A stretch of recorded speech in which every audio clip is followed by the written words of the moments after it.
The following is a presentation of the St. Louis Chess Club. Things are heating up at the U.S. Open and U.S. Women's Championships in St. Louis. The top four players in both standings and ratings continue to trade blows in the open section, with all playing like potential champions. Reigning champ Carissa is picking up steam, winning her second game in a row to leapfrog her opponent to get within half a point of the leaders. Last year's winners are making moves. Can they be stopped? Day 7 of Powerful Chess. Coming up next.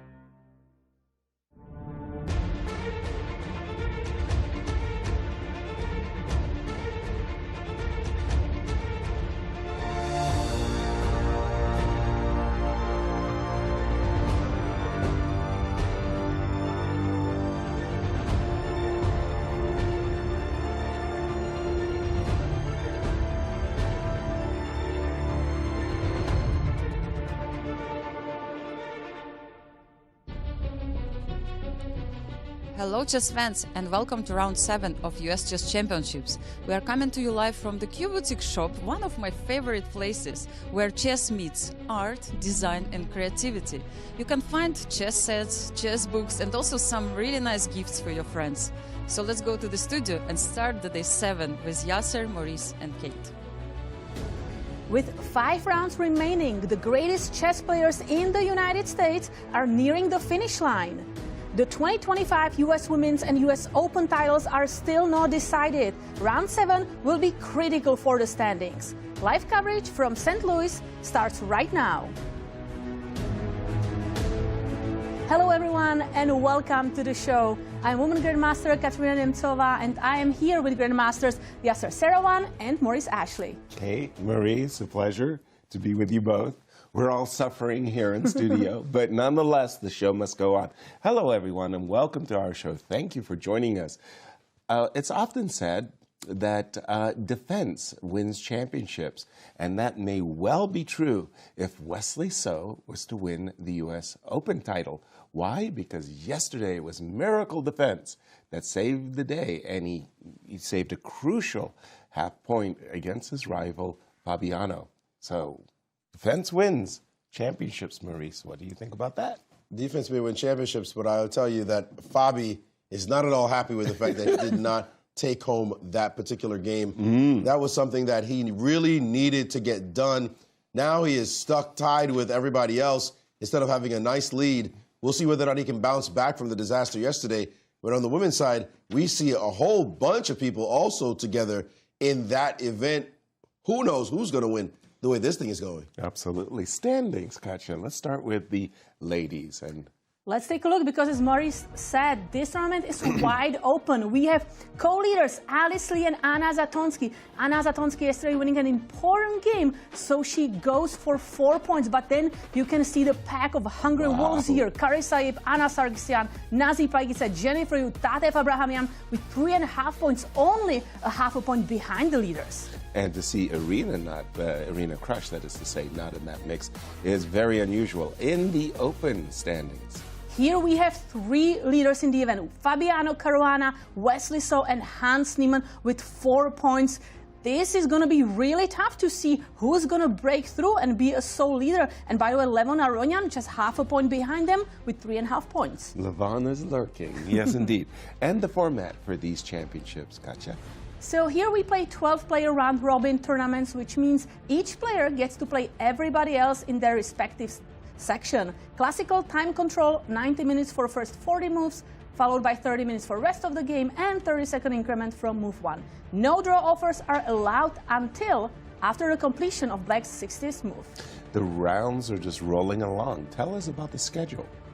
So the schedule is as follows. Today we have round 7, then 1 more round, and then everybody is going to enjoy a rest day and players are going to have a time to recharge and reset before the last 3 rounds of the event. And if necessary, we will see playoffs on October 25th. A sprint to the finish, as we like to say. And Maurice, look who is in the house. Hikaru, welcome, welcome. Number 2 player in the world, but not playing in these championships. he'd be the #1 seed. But he's here to support his very pregnant wife, Atusa Pourkashian. Seems to be in a good mood. Yeah, come and join us whenever you like. How did our players get where they are? Our leaders, I mean to say, Maurice. Well, there have been some hiccups along the way, missed opportunities. But again, as you said, yes, the show must go on. Let's see whether or not people can bounce back and make a run for it. Let's start in the open section. We see Fabiano Caruana, Wesley So, and Hans Niemann at the top of the leaderboard.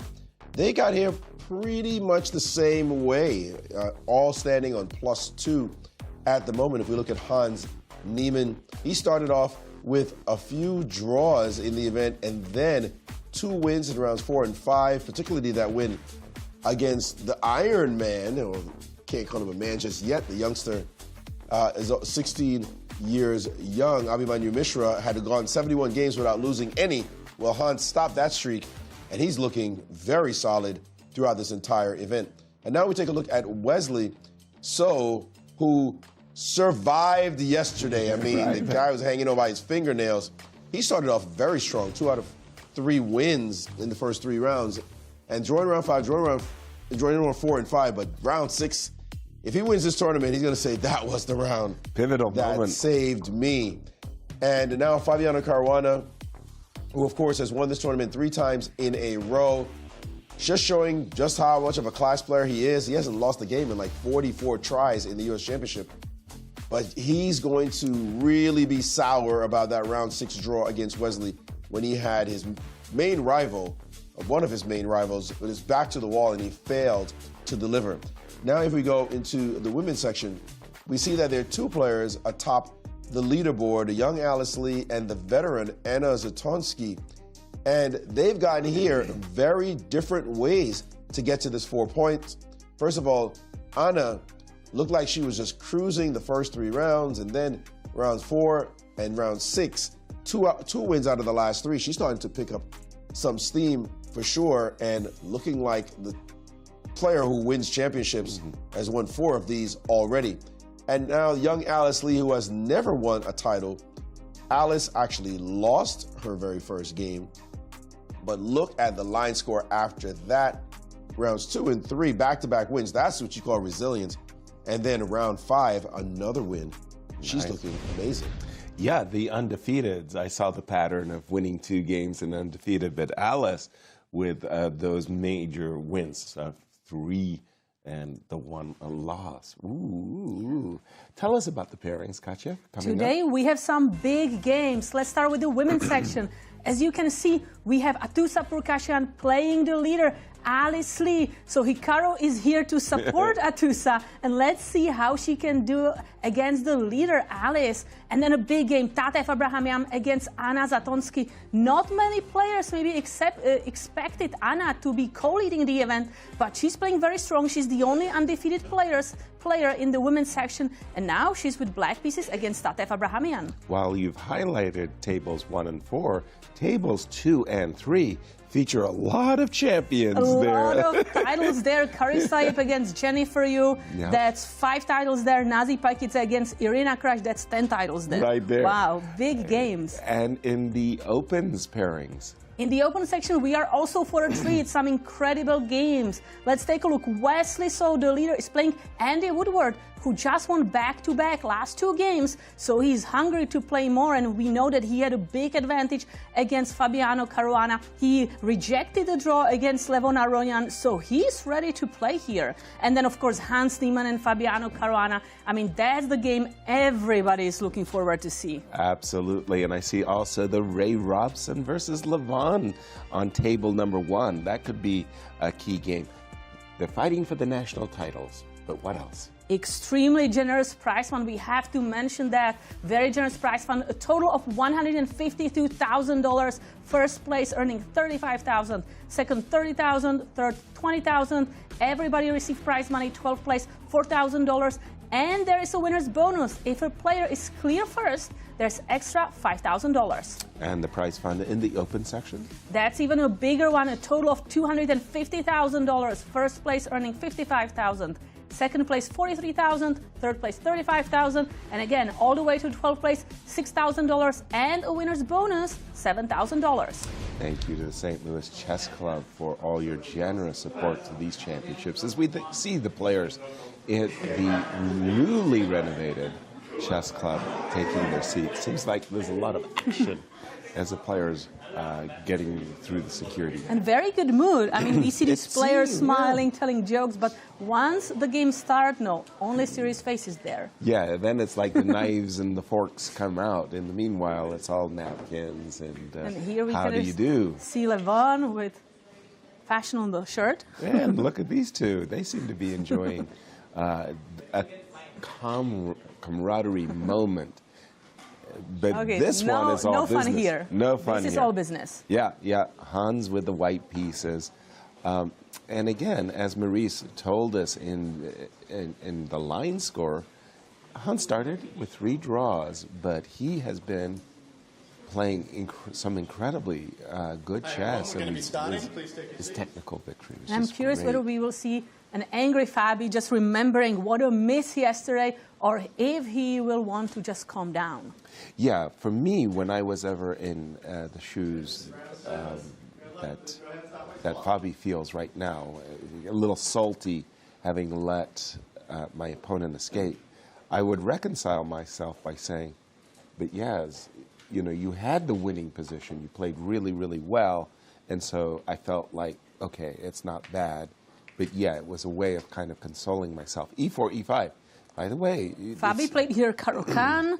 He played Sicilians with C5s, and now he's no Petrov. Wow! It's very, very hard to properly guess what Fabi may do on any particular. I believe Hans Niemann played already twice here Gioco Piano. Yeah, staying true to himself with the Bishop C4.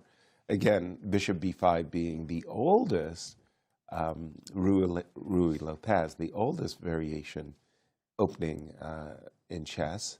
And look at this, D7, D6, also a twist. No knight F6, no Bishop C5, D7, D6. Let me just check to see how often in the opening D6 is. So I'm going to go back one move, just a moment. So Bishop Z5. So we've got this enormous database of millions of games. Big shout out to chess.com for doing this for us. But well over, say, 750,000 games from this position. Bishop C5 dominates. Knight F6 dominates. Then suddenly, once you get past these 2 moves, Bishop C5 and Knight F6, it really goes down a lot. You go Bishop E7 is the 3rd most popular move. And this move, D7, D6, is the 4th most popular move on the list. And everybody has played D2, D4 as a response to this D7, D6. Hans with a bit of a smile, a little smirk on his face. Because he's figuring, like, who's outfoxing whom? And when did he look at D7, D? Yeah, you're right, though. He is having a little giggle. This is definitely a major surprise to him. Yeah. But we were expecting something new from Fabi, because every game he's preparing something new, and he said it in the interview before that he just wants to get a game and get new positions. This is actually a good moment for me to reveal one of my greatest disappointments in my chess career. No. Yeah. What is it, Yasser? I was a young boy, and I learned a very beautiful and surprising combination. And I think they called it the Lucina checkmate, yeah? It went something like this. You'll see why in a moment, why these moves are so bad. I learned this pattern. That's Legal's mate. Legal's mate, thank you, Legal's mate. I learned this pattern, and I just soared. I just thought it was the greatest checkmating pattern I'd ever seen in my life. And I could not wait to pull this off on somebody. Were you able to pull it off? Never. That was the greatest disappointment. Please, somebody play with Yasser. I studied, I memorized this concept. I thought it was so beautiful.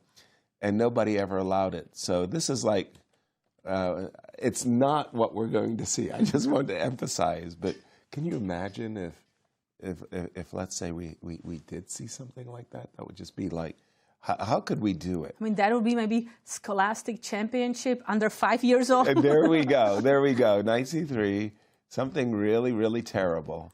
So this happened in the 2025 U.S. Championships. Fabiano missed a very key tactical moment. Checkmate. Legal's mate. Thank you for the correction. That's just hilarious.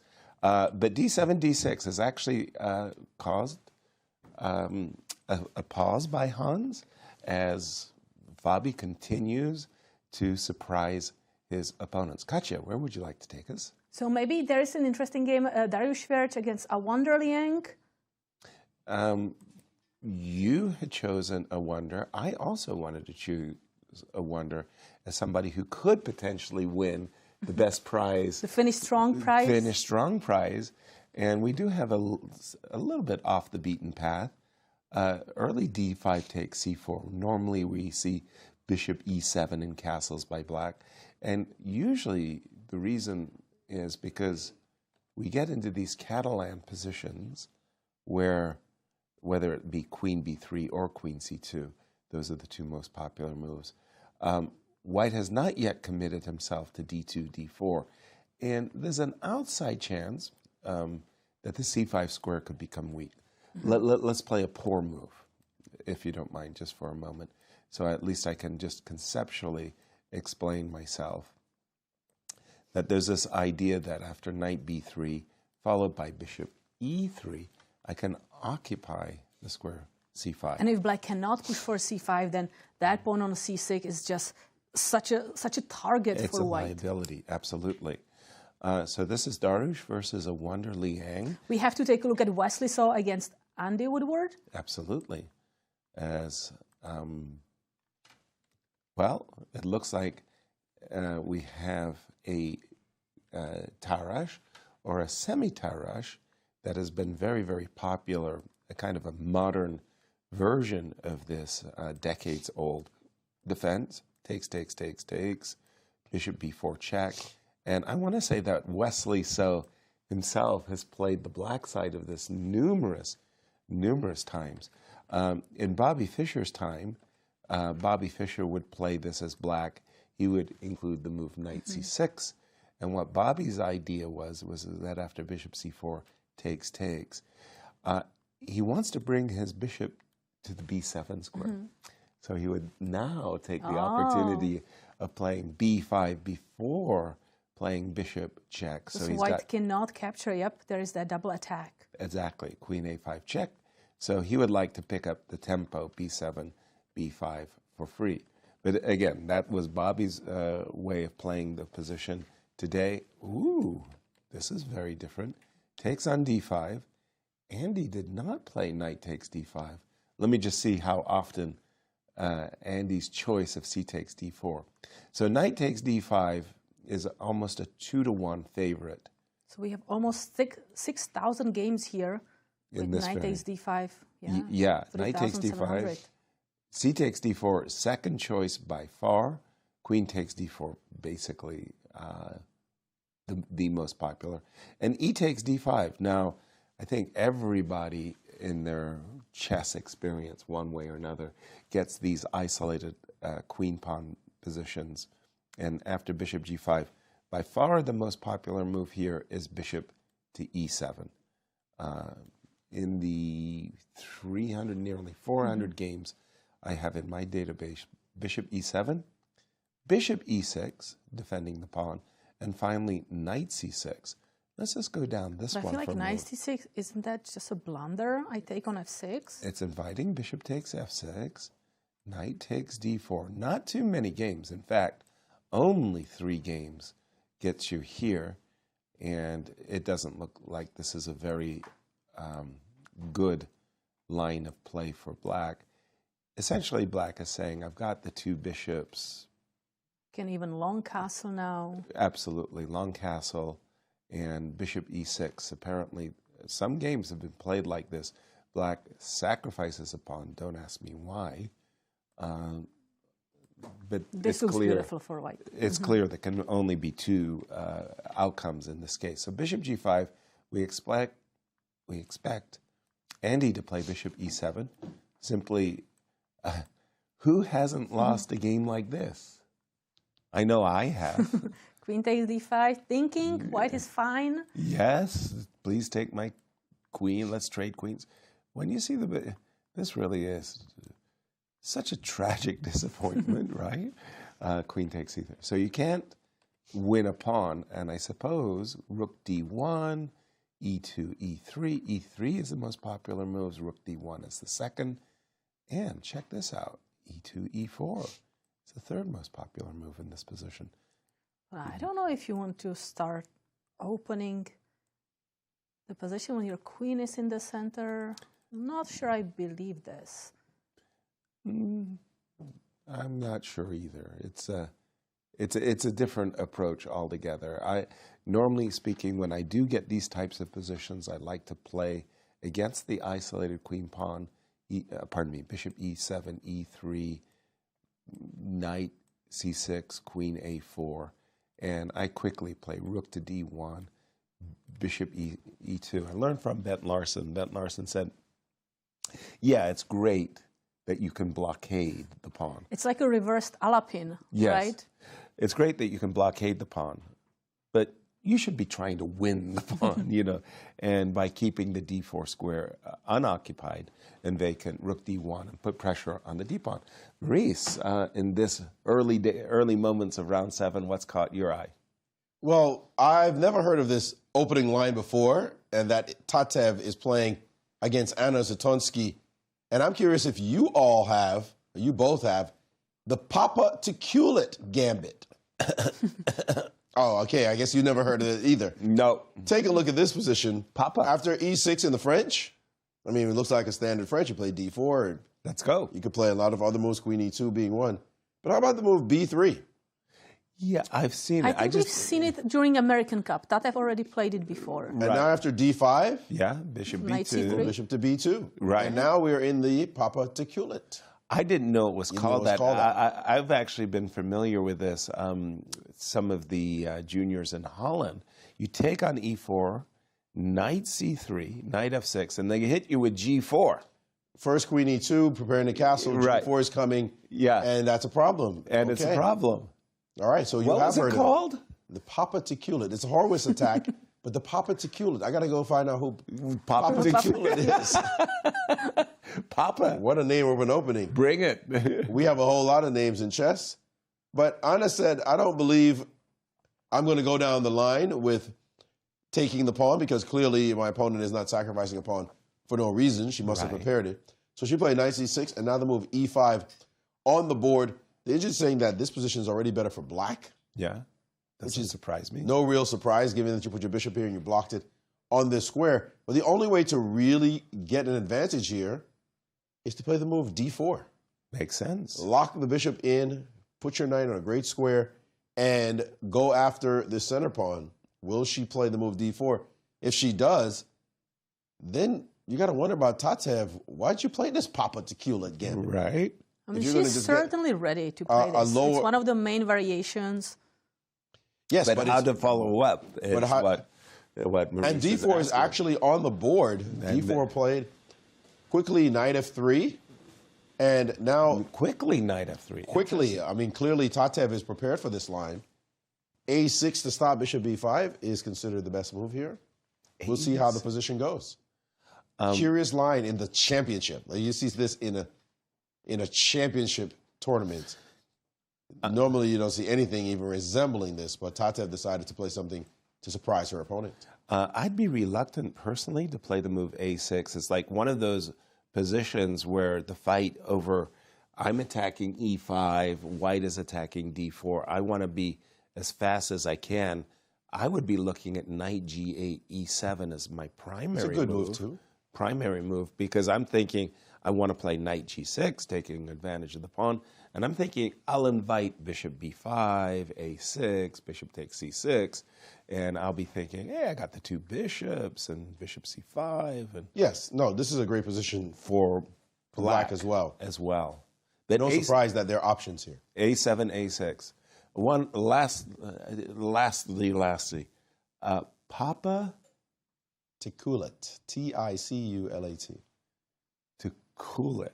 Man, I got to look that up. I got to study my openings more. I'm way behind on the...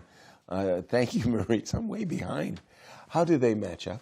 Let's take a look. So the lifetime score between these 2 players, it is 7 wins for Tatev, 5 losses, and 11 draws. So she is the favorite based on the statistics. Well, Tatev, to have that type of score over 4-time champion Anna Zatonsky is impressive indeed. I don't think Anna has losing records against many of the women's in the women's championship, but well done, Tatev. I'm just going to check in on the game of Wesley So just to see, bishop e7, e2, e3. So Wesley played it kind of in the same style, not that e2, e4 we didn't like, but, to play against the isolated queen pawn in the middle of the board. We'll see. For Andy Woodward, it's a strange choice. I find this to be a strange choice by the young man because essentially it's a very strategic game.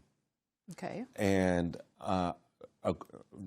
really the whole game will hinge on whether the d5 pawn becomes a liability or an asset. And it's not like this tactics. You'll remember when Andy was playing against Fabi, how he played such a tactical game where he sacrificed a pawn, allowing Fabi to capture on b7, knight d4, sacrificing a knight. Sacrificing the rook on a8. No, I mean, there's just no tactical play anymore after move queen a4. Again, queen a4, rook d1, bishop e2, and it's all about this build-up on the d5 pawn.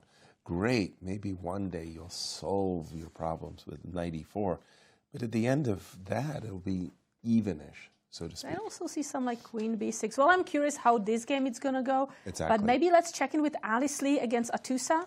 What's happening in this game that is very important for the standings in the women's section? I noticed, by the way, that Anna Zatonsky did play the prescribed a7, a6 that Maurice had mentioned. Okay, we are switching to the game of Atusa Alice Lee. For those of you joining us late, Atusa started with a huge win in round 1, but since that first game, it's been disaster after disaster for Atusa, and now she's up against tournament co-leader Alice Lee.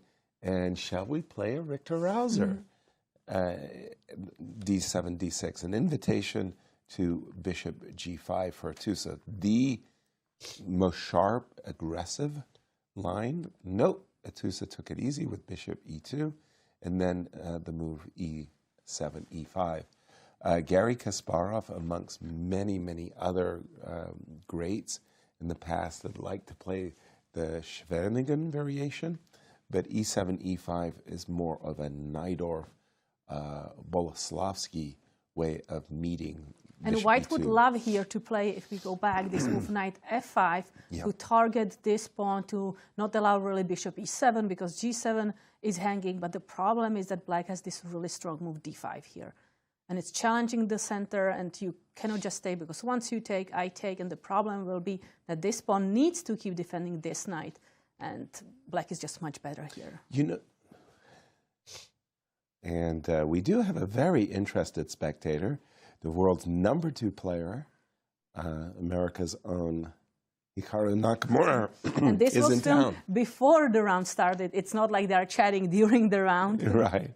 Hey, dude, any suggestions for how to get an advantage against Hans? And there's husband and wife happily greeting one another. It's kind of...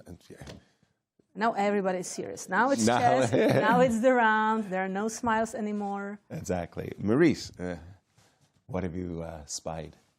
Well, something really interesting, a little bit of a twin twist on 2 games. And it's just fascinating to see how they are playing very aggressively, knowing that now is the time you need to pick up points. And the players understand you better do it now because the more the thing goes forward, the less chance you're going to have.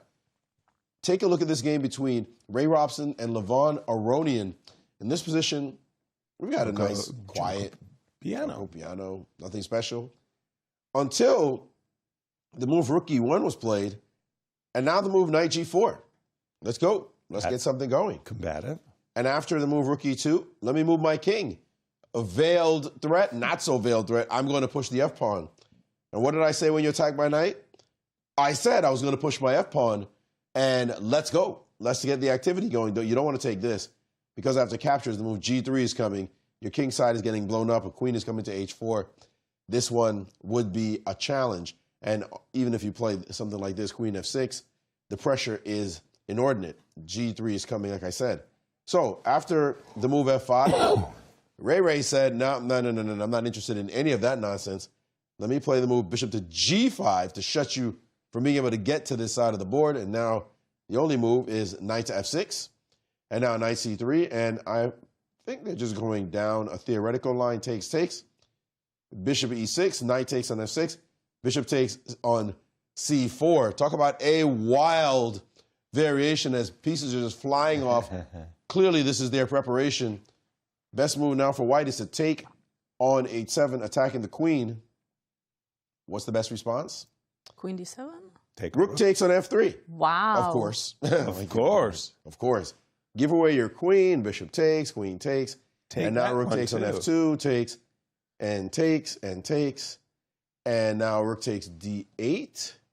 The knight comes back out, and we have a position that quieted down, even material, and probably going to end up more or less a draw. So that's maybe a line that Levon is going right into. I'm surprised Levon is drawing all these games, so he's going to draw his way out of the championship if he keeps playing lines like this one. Maurice, is Rook takes F3 necessary? If I just go Queen D7, isn't everything hanging in White's position? It was not the only move, but we currently have it on the board. Oh, wow. I think this is all theoretical. Yeah, actually. it's definitely. Here you mean, this position. Yeah, if I just play Queen D7, like your knight is hanging, Rook is hanging. Queen D7 knight takes F8. But your rook is hanging on F8. Right? Rook is hanging as well, okay. Okay, so I wanted to show you, remember all the way back here, the move F5. Yeah. Normally black doesn't get this move off this fast in the double E-pawn openings, right? Normally it doesn't happen. But guess what? It happened in another game. And it's a game between Fabi and Hans. D7, D6. We see it on the board. He played D6, C3, and now the move F5. Let's go. If you could always play like this, then people with black would always play like this. But this is supposed to be worse for white, worse for black. After the move D3, Queen F6. And now we have a position where white is supposed to be better with different moves. Queen B3 is one move. Knight G5, hitting the F7 point is another move. Bishop G5 is another move. Clearly, Fabi is prepared against this line.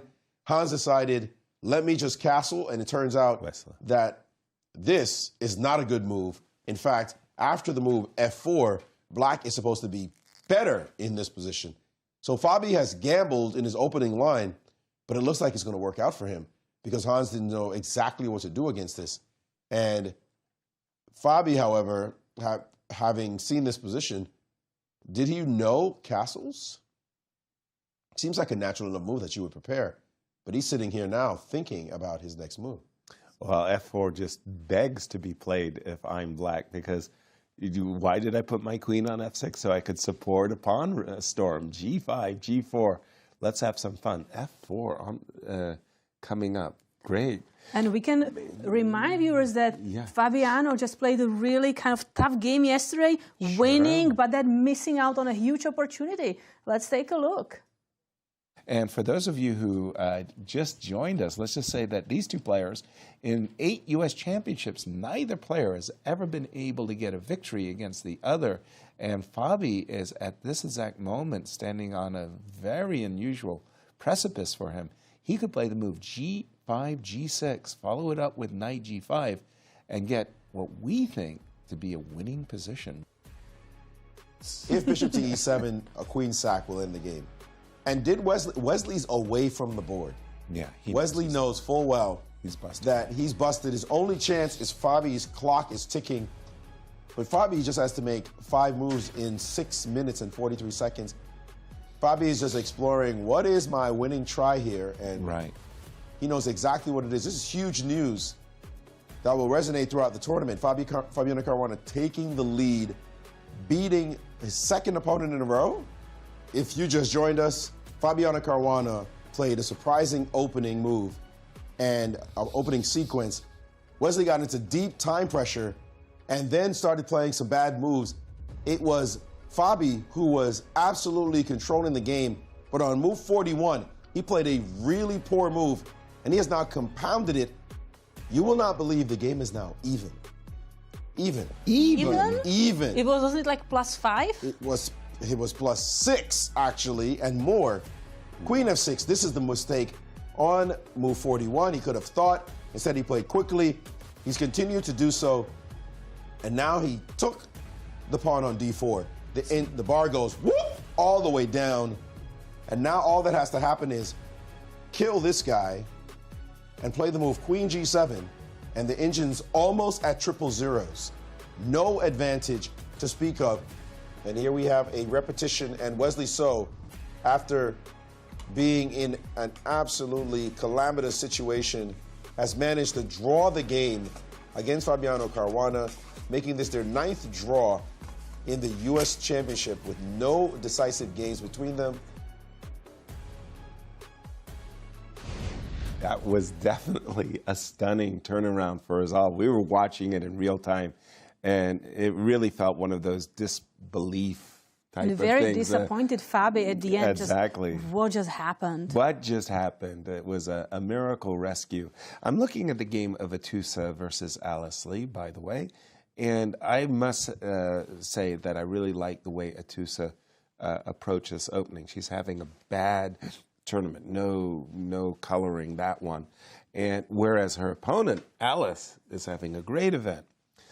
And look what she has done. And she's played bishop g5, bishop takes f6, got a great outpost on the d5 square, backward pawn, taking pieces off the board. We know that Alice is a great tactician.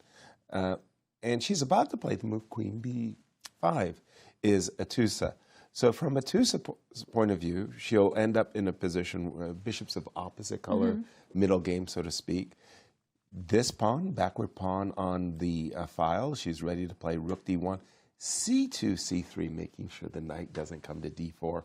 And in the old classical days, most especially, there was this game, Vasily Smyslov versus U.S. champion Arnold Incr, where the former world champion Smyslov just won a model game. And people became very, very nervous about these Najdorf positions. Today, the engines will say, no, they're just fine. The backward pawn isn't anything to be afraid Black of. has some counterplay on the C file. Exactly. But a lot of very, very strong players have easily lost these middle game, end game positions as black. So Atusa has actually got the type of position I think she'll come out of this opening with. And happily. also in a tournament, like once you start losing, you want to just stop losing. Let's make a draw. And Alice is a very strong opponent. It's not like, it's a bad result to make a draw with Alice. But maybe with white, you sometimes want to push for more. But no, when you have 4 losses or 5 losses in a row. Exactly. And for a lot of players in our audience, you might say to yourself, yeah, but Alice could play knight d4 and get a bishops of opposite color endgame where, she's a prohibitive favorite of drawing. And I won't disagree. But I also see this position as a 2-result game. Just because of the damaged black pawn formation. I see it as a very ugly pawn structure for black. Like voluntarily have 2 double pawns. You're grasping for a draw and you're playing for a draw. Whereas from white's point of view, f4, g3, a3, bring your rooks to the center, maybe advance your king. You're the one dictating. I think if Alice wants to play for any continuation after queen b5. Queen b5, then just queen c7. Exactly. Right? It's not optimal. Like you are moving back, the queen on b5 actually can become quite active, and white is doubling the rooks on the d file. For sure. But at least the queens are on the board. And you keep some attacking prospects that way. But again, the argument I'm making here is that Atusa, her choice of openings, the position she's got is ideal for her considering her poor results through 6 rounds. Stop the bleeding, as you said, and make the position simplified, and maybe even nurse an advantage to come. Katja, where would you like to use? I want to take a look at the game of Carissa against Jennifer Yu. Huge game for our defending champion, and check this out. Oh, well, shout out to our friend John Vanderveel from Holland. John Vanderveel, Grandmaster John Vanderveel, H2, H4. That is like one of the weirdest, strangest looking moves you'll ever see. Why? Yeah, why are you not developing pieces or playing Thank you. C4 immediately to target that knight in the center? Exactly. Why are you not playing knight to D2? Why are you not playing C4? So the idea of C4, bishop A6, it's a very, very long-winded variation from this point. Theory just literally hasn't even gotten warmed up, let alone finished. So what is the idea behind H2, H4? Well, the idea, crazily enough, is let's say you make what, you know, to your eyes could be a normal move, G7, G6, trying to develop the bishop to G7. 2 purposes. The first and major purpose of H4 comes to mind after C4, bishop A6, rook H3. What? Say what? I want to bring my rook to A3, capture that bishop, which is pinning the pawn to the queen, and then take the knight.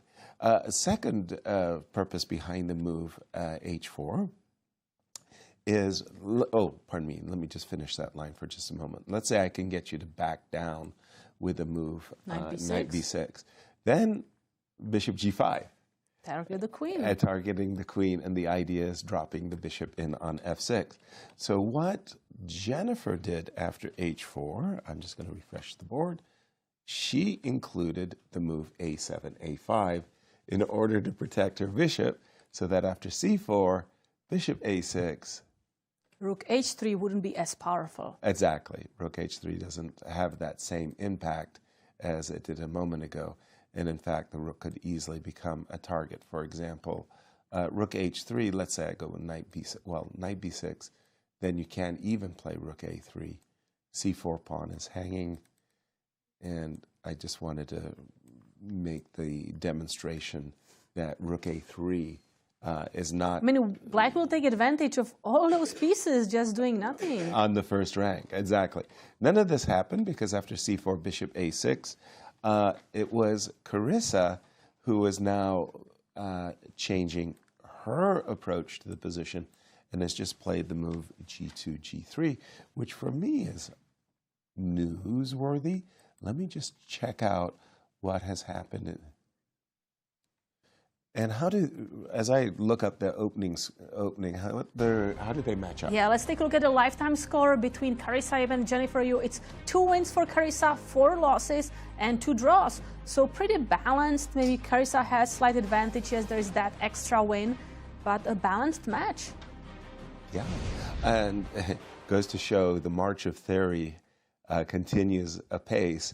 The moves I'm most familiar, the 2 moves that I'm most familiar for Carissa in this exact position, and I believe it was Garry Kasparov himself who was playing the moves knight D2 and knight to F3, as well as the move B2, B3.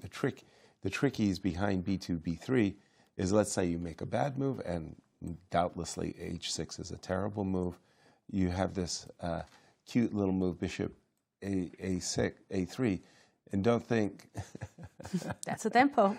oops, you can't play queen E6 because I can. The pawn isn't pinned forever. There is tricks. G2, G3, as now, as I can see from the database, has become the most popular move by far, and knight B6 as well as G6 has been played, but knight B6, B2, B3, the most games from this position. It's kind of... Carissa will try to have both bishops fianchetto. it's kind of funny, right? In the Scotch, you know, what are we told? Develop, you know, your knights first, then your bishops, castle. Don't develop your queen early. So what does our three out of the last 4 championships have been won from Carissa. So what does Carissa do? She develops her queen. And pushes all of her pawns and leaves all of her pieces on the first rank. Welcome to the Scotch opening. Very, very difficult opening to master. G2, G3 on the board. And Maurice, did Fabi meet Hans's castles with F4? He did indeed play that move. And Hans is going into a deep thing. Castles was not the best move here. F4. Now the king's home has been decided. And the very straightforward plan is going to be G5, G4. Just get straightforward play on this side by putting his king here, parking it here. There's no way to really break open the center in order to get some kind of counterplay and punish black for making these moves. So D4 doesn't really do anything. In fact, after D4, black's just going to ignore it and play the move G5 and just go right ahead with the same plan. It's incredible that Fabi, it seems like every single game this tournament, he's playing novelty after novelty, maybe Surprise. not number one. He's surprising his opponents every single game, taking chances if he needs to. But there he is. It has worked out for him, although he could have won against Wesley yesterday and should have won against Wesley. But we have this position, and Hans is already down to 103, while Fabi has 128. So remember we talked about time being a major factor. It happened yesterday with Wesley, as Wesley was down on the clock as well, and then subsequently started making mistakes and got pasted. Well, should have gotten pasted. Had a horrible position. But the thing about this one now is not only is Fabi ahead on the clock, he's also ahead on the board. The move F4 is a huge move, and Hans staring at this now thinking, oh my goodness, I just walked into something, and how do I get out? Wow, indeed. And what is the computer's recommendation for dealing with this move F2, F4? It's not obvious to me how White is supposed to respond. There is nothing obvious. Right, but obvious. What does the computer recommend? The engine gives knight A3 as the number 1 move. Okay. Bishop E7 or G5 is playable. Bishop E7 in order to meet knight B5 with bishop D8 makes sense. This move can be met by this. Right. Or you're much worse. Your knight is foolish on that square. True. So knight A3, bishop E7. And something involving D4. This is where you're going to have to hope that you're okay, is playing D4. It has to be some break in the center, because what position do you have? There's no counterplay here. It's just a waste of time. Here, G5. knight H6 is given as the move. Curious about the move G5. Yeah, right I couldn't now. resist G5. G5 would, G5 with both hands, you know. is met by this very interesting move. And now if you push, then we can just back this knight up. What a position. What a very curious position on the board. And actually, White is the one who is better here, according to the engine. Really? Although Black seems to be carrying out just exactly their plan. But I think White is threatening like knight c4, capture on e5. Yes. Then maybe c6 somewhere. Also, the knight can come here. The second knight can come, and this pawn becomes a target, and your attack doesn't work. Then White is doing the do. So this one is huge. F4 on the board, and obviously huge for the standings. Yeah, huge, critical game, and the head-to-head score between these two players. 0 wins for Hans, 5 losses, and 1 draw. Wow, that's a huge advantage for Fabiano. Well, I didn't realize that their head-to-head matchups were so one-sided, and that might explain Fabi's choice today, because that whole F7, F5, Queen F6, it seems like a very risky strategic, to take a very risky strategic approach like that. I wouldn't do that personally against a key rival, but if I'm beating my opponent, then obviously Fabi feels like he could get away with this Queen F6, F4. And for sure, Hans has been shocked. I mean, the time differences speak for themselves. You see Hans playing really fast moves. Yeah. And then after castle now, he stopped for 30 minutes. And then he just, again, F4 e4 stopped them as well.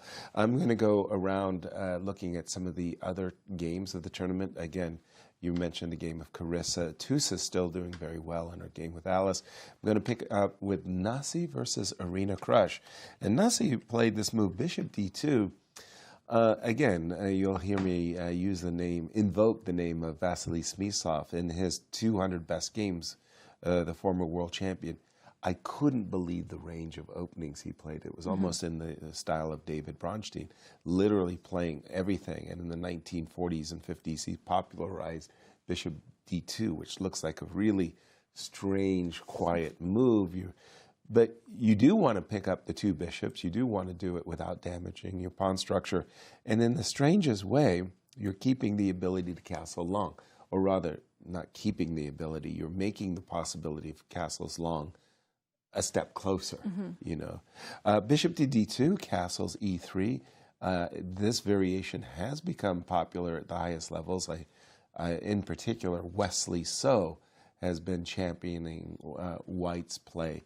Playing for the moves queen c2, castles long, maybe launching attack with h3 and g4. You saw Arena herself earlier in the tournament playing in this fashion as White. And the move that I was really surprised about was this move a7, a6. It seems like you're spending a tempo to prevent the move knight b5. Just guarding that square. The weird thing is, if you were worried about knight b5, it could have been played right here. So it's almost like I should play a6 now, so that my next move, I'm telegraphing that my next move is going to be bishop to d6, right? But yeah, but I also think that Black wants to play c5, right? So you don't want to allow White to play knight b5 after c5, then forcing the bishop to get away from the diagonal. Okay, fine. Now that you're preventing a7, a6, I say, well, my knight on c3 has no life. It has no future on the c3 square. So I'm going to bring my knight to greener pastures. I would play the move knight to e2 with alacrity. And the idea is that my bishop on d2 is not exactly great. So it makes the possibility of bishop b4 as well as bishop c2, c3 possible. But most importantly, I'm looking at for example, I'll just put some moves on the board if you don't mind. Knight to d7, knight to g3. If you were afraid of knight b5, I think you'd be now probably rook e8, and I'm going to put the bishop on f8. Which again, it just makes it kind of a funny approach that Arena has done. But yes, nothing went spectacularly wrong at all from Arena's point of view. But it is a kind of a strange concoction, mixture of moves that is going on in this game. You know, a similar position, but with the dark square bishop out, is Talia Cervantes against Anna Sargsyan. Let's take a look. Whoa, there's a pawn on h5. Somebody's got aggressive intent. So we have a London. The popular variation nowadays. Yeah, and where the dark square bishop is out. So White is happy, you know, we are not locking this bishop. We are allowing the bishop to be targeting this diagonal, but also maybe help in the attack. Exactly. Knight d7. h5, let's go. I mean, again, aggressive intent. Normally you don't want to see a pawn on h6, but Anna must have felt that had she played the move h6, a future g4, g5, so maybe, for example, queen c2, with the idea of either g4 immediately or castles, rook g1. The attack is coming on the king side for sure. So she wanted to leave her pawn on h6. She's played knight e4. Excuse me. Talia played knight e5, and we caught up with the players. I like White's position. Yeah, me too. I'm thinking if Black plays here f6. Yep, let's try. To force the knight to go away, because we don't like the knight in the center. Yeah. You probably take on d7. I would. Queen takes. I take on e4. Now it's not like I'm burning up, you know, doing really marvelous things. Nothing terribly marvelous is going on. However, there are double pawns. There is a possibilities of queen g4, h7, h6 still looms. And this bishop is, frankly speaking, better than this bishop on e7. These days, it's not advantages necessarily. You're not getting these big opening advantages. It's that you want a game. You want a game of imbalances that you can play. And I think Talia will be pleased with her And you opening. also want to have more ideas and more kind of creative approaches to the position that you don't have to think about during the game at the board, but you come with them prepared for the game. Exactly. For Anna, who started incredibly well, she just, hit hit the starter's block running. She was doing really, really good. But her last few rounds, In the last two games, oof, 2 back-to-back zeros. hurt her chances of being the first champion who won from her maiden outing, who won. This is Anna's first U.S. championship. Welcome to the championships, Anna. And she has got to deal with this move, knight e5. By the way, I'm being told that h5 in this game by Talia Cervantes, it's a novelty. Because instead of h5, knight e5 was played previously. And I think I actually studied this line because I maybe had even the exact same position against Anna Zatonsky after c5, queen f3. You were white? I was white, yes. From a U.S. championship? From the US maybe? championship. How'd you do? I won the game. It was the first round. Excellent, excellent. And your whole idea was that you're covering the e4 square and you're ready to mount an attack. You haven't sacrificed anything either, by the way. So this seems like you came out of the opening looking pretty good. Before we go over more novelties from these championships, we always like to check in with our statistician. Yes, Ben Underwood. He prepares statistics for us. And here we have the pie charts for the chances to win the tournament. Pre-tournament in the women's section, it was Carissa, 29%. I mean, she is the 3-time U.S. champion, 2 back-to-back. So this is not unexpected. But look how it changed because she lost her first round. So it was Irina Krush now, the 8-time champion with the biggest chances, 30.7% chances to win. But then we will see that Anna Sargsyan coming there leading the tournament. And wow, 41.5, that's a lot of percent to be thinking about winning the tournament. Maybe a little early, but she kept that advantage because she kept leading the tournament. But we will wait how it changed after round 5. So still, wow, now 61%. Just huge. But like you were saying, it's these last 2 rounds that changed everything for Anna. Suddenly, when they were tied for the first place, Alice Lee had the more chances. Then Anna lost another game. And as you can see, Alice keeps increasing her chances to win the event. And the crazy part is Alice and Anna Zatonsky are tied currently, but Carissa is considered to have better chances than Anna. And in the open section, the pre-tournament favorite is Fabiano Caruana. Again, this is very expected, this time with 24.8% chances to win. And he only keeps on increasing that advantage, 42.5%, with Levon, Aronian, and Wesley so behind him. Then 34.7% with Wesley so behind him. But then Wesley so became the leader, and as you can see, it was suddenly Wesley with 53.1 chances after day 3. After day 4, not much has changed. Wesley is still the leader. But then Fabi won an important game. Right. They became tied, and suddenly the stats are favoring Fabiano, who is the 4-time US champion.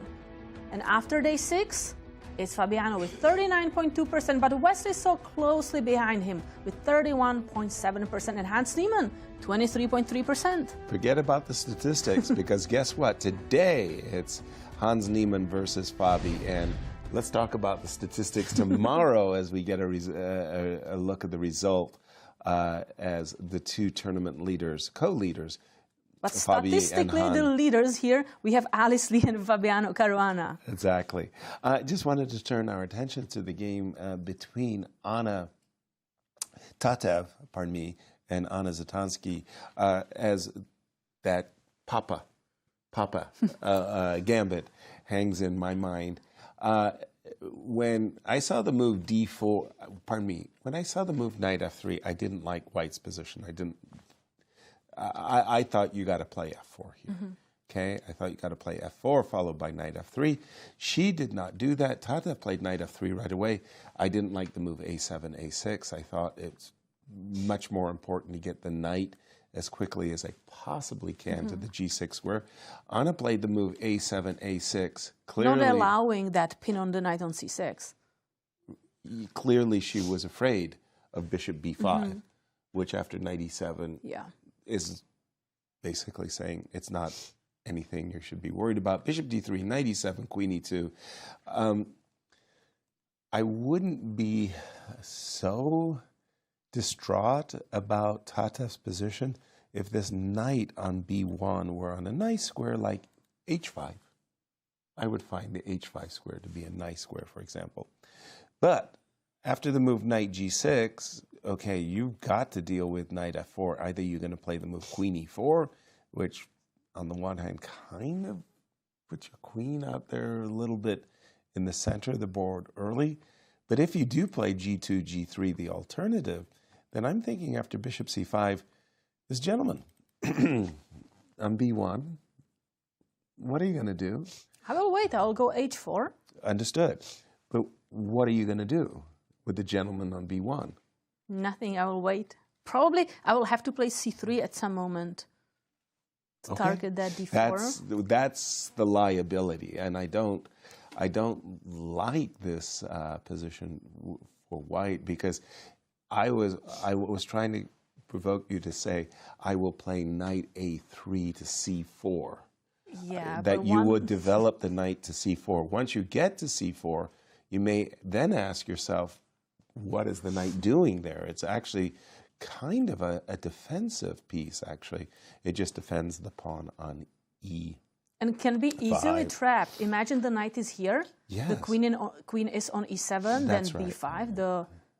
The knight is trapped. But we have a move, and Anna Zatonsky decided to play knight b4 to go after that bishop or to transfer the knight. Actually, I don't know what you are doing exactly, but I'm seeing you are losing control, losing the grip over the pawn on d4. I don't understand this move at all.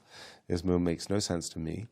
Let's go back for a moment. Let's imagine that Anna's goal was to capture the bishop on f1, like she wants to trade.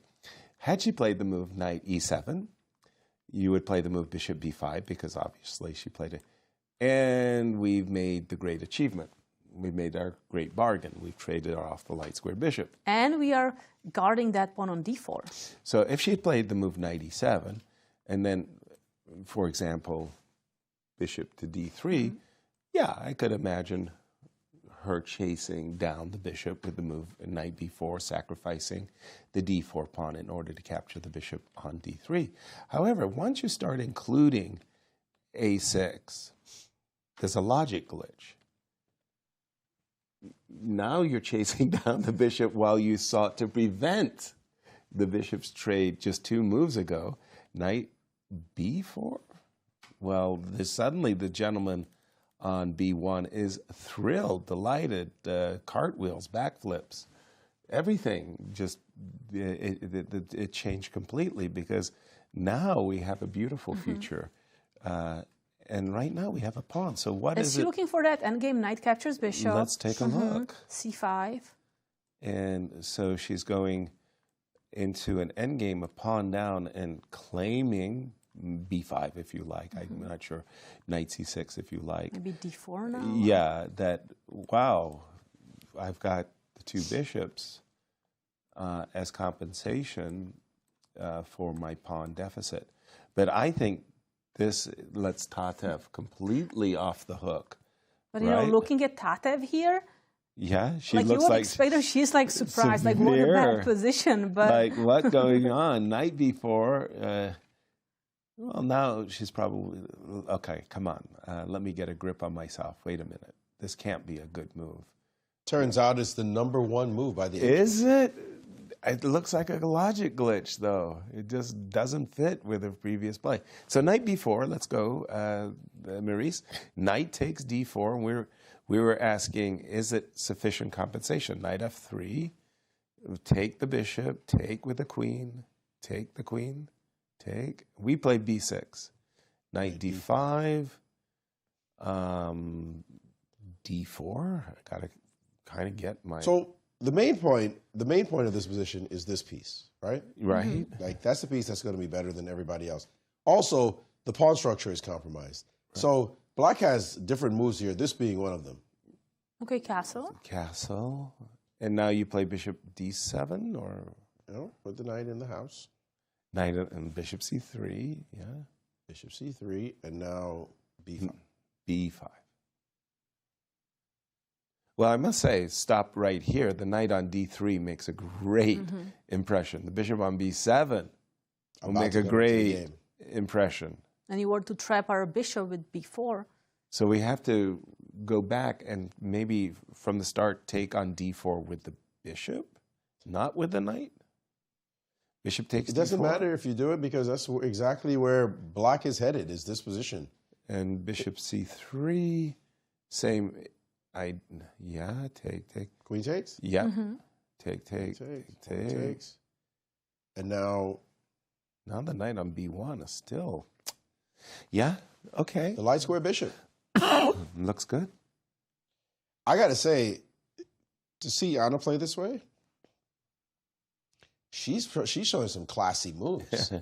Real class. Wow. To have gotten this opening to basically refute her opponent's play, even though she no doubt was surprised by the opening line. She could have been prepared and just remembering her exact move order. Maybe so. But if that's the case, she is showing serious class right now. And if she can win this game and go +3 with no losses at all, I would say she is somebody we should have picked, possibly. I mean, Anna, she's in great shape. As you can see, she is the co-leader of the event with 4 points, the only undefeated player in this section. And yeah, everything is going her way. And right now she's facing Tatev Abrahamian, who looks like she's in the middle of the standing, but she's tied actually for the 3rd place along other 4 players. Exactly. I'm looking at this position, knight b4, this strange challenge, taking this pawn on d4, but with what piece? We've tried knight takes d4, and we've kind of run into issues whenever we've played queen takes. Maybe we have to play pawn takes, and Maurice has been pointing out that the knight comes into play with a tempo, whether we are trading queens or not, and the bishop, whether you go bishop to d7 to c6 or b7, b6, is coming on the long diagonal. Like, whenever, I like saying this, so I'll repeat myself. Whenever I play the move g3 as white, my first question is, do I have the light squared bishop? And you don't. Then I shouldn't be playing g3. Because that's a very committal weakening of the light square diagonal. Exactly. And conversely, whenever black plays g7, g6, my first question is, who has the dark square bishop? And it's the same issue, right? Good compensation for Anna in this case. Back to you, Maurice. A big moment in the game between Talia Cervantes and Anastasiya. Take a look at this. This is sweet. F6, attacking the knight. You think, okay, where's your knight going to go? And trade the knight off with some logical line. No. And she played the move knight g6. Sweet. Sweet move, double exclamation mark by the engine. Of course, don't touch this. Like, unless you want to die, there's no way to deal with the queen showing up on h5, and mate is knocking. So knight to g6, a fantastic move by Talia. And Anastasiya, she was our early leader, but she is in big trouble at the moment in this position. You play the move f6, you're thinking, I'm chasing the knight away. Right? Maybe you trade and get me this kind of position. A knight shows up on g6, and you didn't expect it to show up on g6. You know how we feel. No. What? And it's bad. A short circuit just occurred after that move. Yes, it's bad, and this bishop will be picked off. What's funny about this position is this sequence, rook to e8. You don't take the bishop right away. I love this line. Takes, and the move queen g4. Threatening mate in 1. I see a mate coming up after f5. And if you play f5, then bishop to c4. I mean, these are just gorgeous variations. Exactly. Just gorgeous. Wait, you can't take the pawn, queen takes f5, like Yasser wanted? I like it. Well, then it's bishop to d5, but bishop c4, take my queen, bishop takes e6, checkmate. Yeah. But if you play bishop d5, I have bishop takes e4. Oh, that's pretty. I'm just... getting another pawn. Queen takes f5, bishop Bishop d5. d5, bishop takes e4. That's sweet. That's sweet. That is picks sweet. up 2 pawns. You could take actually on f5. Black is definitely worse after knight to c5. Because bishop c4. Bishop c4. Bishop c4, now bishop to d5. Yeah, but I get to take. And And then you get this position. But Right. actually stronger is bishop to c4 immediately. right. And Nice. you're just taking this, and that's it. A beautiful, beautiful Wow. mating line with the knight sitting on g6. You do not see this very often, to be sure. But Talia playing a monster move, knight to g6. All lines work in her favor. And Anna might be going down yet another game after taking the lead early in this championship. I have a confession to make. Thank you, Maurice. I have a confession to make. When you first suggested f7, f6, I looked at knight takes d7, I queen was takes considering d7, that as well. knight takes e4. And the move f6, just as Maurice has said, that has designed with one purpose and one purpose only, move backwards. Chase the knight away. Get out of here. When Talia said, I ain't going anywhere. In fact, I'm going to g6 with the game. You know, and as you can see, Anna Sargsyan, she She's- has 1 hour, 14 minutes, so she played fast because she was expecting the trades or moving back, and now she's just looking like, what has happened? Like, Look this at is her. very dangerous for me now. Yeah, look at her body posture with her hand on her head like that. Again, as Maurice was saying, don't even think about taking this. It's one of those puzzle rush types of situations where queen Forcing, h5. no queen h5, just rook h8. Yeah, let's do it. And I believe we actually have a confession. That's where Yes, I this started. game is very interesting, but we have Carissa in the confessional room. So let's see what she has to say.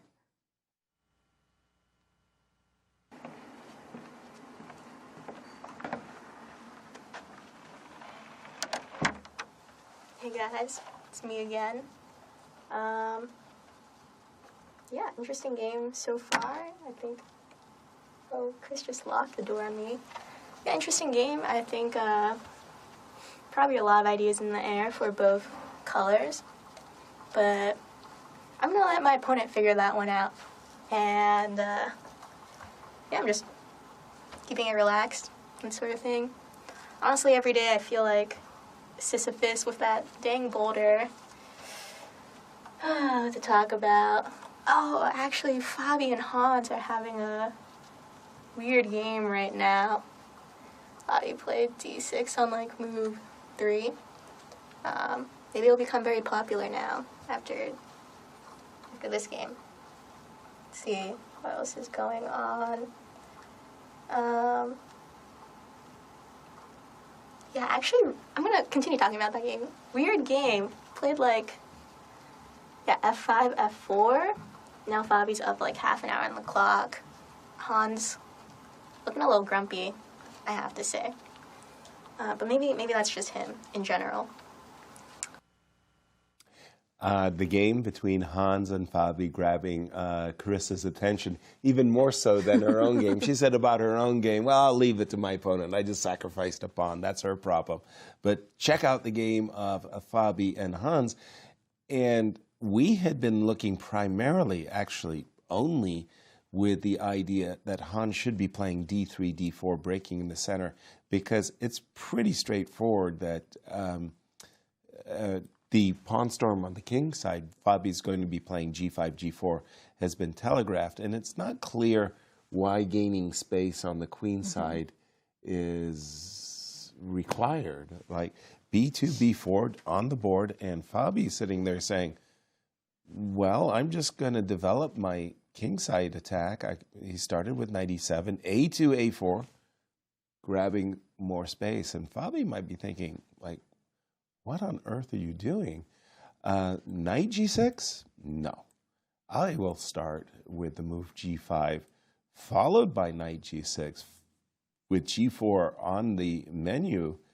And it just seems to me it's so much easier to play Fabi's position than Hans, because Hans is the one who's getting attacked, and he's going to be the one sitting there saying, how do I defend? I mean, on one hand, I agree with you. Black has a straightforward plan on the king side. But if you, accomplish G4, like your pieces are still not ready. On the other hand, if Hans manages to play B5, then D4, bishop A3, captures on E5, like your king is still on E8, and I don't think it should work for black. Like you have to kind of accept the position that black's pieces are not that ready to attack me. It's the funniest thing, because I used to play the Philidor attack, or Philidor defense, pardon me, with the idea of attacking on the king side like this, and I was so successful. I mean, I was so successful on the black side of these attacks that I'm carrying the luggage, my baggage of experience that tells me I always win. I always that confidence. win. I always win. These attacks are really, really... Well, G5 on the board. They played themselves. And this year is amazing because it's in the newly renovated chess club, and spectators are allowed to come inside and watch these players. It's a little bit of a trickle. I don't know how they allowed Hikaru in the building. I mean, we're security when you need it. But indeed, welcome to the spectators. It's actually really, really nice to have them. And we've reached that stage, Katya, where it's time check in with our friends at Q Boutique. Any 5% friends and family discounts, and what's the special for today? Well, here it is. We've been talking about it. It's these long sleeve pullovers. They are perfect for year-round wear, and you can honor the home of the American chess with the official logos of the St. Louis Chess Club and the 2025 U.S. Chess Championships. It's available at Q Boutique, STL.com for all your chess shopping needs. Or if you're in the Central West End, do yourselves a favor. Come to the club in person and ask for a Maurice Ashley discount. They will be happy. Yasser, what are you starting? Offer a great special. And we have the Stump the Commentators question. So, which player has competed in the most U.S. championships while under the age of 20? Ray Robson, Bobby Fischer, Jeffrey Zhang, Awonder Liang. Wow, great question. Wow. Bobby was young, 13 years, but then he stopped. Ray was also But Ray was, and Jeffrey played. I'm thinking Ray, but I need more time to think about this one. I think Ray, because I feel like Jeffrey played 3 times. No, he was a frequent guest, it feels like. But Ray, I watched Ray grow up. I knew Ray when he was just merely 5 feet, not 6.5. I totally hate agreeing with you guys, as you know, but I might have to go with Ray also. Also, because we've seen him grow up before our eyes. It's a good day when Maurice actually has to agree with you. Yeah, well, I'm not sure about that. Nobody agreed. Hate it. Okay. And as we go to break, Yasser sat down for an interview with Ray Robson. Take a look, and we'll be right back. Okay, so it's not really Ray then. Yeah, because, I mean, what the heck?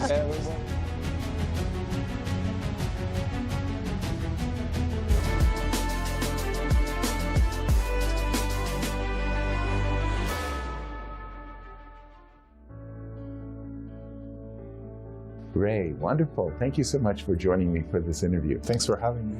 Ray, you have been growing up during these U.S. championships. I remember seeing a 10-year documentary about the club, and it's like, first of all, which number U.S. championship are you playing in now? Well, my first one was in 2007. I didn't play in 2008, and then I played all the ones since then, so if you add all those up, you'll get the number. I don't actually know the number. But you've actually really grown up in these U.S. championships, and now you're the veteran. You're one of the players that have been in this competition for so long. What do you think of these young guys? Yeah, they're all super good. I feel like Awonder I've known, I mean, he's a little bit older than them, and he also used to come to Webster sometimes to train, so I've known him for longer. I think I even met him when he was like 7 or something, because I played in the U.S. Junior that was in Wisconsin, and he also grew up there, and he had won some tournament there, so I think I saw him on the stage. Yeah, these guys are also good. I mean, I know I was supposed to be pretty good around the same age, but it's so long ago that I don't remember if I was actually that good or not. Yeah. It's scary. I mean, when you see how fast they're progressing, it feels like they're just going to like completely overtake everyone. But I guess usually people slow down a bit with age. It might not happen with them, but it's great to see that we have like a lot of really good players coming to the U.S. Yeah, we have a very nice generation of youth. And final question for you, Ray. Fabiano, guy's impressive. He's just won 3 U.S. championships. How are you going to put a stop to his streak? And how do you put your flag on this event? I didn't realize he won the last 3. The last 3? Well, you didn't realize? Yeah. Well, he wins so many tournaments, it kind of falls through the cracks that he won 3 in a row. Yeah. Yeah, it's tough. I mean, he has been definitely the best player at the U.S. Championships recently, but it's just like in general the best player in the tournament. I think it's really difficult. It doesn't seem like he ever has really bad events, and personally when I play against him, I find him to be like my most difficult opponent in the U.S. Championships. I think we just have to play a lot better. That's like our only hope, and then maybe we can all draw him and someone else can get some wins and win the tournament. But yeah, I don't think we can count on like his level going down or anything. We just have to like try to keep getting better every year, and hopefully one year our levels will be close enough that there will be a chance to pass him. Ray Robson, thank you so much for joining me for this interview. Good luck in this competition.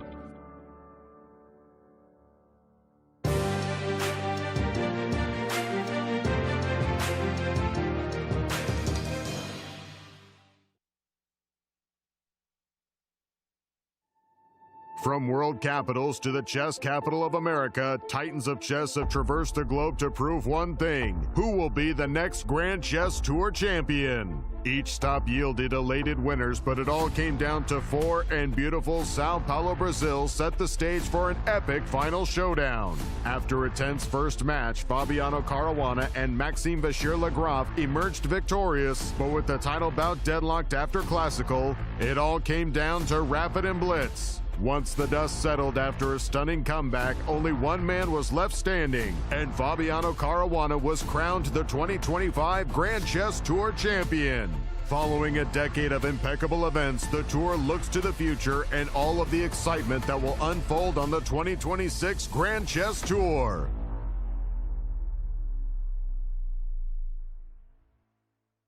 America's top chess players are set to compete in the most prestigious national championship in the world, the 2025 U.S. Chess Championship and the 2025 U.S. Women's Chess Championship, hosted by the newly expanded St. Louis Chess Club.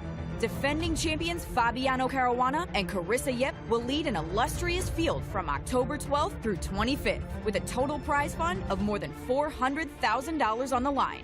Don't miss chess history in the making. Clutch Chess Champion Showdown is here, and 4 superstars take the stage. World number 1, Magnus Carlsen, Hikaru Nakamura, Fabiano Caruana, and reigning world champion Gukesh Damaraju. With more than $400,000 on the line, daily win bonuses, escalating point values, and the one-of-a-kind Champions Jackpot, every game could change everything. It all unfolds October 27th through 29th, live from the brand new playing halls of the St. Louis Chess Club. Don't miss a moment of chess history in the making. The 15th annual St. Louis Chess Club Golf Tournament teed off on October 6th at Glen Echo Country Club. Over 100 golfers participated and helped to raise funds in this terrific event that united chess enthusiasts, community supporters, and golf lovers for a day of friendly competition on the green. To everyone that attended and helped support chess education and outreach programs, thank you for your generosity. By now, you guys probably know there's a lot to see and do in St. Louis. But when it comes to the art scene, there's more here than meets the eye. From Laumeier Sculpture Park and the City Garden to the stunning Cathedral Basilica, one of the largest mosaic collections in the entire world. So if art is your thing, St. Louis is on display all year long. Ooh, Now that's an exhibit. St. Lou is always exploring. Hi, my name is Brian Woods. I am the music director for classical programming at the World Chess Hall of Fame and Galleries. It is a monthly series that we put on featuring performers from the St. Louis Symphony, from Opera Theater St. Louis, Winter Opera, and some of the finest freelancers we have here in the St. Louis area. Every live performance is completely different. So when you come to a concert here at the World Chess Hall of Fame, you can expect infinite possibilities all within this rubric of music. We're the Manos! Welcome to our show! Go, go, go!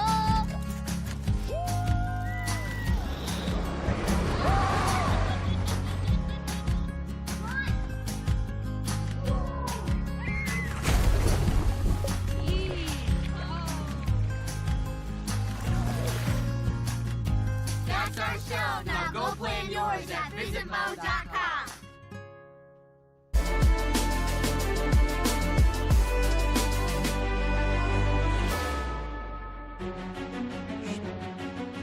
Welcome back to round 7 of the US Championships.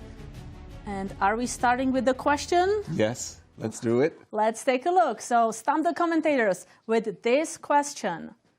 It was a very, very good question of who played the most under 20 US championships. But give us the question. Give us the question. We're getting there. We're getting there. It was a very good question, and I loved the players. Yeah, so which player has competed in the most US championships while under the age of 20? Bobby Fischer, of course, famously won as a junior player.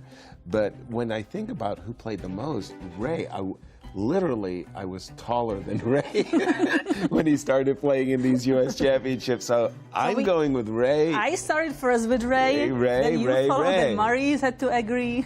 Had to, very reluctantly, but Jeffrey and Awonder were excellent alternatives as well. Ray Robson. Yes, 7. 7, wow. Wow, under the age of 27.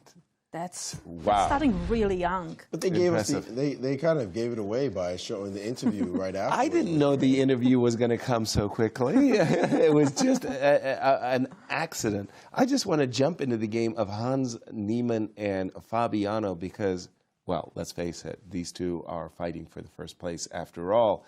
And it's such a double-edged position, I want to say. You usually don't get these double-edged position so early in the game. But we've just seen the move G5. Oh, let's just go back a few moves. A4, G5, let's go. B5, the knight gets booted backwards, knight to D8. And that makes the most sense after all, because essentially... The knight on the edge of the board. The knight's going to jump, whether it go to F7 or E6, and maybe, E6 to D6, and maybe even throwing in a bishop C4. But D4, a move we thought was necessary a few moves ago, he's picked up on it now. And for me, G4, are you moving the knight to E1 or D2? I thought E1 first. But would you like to toss in D? You can decide later if you wanted to play D takes E5. So I don't like the knight here. Knight to G6.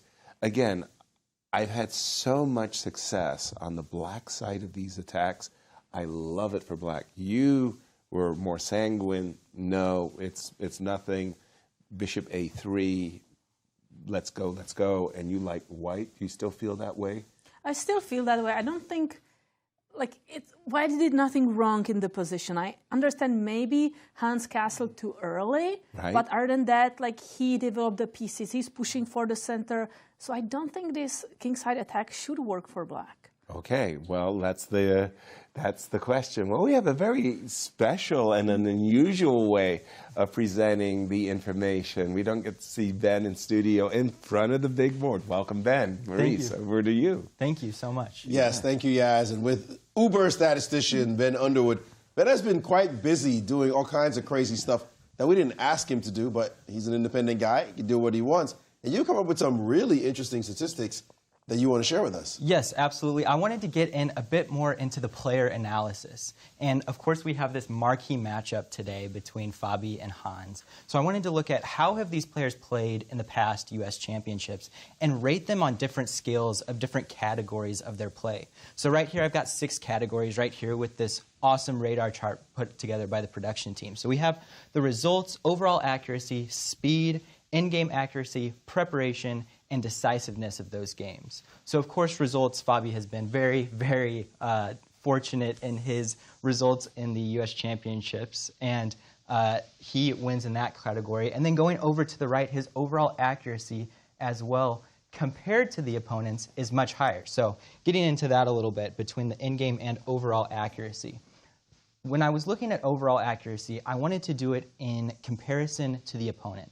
I saw, let's say, Sam Sevian in the Sinkfield Cup, and he had 97, 98% average accuracy through the whole thing, but he finished in all draws, and it didn't really seem to give the full story of, how he was playing in comparison to the opponent. So now I looked at the average surplus in accuracy over the opponent for each game. So Fabi has 2.07 average surplus in accuracy compared to his opponents. Hans only 0.7, but they're both still positive and still playing more accurately than their counterparts. So 2.07, you've got him at 83%, 83.2% finding the best moves in the end game. In the end game as well. So yes, that 83.2% is just for end game through the 940 end game moves that he's played, but that's a huge number. And of course I put in some stipulations, if the engine gave 2 best moves based on the evaluation, I allowed that to be counted as well if they were very close. But I mean, 83.2 is enormous to find the best move that often. Yeah, breaking down the players, we see Hans at 78.3%,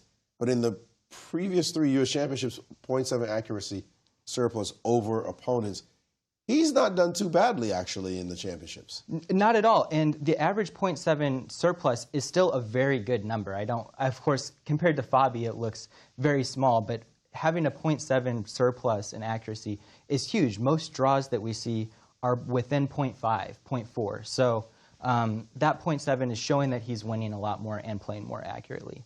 I'll jump to the opening preparation because it's a little bit different than what we are seeing today. So average moves to first deep think, also in surplus to the opponent. So if you're thinking later, you get rated on this green scale right here. So let's take Sam Shankland at the most, for example. If his opponent takes 15 moves before their first deep think, on average, he's deep thinking at move 18 with that +3. So this is kind of showing where in comparison it doesn't necessarily show how their performance will be after their preparation, but it does give an overall look at maybe what their prep might be in comparison to their opponent and when they like to start making those deep things. This is the kind of information you're sharing with the players? Because this would be very useful to have if you're a competitor. It may be. I've shared it with a few players in the past, which, I won't name all the names, but I'm hoping that in the future, players will start to look a little bit more into these deeper statistics about their gameplay. All right, take us through another one. Sure. Let's go to speed. This one is just straight up how many seconds per move are each of the players thinking. So Fabi, second most right here, 205 seconds per move. Of course, Dariusz, 404, which is huge. And then all players are kind of central around this 100 second per move figure. So are you saying that Fabi is the second slowest in this tournament? Second slowest. However, look what happens when we look at only the games which each player has won in the U.S. Championship. And by the way, I just want to note that Awonder Liang is at the other end as the fastest, Aronian and Hans Niemann, the 3 fastest players. So that's fascinating. Yes. And then, so what happens when they win? Everybody starts to get about even. Fabi and Daru drop down. All the other players think a little bit longer, it seems, on average, but everybody is between that 100 second and 150 second per move. I'm surprised to see Ray there and Ray ahead of Fabi on the other chart, because we know Ray is someone who definitely spends a long time thinking, but here we see that he is, well, I guess when he wins, he's a little bit quicker, but he's still one of the slowest. The slowest person on this chart is actually Wesley So, right in the middle.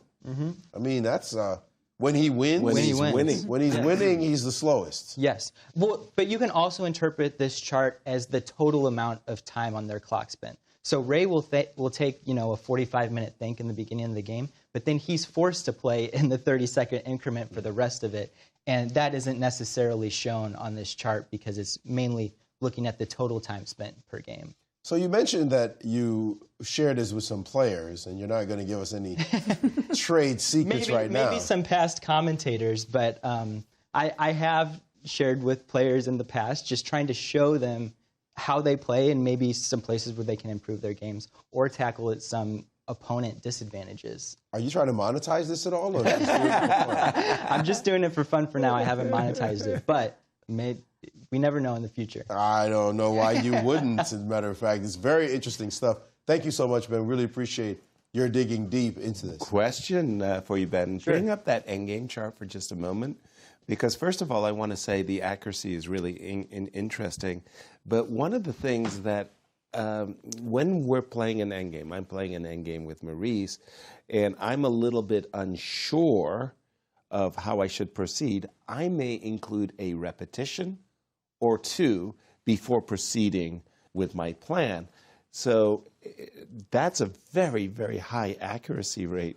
But are you allowing for the idea of repetitions? Are you not subtracting because I make a repetition and I'm unsure and I'm gaining time on the clock? Depending on the evaluation, this might subtract. And in that case, it would not be an accurate representation. However, what I am allowing for, if your repetition is within, let's say, 0.05, 0.04 of an evaluation change, I'm going to go ahead and allow that to be counted as best move. And if it's a little bit lower and the position's still winning, I'll just take that move out of the equation because it's still a good move. Right. And it still deserves to be accounted for, but it's not a best move. Right. So it depends on the certain allowances that I put within the model. For this one, it was just that 0.05 allowance for the next best move. Right. But yes, in that case, it might not be the most accurate. Right. Who came up with the DNA? Who came up with the chess DNA? Oh, this was the production team. Yeah, that was pretty good. And I came up with the numbers to put on there, and it's very, very impressive graph. The chess to DNA. Look at those differences in the player performance. Fascinating stuff. Keep it up. Ben, can I have a question about the third graph, the time per move? Sure. No, sorry, the next one. Yep. What's happening with Grigoriy Oparin? He didn't win. He didn't win a game coming into the championship, so he couldn't get So measured. it's from the previous championship? It's only about winning games, this particular I thought you graph. wanted to hide this. I had the same question. I had the same question, Maybe too. I'm working with this player. Let's not show all the secrets. The reason I know that is because Grigoriy told me in our interview his goal was to come into this championship and win a game because it was like, and he won 2 already, so it was pretty interesting. Again, Ben, yeah, thank great you. statistics. Thank you. Thank you for having me on. Always a pleasure. Absolutely. Come back. Fascinating stuff, and I can tell you there's some chess players out there thinking, I got to call this guy up. Yeah. Put him on speed dial. Improve my game somehow. Exactly. Great. Thank you so much. And let's just jump back. Katja, where would you like to I want to guide jump us? to that game between Talia Cervantes and Anna Sargsyan just to show the viewers what happened. So after this spectacular knight g6 move. Oops, I'm going in the. Yeah, I've got the wrong game.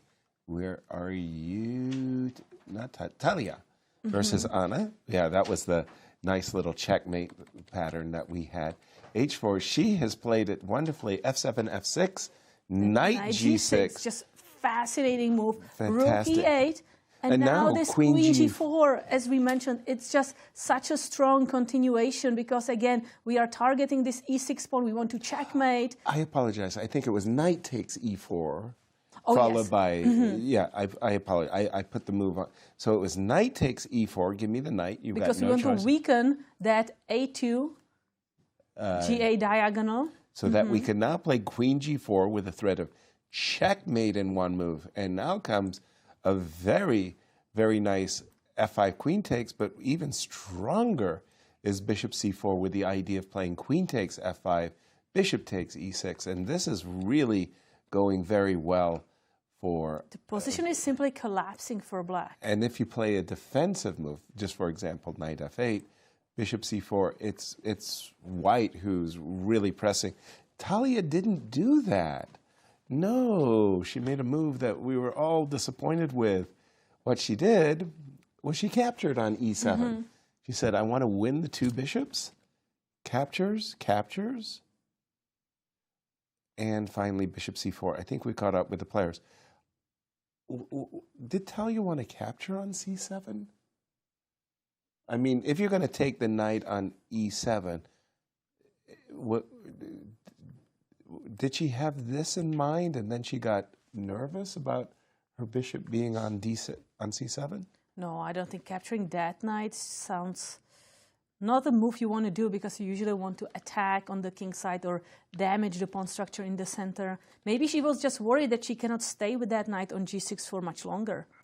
Yeah, she missed an opportunity. She has taken king h8, queen g4, white still for choice. I mean, I love Talia's position.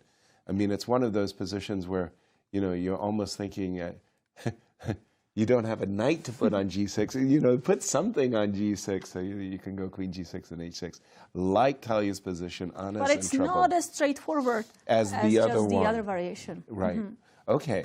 I'm going to go to Alice Lee for a quick I think Maurice wants to show us something. Absolutely. Over to you, Maurice. Just very quickly, a game between the two youngest players in the women's section. It's between Rose Atwell with the black pieces playing against young Megan Paragua, who is in her first championship. When you're in your first championship, usually it's tough. You come in, especially as a youngster, you're playing against the best players in the country. It's just great to get the experience. You don't want to get beat up, but that's usually what ends up happening in your first campaign. This position comes from a Panav Botvinnik attack in the Caro-Kann, and this is a typical idea, and it looks like Megan did not understand just how dangerous the position was, because after the move b6, she actually has to clip this pawn off immediately. You're not going to hold the structure together. It's not that easy at all. Best to take, instead she played the move b4. And when Black sees that, Black says, I'm going to break up the team. Like, this is just ready-made pawn breaks on the queen side right now. And after this, she played the move knight to a4, and now knight bd7. And again, there's going to be some kind of clips that happen here. The move a3 played, and now a takes on b4, a takes b4, bc5, bc5. And it looks as though, okay, I did it. I did it. I held the structure in place. Until you see the fantastic move, e5 land on the board. And this is incredibly instructive, as now the team is going to be fully broken up. Takes, knight e4, bishop d2. And now the move of bishop to b5 will be just crushing. There's no castle. Stuck. Yuck. Just devastating. Yuck. Yeah. That's not good. Not good at all. I wanted to turn our attention to the game of Carissa Yip versus Jennifer, because Carissa, just before she went into the confession booth, she's just played the move g2, g3, had Carissa, and she got a position that I thought was very theoretical, and I seem to recall games of Garry Kasparov where he was playing the moves knight to d2, knight f3. A novelty, according to my database. Carissa spanked down the move e6 and said to Jennifer, okay, how are you going to handle this move? Are we seeing Levon? Ray and Levon leaving? Did they already did their game conclude as a draw? Let me check that. Just check. Yeah, it's a draw. Levon Aronian against Ray Robson. Okay, we'll come to that in a moment. Going back to the game of Carissa for just a moment. e5, e6 by Carissa. And this is definitely what White wants to do. Breaking up the team on d7 and c6. We anticipate that the bishop is going to come to g2. When the bishop comes to g2, we're castled and we move our queen, let's say, to the square e4. We want this diagonal to be as vulnerable as possible. So the move e6 fits in the scheme of Carissa's opening. And we remember her yesterday's game against Irina Krush. She had black pieces this time, but she also gave up this pawn in the center to just open the line for her bishop. Indeed, she did. She played a wonderful game. Irina actually collapsed yesterday. Jennifer recognizing, whoa, wait a minute. White wants to move her queen. If I'm forced to move my knight, a2, a3, but if I move my knight and allow queen takes c6, I'm not happy. So let me make the square e7 available for my knight. Castles, bishop c5, knight c3. Crazy move by Carissa. But essentially what Carissa is saying, look, I'm about to play the move knight e4, right? And I'm going to, in time, play a positional pawn sacrifice. I'm going to play b2, b3, and I'm just going to accept the fact I'm a pawn down. But your bishop on a6 will be wondering what its role is for the rest of the game. And it's one of those positional pawn sacrifice that I like. For example, castles. So let's say, well, what if I capture that knight? Well, that's bishop takes c6 check. Right, king e7. Yeah, now I'm not even material down, and your king's just in the middle of the board. Right, So- but rook ad8, and after I play this move, I may be thinking about going here, and then with the queen capturing there. But your king's in this. Well, I want to castle by hand. Of course, that's not going to be that easy because the bishop is here. But if I get my queen to c4, how are you going to attack my king? There's a king in the center. But you don't have the pieces. You have no knights. If you had a knight here, start to check me here, check me there. There's a king in the center. What's wrong? No, I'm thinking I'm getting a free attack. A moment ago, we were talking about a position I'm a pawn down. Now we're talking about a position where I'm even on the board, and I'm attacking your king, which is in the center of the board. So I got to feel great about my chances. I just played the move rook b1, Katya. I'm not sure whether I'm playing bishop b7 or bishop b5 or even bishop e3 and recapturing. It looks very, very dangerous to my eyes, but it's one of those, you might be right. If you could castle by hand, you'd be doing fine. I'm sure when Carissa played the move knight c3, whether her judgment's accurate or not is another question. I'm sure when she played this move, she actually just discounted knight takes c3 because she said bishop takes c6, I'm winning. Not I'm better or anything. I got your king in the center. A huge game for the standings, though, Kate. Yeah, let's take a look because Carissa is tied for the third place and Jennifer Yu is as well. These players have both 3.5 points and they are only half a point behind the leaders. Wow, and we just had another move. Again, I think in the minds of both players, knight takes c3, bishop takes c6 was to be avoided. Jennifer did avoid it. She did play castles, knight a4 on the board. And again, I'm thinking that the bishop is going to move and that in Carissa's mind, she's going to play moves like rook e1, b3, and just say, okay, I'm a pawn down, but this bishop, it's a positional pawn sacrifice where the bishop on a6 is offsides for the remainder of the game. Sharp game. We're going to keep an eye on this one. Katya, where are we going next? Well, let's check in with Alice Lee. How is the other co-leader doing?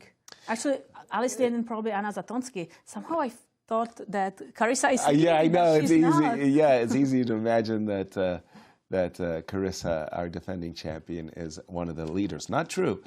When we left it, funnily enough, if we go back a few moves, we go back to this position, not much has changed. The strategic contours of the position are very clear. I was expecting queen b5 for Tusa. Tusa played queen b3, c2, c3. Everything's going just perfectly as far as Tusa's concerned. that's one of those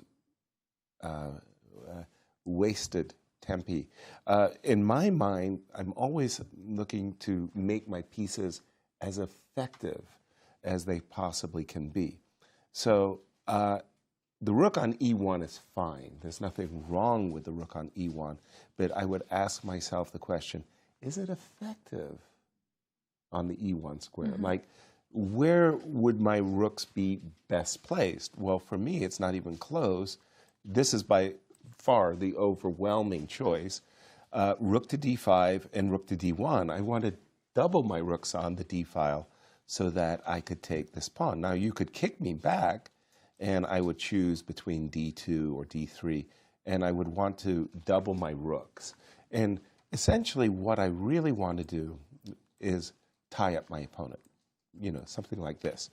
Rook e1 is one of those moves which basically says, when you play f5 or d5, I want my rook to be on the open line. So Atusa's approach is to say, I want to prevent you from doing anything active.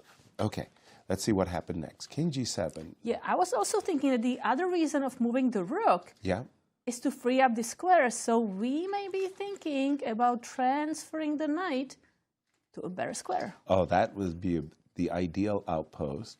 I see knight c4 as being the transit square. If you want to go to e3, might as well do it with a gain of tempo, right? Knight d2, knight a5. Remember, Atusa's queen was on d5 a moment ago. That's why I say not too much has changed. Bishop g5. Have we caught up with the players? Not yet. Let me just refresh. We have caught up with the players. So I'm assuming the knight wants to slowly make its path to the e3 square. I'm assuming Atusa wants to play the move knight f1. And now Black has to figure out how to defend the pawn on d6. Exactly. So probably rook d8, either one. Well, it's not an either or, right? Because on the one hand, the half-open c-file, and I understand why you want to stay there, but once white has played c3, the rook's usefulness on the c-file, maybe this rook is more useful on the f-file. In other words, in this position, if you go rook on f8 to d8, your chances of playing f5 go way down, right? I mean, it's like, I've got bishop g4 chasing you away. I like what Atusa has done. I would say the only thing I dislike about her position is her clock times. She's been rocked hard in this tournament. She won her first game. She's lost a number on the trot, and now she's playing timidly. No, not timidly. She's double checking. She's just double checking. She's everything. Kind of insecure, cautious, because I mean she does have 5 zeros in a row. Well, exactly, and she's got a great position on the board, but she's been playing it very, very cautiously. Katja. Anna Zatonsky, let's check that game. Tatev Abrahamian against Anna Zatonsky. We think that Anna prepared really well against Tatev's maybe surprising b3 in the French. Right, Papa. So knight according takes to d4. Maurice, this was the best engine line for Anna Zatonsky. And knight c6. Okay, I think, I'm not sure, was it knight c6 or knight d5 that he was hitting us with, but knight c6 was Anna's choice. a2, a3. Not allowing the knight to land on that d3 square. But that's a big tempo to play a move like a2, a3. And we've been looking at fianchettoing the bishop, whether it be with b5, excuse me, or the b6 move. And we're putting the bishop on b7 for Anna Zatonsky. And we're not saying it's compensation. We're saying it's more than compensation. It's actually black. Black for choice. I mean, that's what the engine is saying. And I feel if I get to make a castle and play d4, I should be fine. It's not 100% sure you're even going to get that. First of all, after a move, for example, like this, you're probably going to have to play knight c1, which is not the joyful dream that you wanted, right? I mean, Okay. can I still play d4? I mean, I'm extra pawn. Not so anymore. Take it. Rook a2. No. No. No. Not impressed? No. No. I mean, it's just, no. C4? This bishop is so You good. did c4. I wanted to take and play d4. This bishop is so good, Katja. The bishop on b7, b5. Yeah, if I don't get to get rid of my double pawn. I don't like it. I really don't like it for Tatev. By the way, let me just refresh this, because exactly in this moment, I played the move b6, but also b5, especially in that variation we just played, where I get to go knight takes b3. Maybe b5 is the way to play it. And again, if we just look, if we go down this line for just a moment, you can't play knight c3, or can you? Knight c3 to e4. You want to do the same thing, knight a5, or?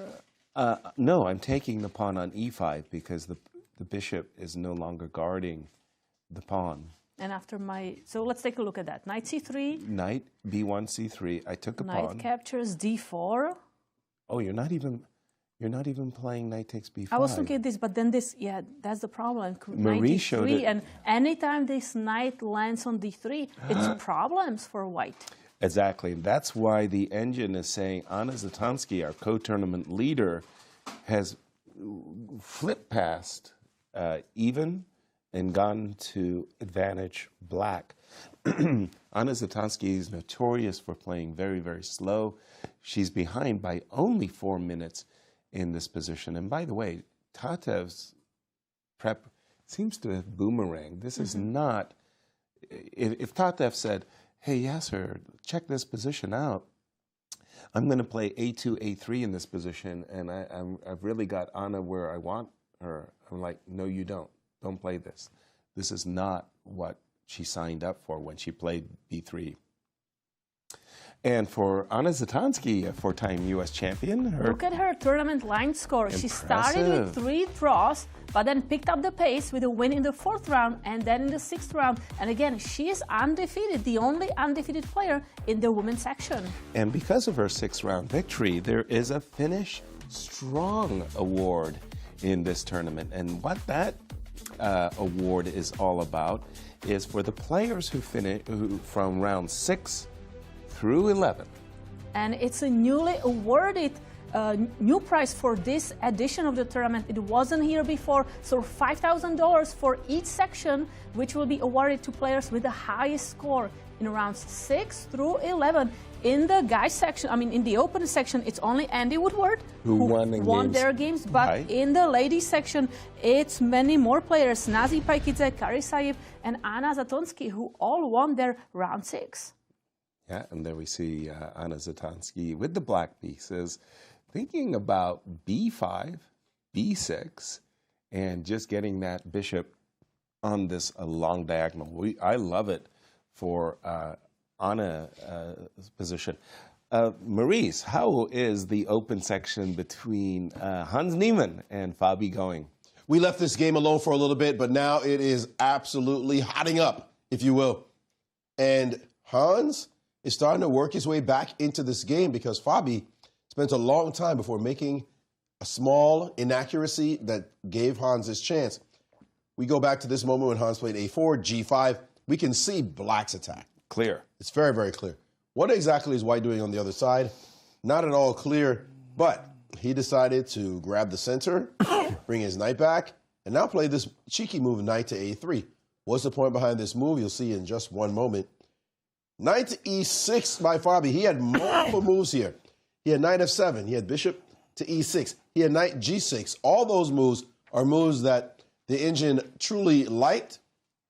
Approves, yeah. Knight e6, not so much. This move gives black nothing as compared to the other lines.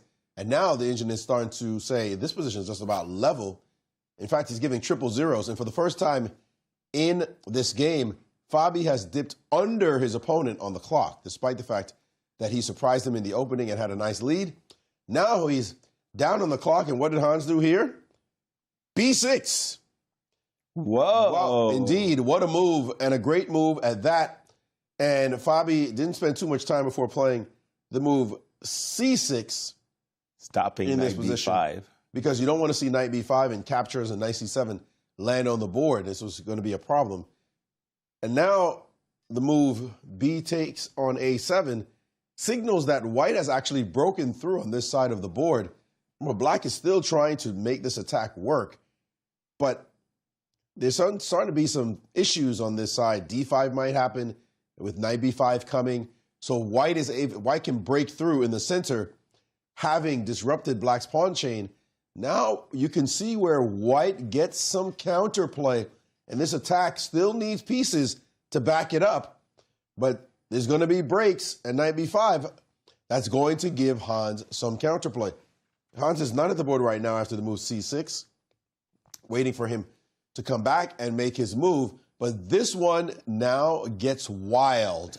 And one of the things about this structure, when I look at it, Yasser, you talked about how you collected points. Oh, yeah, all day, every day. But if you lose control... My opponents were never playing B6 and breaking through on the queen side. Didn't have to let it happen. No. When you start losing control, bad things could happen now that your pawns are up the board. Right. So he's got to be worried a little bit. And we'll see whether or not Hans captures most logical moves to take on A7 now. The clock times a slight edge for Fabi. But this one's so important for the championship. Clearly, it is now that the battle really starts.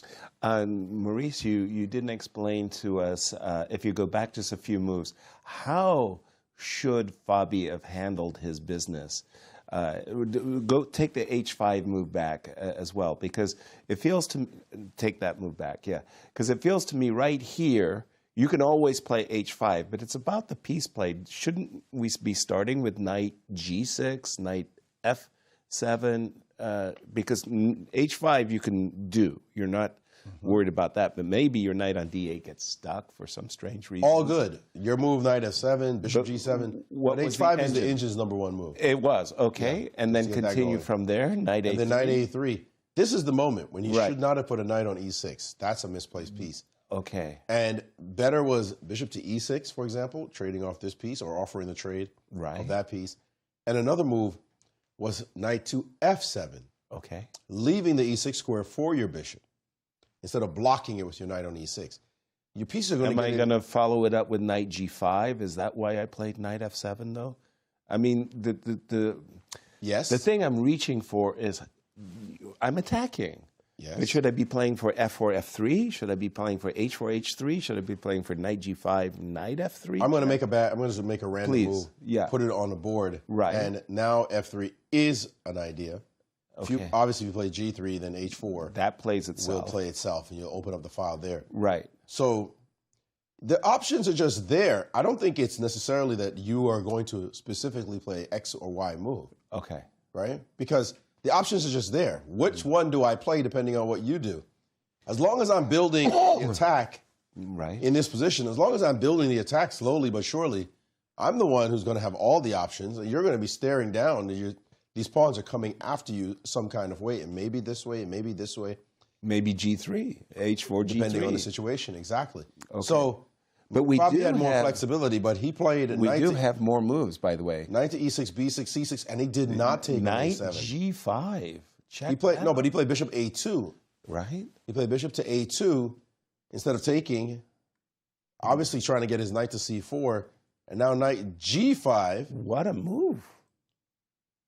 Whoa. See, this position is so chaotic now that it's clear that both players are going to start making mistakes. Clear. That's the biggest thing. This is not a normal structure. No. And now that he saw that this knight could go to C4, which, by the way, could go there now. Yep. And that 2 tempo you just donated, you can't put a bishop on E6 anymore because of this. There's a capture and a knight check that wins the game. Now Fabi has to be only move is this one, to guard that square. Guard D6, guard E5. And now takes on this square with a knight B6 action. White is starting to pick up some pace with counterplay on the other side.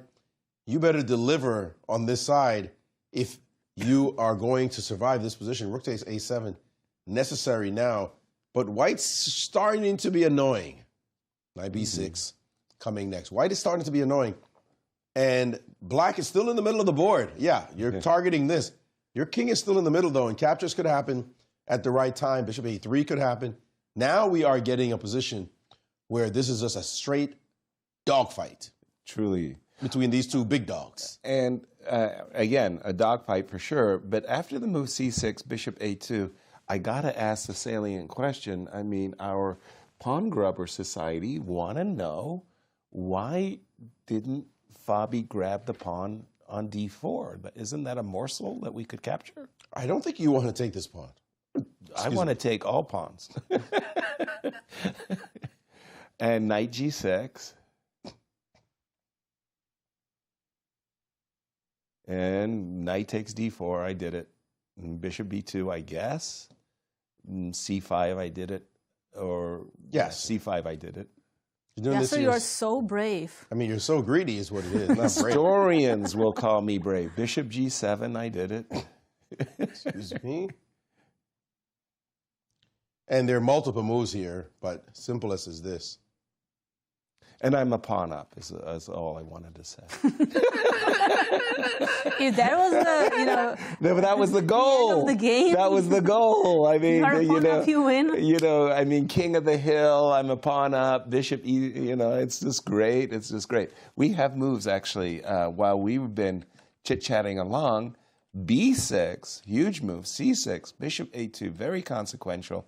Knight g5, knight to d3.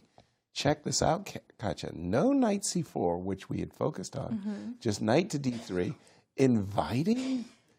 Doesn't that just seem like ludicrous that you could get away with that? We may be preparing. So you go f3. Yep. I'm going to snap your knight on g5. Very, very good idea, by the way, because that knight was menacing. And now knight c4. Yeah, I think we're all understanding the knight is coming to c4, threatening the pawn on d6, threatening the pawn on e5, and I almost always have to play the move knight g6 to defend both. And then, please take my pawn on f3. I've got a brilliant continuation. I will leave that continuation to happen. On. And be a friend, be a pal. I'm curious how to. You can take on pressure in. You can take position. on a7, follow it up with knight b. But come on, that pawn is on your doorstep. You should be. But feeling. I can also play queen b3. Queen b3, just giving your king. Looking this direction as well. Yeah, but giving your king less protection. Yeah. I mean, wow. I'm at a loss for words. Okay, I understand you want to crunch me on f7. I want to crunch you on f3. So do your worst. Just do your worst. I take threatening mate. Okay, first I want to see if I can immediately play knight takes d6, but I don't think that works. Bishop takes, queen f7. You landed with king ferocity. d8. Maybe rook d1. This could be scary for black. Maybe it's so scary, in fact, that I will pause to defend the f7 square, planning still. But look at this. These guys are in a very, very complex position. They're just spanking down the moves. Knight c4 immediately. Well, knight g5, knight d3, knight g6, knight c4. Again, we've been looking at, they could transpose to our variation with f3, bishop takes g5. I don't think I'm reaching for this pawn.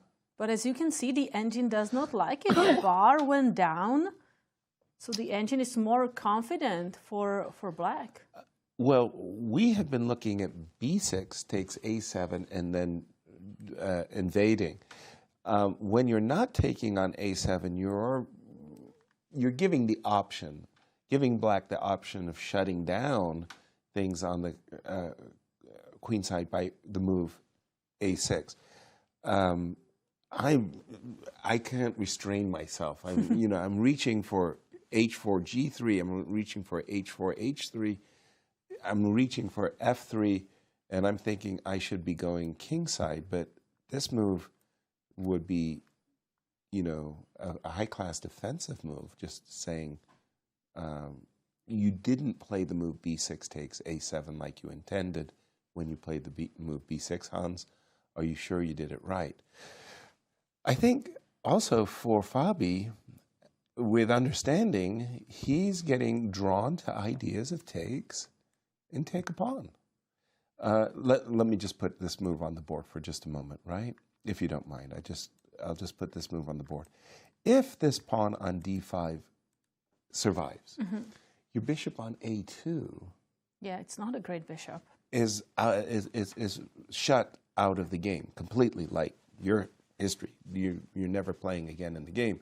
So I mean, the temptation of grabbing a pawn in the center, as I just showed, with knight takes e4 or even taking on d4, that's also, and he's played bishop is responding e6. with move bishop e6. Also very sensible, developing a piece. Takes, asking white, how do you continue? I'm restraining myself from playing all of those attacking moves on the king side and just asking you to continue. Maurice, we got a Donnybrook going on here. I'm just fascinated, but I don't want it to dominate our show. Well, it's a pretty dominating game, yeah. To be sure. The game is so important. And what's the other important game? The game between Wesley So and the youngster Andy Woodward. This game is super important because obviously Wesley is tied for first. If he can pull off a victory here, then those two guys we just saw playing will be behind him, and one of them will have to win to catch up. With just 4 rounds to go, you don't want Wesley So to be in that position. And Andy made a mistake. In this position here, back one move. Actually, I'm going to go back a couple of moves. In this position, Wesley played this move, knight to a4. That's a double attack on these pawns, on this pawn. And how do you defend it? Well, Andy came up with a fine way. He played this move. Now he's hitting this knight. So bishop takes. He took some time and then took with this rook. Slightly better was taking with the other rook, but this is not so bad either. Takes, played, and now knight g3. And now he found this brilliant idea, d4. Fantastic move in this position. And here, Wesley said, all right, I'm just going to take this and take this. I'm up a pawn. And here is where Andy had to be really deep about his next move. And what he did instead, actually, he played the move d3, which the Incr doesn't like. This pawn is going to be corralled, and he's going to have to defend this for a long time. Yes, he has a passed pawn, but this pawn is not going anywhere. Meantime, there's a 2-on-1 on this side. He's hoping that this gives him enough compensation. It gives him some, but what would have given him much more compensation was just taking on e3. Now you have to take back with the queen, because otherwise taking with the pawn just wrecks your structure. And now look at these black pieces. I mean, they're just fantastic. If you play, it doesn't matter what you play. Let's play a move like this. Black can even wait and play slowly in this position. The problem is that black's pieces are perfect. You cannot challenge black on this file. This queen's about to jump into the game and start creating some activity. Queen c6 is a problem. Queen d5 is a problem. Black just has great play in this position. And though white is up a pawn, I know Yasser is thinking, but I'm up a pawn. This is great compensation for Andy. He played the move d3. And now Wesley So will get after this pawn. He will just restrain it, bring in both his rooks to attack it. Eventually, his knight will show up, maybe knight h5, knight f4. Slowly but surely now, Wesley is thinking, man, and he has played rook a d1. If I can control this game with my extra pawn and win, yum, yum, here I come. You could go to +3. Meantime, Fabi and Hans are fighting for their lives in that other game. The only good news for those two is it doesn't look like that game's going to be a draw. But who knows? This one, though, Andy's going to have to defend to save his life. Yeah, I see the d pawn as a liability compared to that variation where you go d4 takes e3. In the Atusa versus Alice Lee game, Atusa, she played the move b2, b4. I didn't like it. And although the rook ending is extremely balanced, I'm saying Alice Lee is off the hook. Alice went into the confession. Let's hear what she had to say.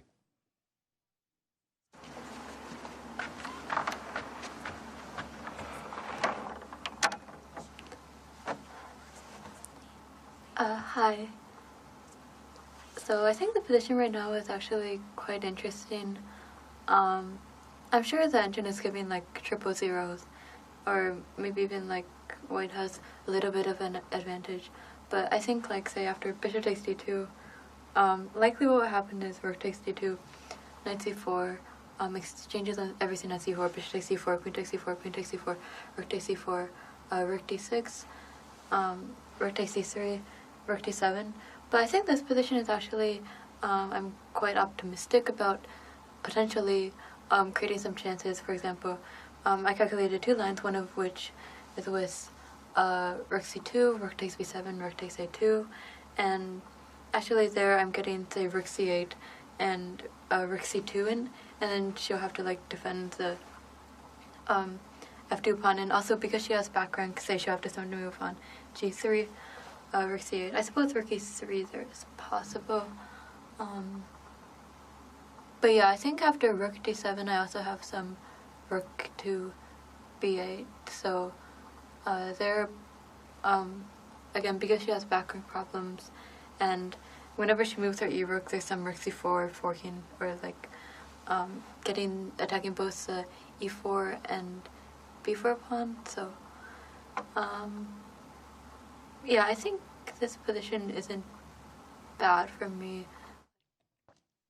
There you hear the confessional where the endgame triple zeros according to Alice, but she is feeling slightly optimistic after queen takes c4, and therefore I think Atusa made a wise decision in playing the move rook e3 right away, and basically saying, okay, I'm threatening to take on c4 and take on d6, so I'm going to try to force at least one of your rooks to be passive. Now, what you heard from Alice is that there's White has some back rank issues, but if Atusa were to get the queen exchange in where she gets to play king f1 to e2, there are no back rank issues, and I do think that triple zeros is the proper evaluation of the position. Draw seems inevitable. I just want to go quickly to the game of Carissa Yip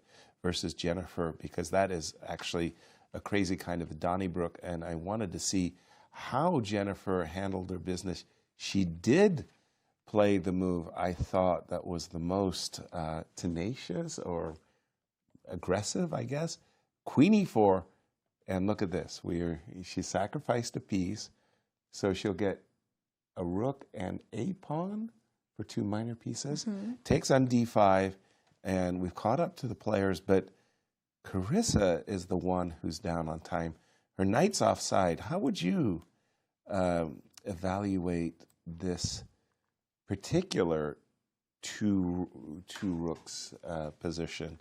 Because there is this nice little move, rook d1 in the position, right? If you take on d5, queen takes d5, we both favor white, end of story. But the desirable, whoops, we can't take on c6 because of the old double attack, right? So what's your take on this position? Exactly what you are saying. Like, White wants to dominate the light squares, but it's not going to be that easy after this move, rook d8. Yeah, and I think your road to chess mastery always comes with the following exercise. When do you prefer the 2 pieces against the rook, and when do you prefer the rook and the pawns against the 2 pieces? And there also comes a point where black may start going for f5, maybe even f4, because this knight is out of the game, this rook is not in the game. That's another issue, exactly. So yeah, I think Jennifer is in very good shape. And now I'll ask the question again. Knight to c3, bishop takes c3. Now it's different because we've got 2 bishops, right? A moment ago, and but we have to take the knight, you think? I don't know. I was just trying to win the pawn back. So can I move back the rook d8 even? Of course. Okay, here I want to start with f5. f5. So you force my queen to go. Where can my queen go? I'm not sure where I'm supposed to go with my queen. Apologies.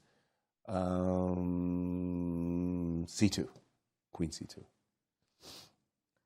Well, no, I may just take the pawn. Now you take the pawn. Okay, fair. I hate my knight on A4. I want to bring it back. Give me this guy. Either C6 or E4. By the way, we have breaking news in the game of Fabiano Caruana, so we will jump to that game.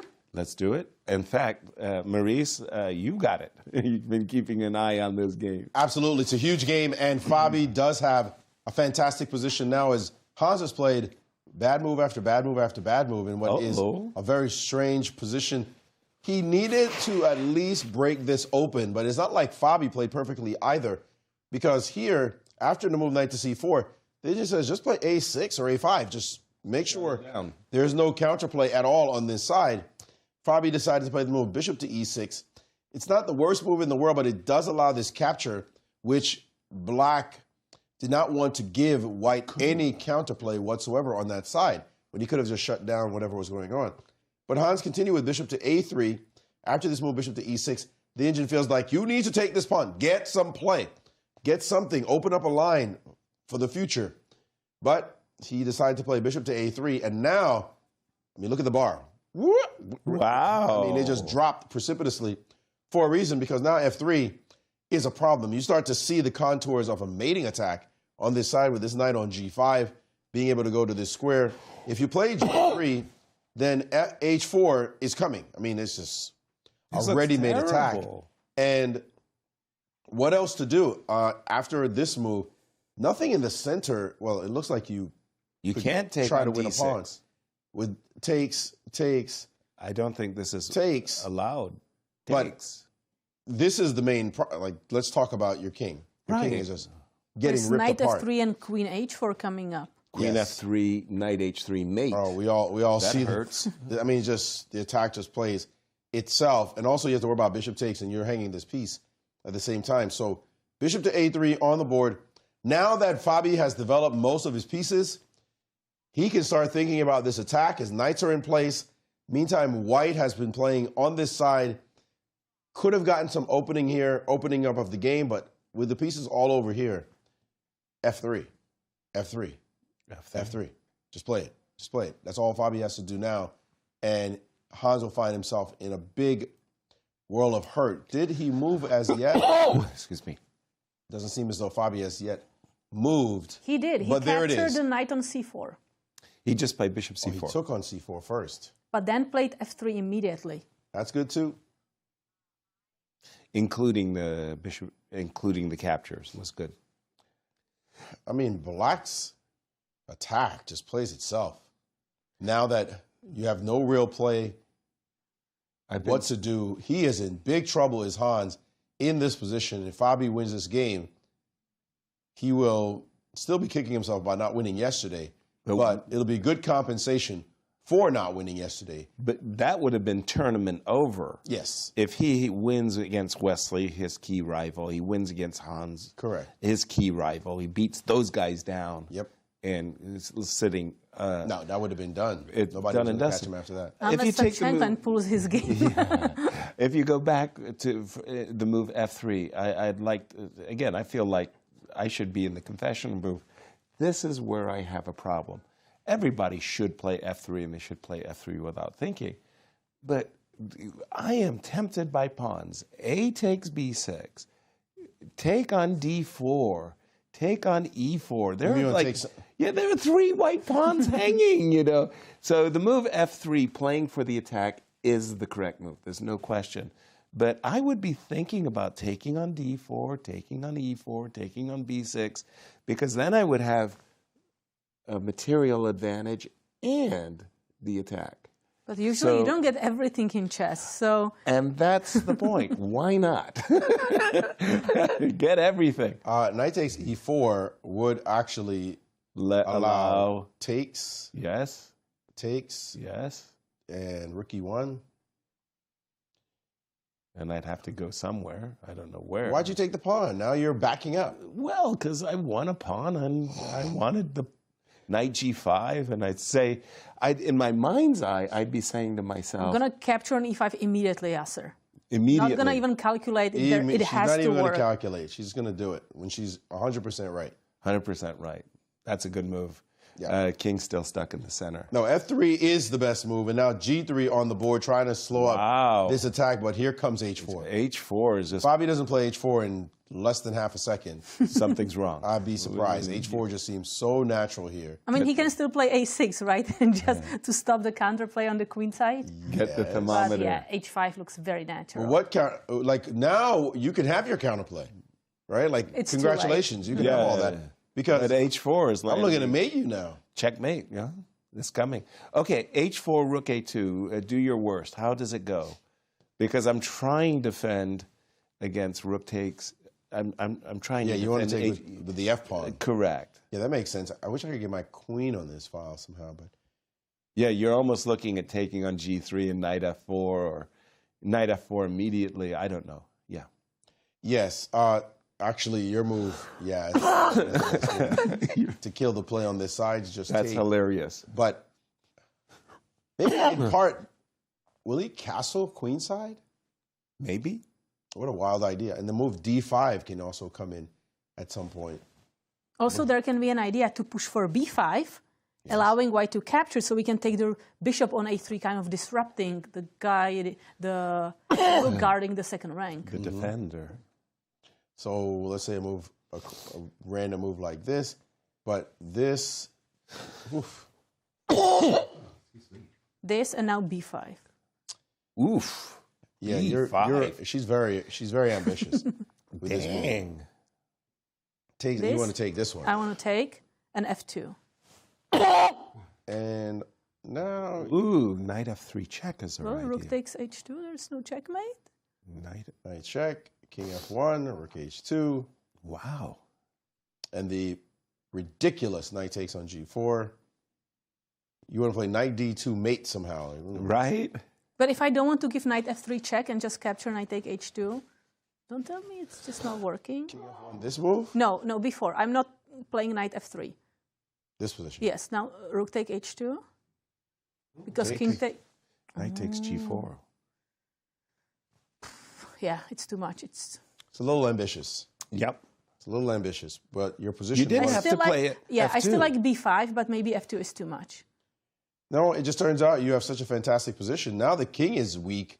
When you take here, they're not taking back because you're taking. Check. With check. Mm-hmm. You got an open file. You got pieces ready. It's just not fun. No, Knight G6 to E5, and then you get to play F2. Yeah, all day. This is Yum Central. Fabi. All day. And Hans just played Queen C2. No. There's no way we believe that move. No. After G3, H4, Queen to C2. He's trying to use his queen to defend this side, but there is just no way he's going to survive this position.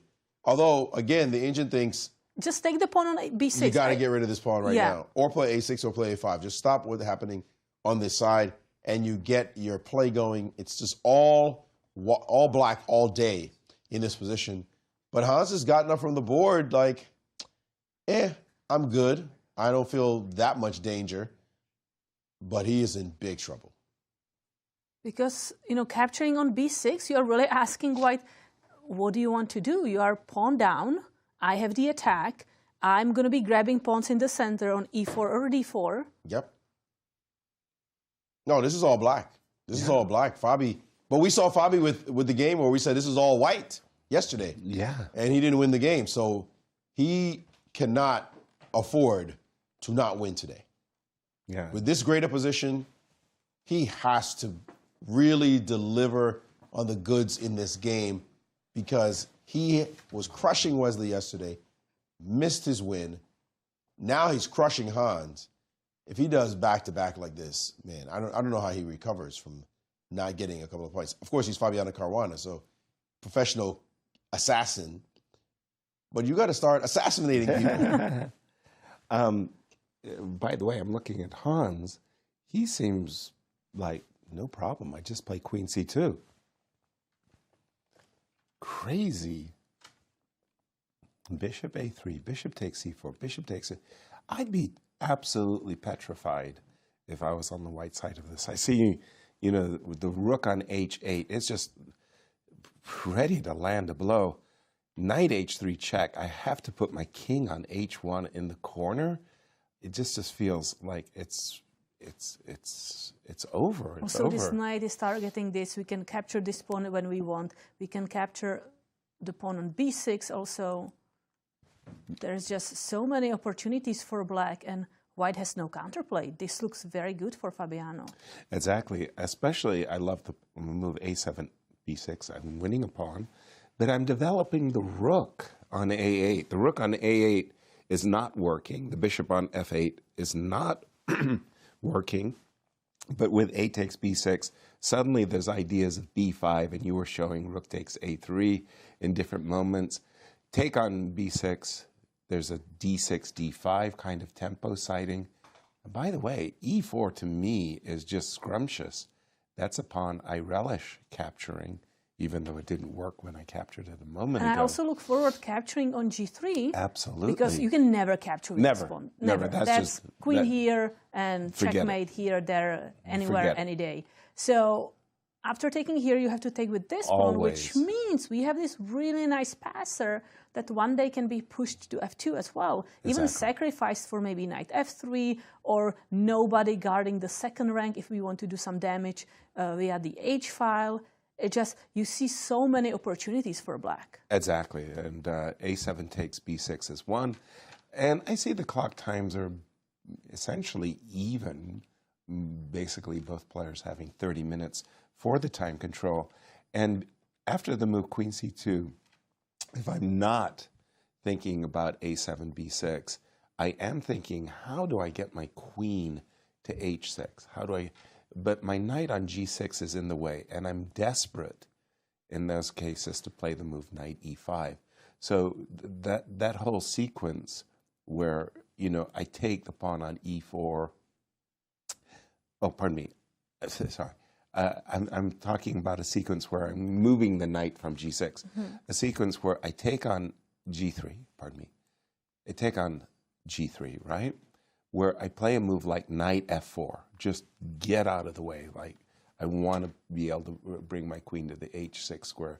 These, I understand, this is not, you know, absolutely play on one goal, but you can easily understand why I'm drawn to this way of thinking, because if I get to play g3, how are you going to answer knight h? Sorry, let me just play another move. g3. Takes. Oh, in this case, it doesn't work because you happen to have the genius. It's not checkmate. It's not checkmate. But you see how close. Yes. I mean, this looks beautiful for black, but again, if we move it back. Yep. If black simply recaptures, because there's a lot of forcing stuff we can be considering, like you are saying, knight f4 or first capture or then on d4. But sometimes you're like considering what white has, what your opponent can do. So if I capture this pawn, am I worried about anything? Because for me personally, this pawn on b6 is a little worrisome. Like it can take here, I don't know, sometimes there can be some jokes, bishop a6, b7, or even just this pawn coming forward. I don't know, something can be happening there. Plus I cannot really entertain this rook to attack because it has to guard this pawn. So I'm solving a big trouble with this pawn disappearing, and I don't see what white can do, so I just want to take it. And then, yes, I'm going to continue looking at your king and thinking how I can play for a win in a forced variation. Yeah. Your words to Fabi's ears, because he did play the move a7 takes b6, just as you prescribe, Katja. And seriously, you know, you're keeping knight f4 in your pocket, and you're eliminating even the vague threats while also developing the rook. Han's in deep, deep trouble in this one. And you know, we mentioned that when we looked at head-to-head between these two players, maybe we can bring this back, we will see that Hans Niemann is not comfortable with playing Fabiano Caruana. Look at that, 0 wins, 5 losses, and 1 draw in classical matchup. I would never have guessed that. That is just an overwhelming score against two players who statistically, yeah, you know, Fabi's supposed to have a +1, +2, maybe as much as a +3 score against, but wow. And we have again the deputy arbiter of the women's section, Katie Lynn. So let's listen to what she tells us in the confessional room.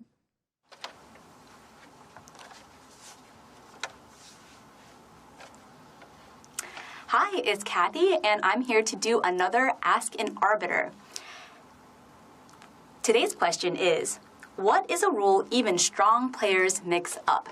And the first thing that came to mind was how to properly offer a draw and how to properly make a draw claim. Now, I will say at this tournament, it seems everybody knows how to do both of those, but at the National Open in Vegas a few years ago, I remember a player in one of the top FIDE sections asked me how to properly offer a draw. So I think even some strong players might get this mixed up from time to time. And at this tournament, you can only offer a draw to your opponent after move 60. So if you see any games here that end in a draw before move 60, then what most likely happened was a draw claim, specifically the threefold repetition claim. Now, to do this properly, you have to make sure if the position is about to occur on the third time on the board, you have to make sure it's your turn to make the claim. So what you do is you write down the move that you intend to make, pause the clock, and then raise your hand or call an arbiter over. You'll then tell me what you intend to move, so I will make the move on the DGT board, and if it is a proper claim, then it is approved, and if it's not, then it's denied.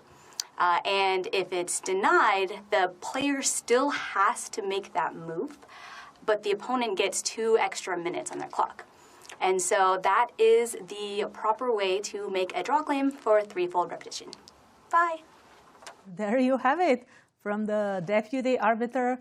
By the way, offering draw, that's something I was taught very early on, but I faced players who it was their turn and they offer me a draw. Right. And I'm like, well, make your move, right, hit the clock, then offer me a draw and let me think about it. But this is not the way to offer a draw. Exactly. That was a famous occurrence in my chess career. I was playing the World Junior Championship as the last round. I'm playing against Jim Plaskett, Gentleman Jim from the UK. And I need a draw as black to clinch the gold medal. Mm-hmm. And my second, John Donaldson, was so nervous he went and ran the marathon during play. Jim offered me a draw. He said, I offer a draw. I said, please make your move and I'll consider it. So Jim went into a tank, thought for about 20 minutes, and John comes running into the tournament hall, and the rumor goes, Yasser declined a draw. And he knows all I need is a draw for the gold medal. So I happen to be wandering around. He comes in and clutches me by the throat. Says, Yasser, you didn't decline a draw, did you? I said, John, even if he hangs as queen, whatever move he plays, I'm going to accept the draw. Very good, very good. He releases me. Go back to the board. So you didn't want to just say, okay. Yeah, this is like but you have to make your claim by making your move. I offer a draw, press the clock. Yeah. So in an effort to get more people included in chess, Dr. Ginny Sinkfield has written a book called Read and Write Chess. It is written in 17 different languages and is a quick way to become literate in the language of chess. It is free for download online at stlouischessclub.org. Learn to read and write chess today. And as we go to break, Yasser, you had a chance to sit down with Open and ask them about what their routine is during the tournament. Take a look and we'll be right back.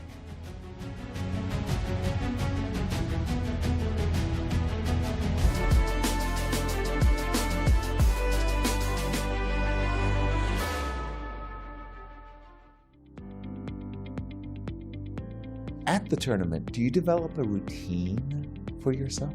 Yeah, definitely. Every single tournament, I have an initial routine which I try out. I go to the same restaurant in the morning, or have the same walks in the evening. And if it's going well, I just stick to it. Yes, especially. If it's not going well, that routine changes in an instant. Right.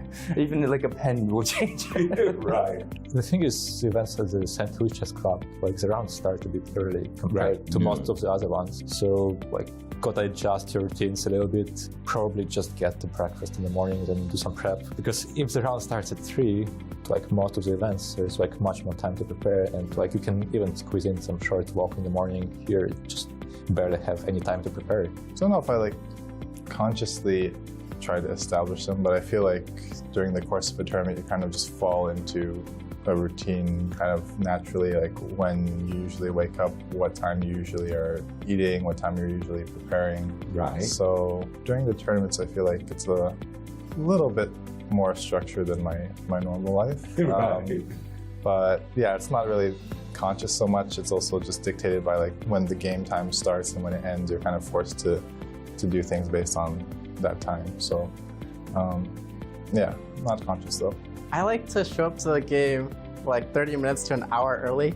So I can chat with the friendly folks there. Right. So I see, I think they changed up the arbiter rotation this year, so I'll have to get to know some new folks. Leonard's always there, hopefully. Right. So, you know, that's the only routine I do. Yeah, I mean, so this one's also going to be a little bit different because I can't remember ever playing in St. Louis with games at noon. So it's only 1 hour earlier, but for example, I try to be eating like almost exactly an hour and a half before the game, and I control my meal size. A lot of places that I might go or order from will not be open at 10:30, but they are at 11:30. That's right around the time they open for lunch. So I'll have to figure it out, but yeah, I mean, I have a pretty set routine on what time I go to bed or what time I wake up, what I'm eating. Just try to bring a high level of professionalism to every tournament I play. Once round 1 starts, I guess, I kind of start making a routine, trying to see what works best. Like, I guess, getting up at a certain time, and then I start off with tactics, and then briefly prepare, take a nap somewhere in there, and then, I guess, just get ready. Definitely, yes. Definitely have a routine.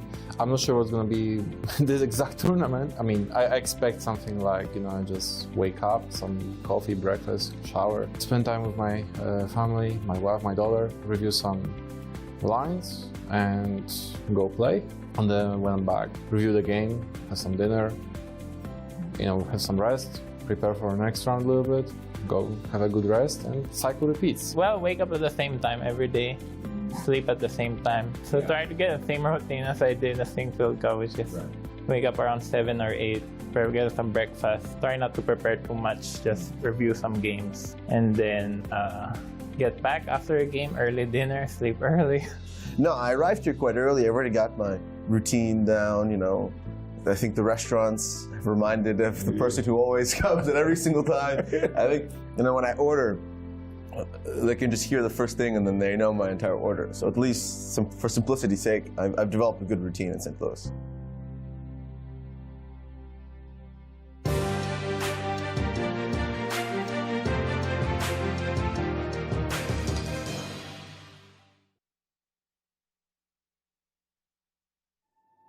From world capitals to the chess capital of America, titans of chess have traversed the globe to prove one thing: who will be the next Grand Chess Tour champion? Each stop yielded elated winners, but it all came down to 4, and beautiful Sao Paulo, Brazil set the stage for an epic final showdown. After a tense first match, Fabiano Caruana and Maxime Vachier-Lagrave emerged victorious, but with the title bout deadlocked after Classical, it all came down to Rapid and Blitz. Once the dust settled after a stunning comeback, only one man was left standing, and Fabiano Caruana was crowned the 2025 Grand Chess Tour champion. Following a decade of impeccable events, the tour looks to the future and all of the excitement that will unfold on the 2026 Grand Chess Tour.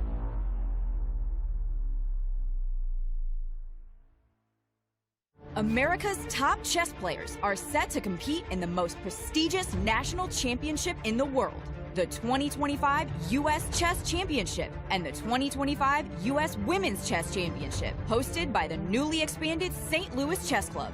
Defending champions Fabiano Caruana and Carissa will lead an illustrious field from October 12th through 25th, with a total prize fund of more than $400,000 on the line.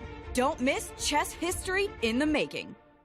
Clutch Chess Champion Showdown is here, and 4 superstars take the stage. World number 1, Magnus Carlsen, Hikaru Nakamura, Fabiano Caruana, and reigning world champion Gukesh Damaraju.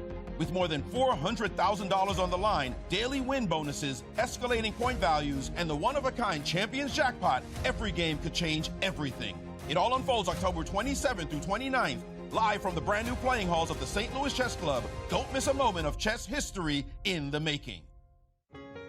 The 15th annual St. Louis Chess Club Golf Tournament teed off on October 6th at Glen Echo Country Club. Over 100 golfers participated and helped to raise funds in this terrific event that united chess enthusiasts, community supporters, and golf lovers for a day of friendly competition on the green. To everyone that attended and helped support chess education and outreach programs, thank you for your generosity.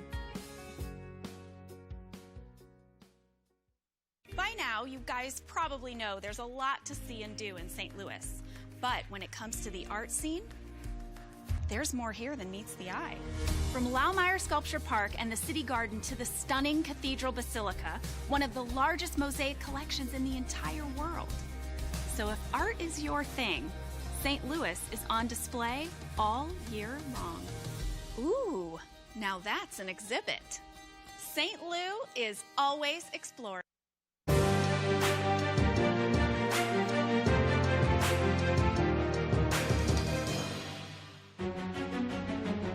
Welcome back to round 7 of the U.S. Championships.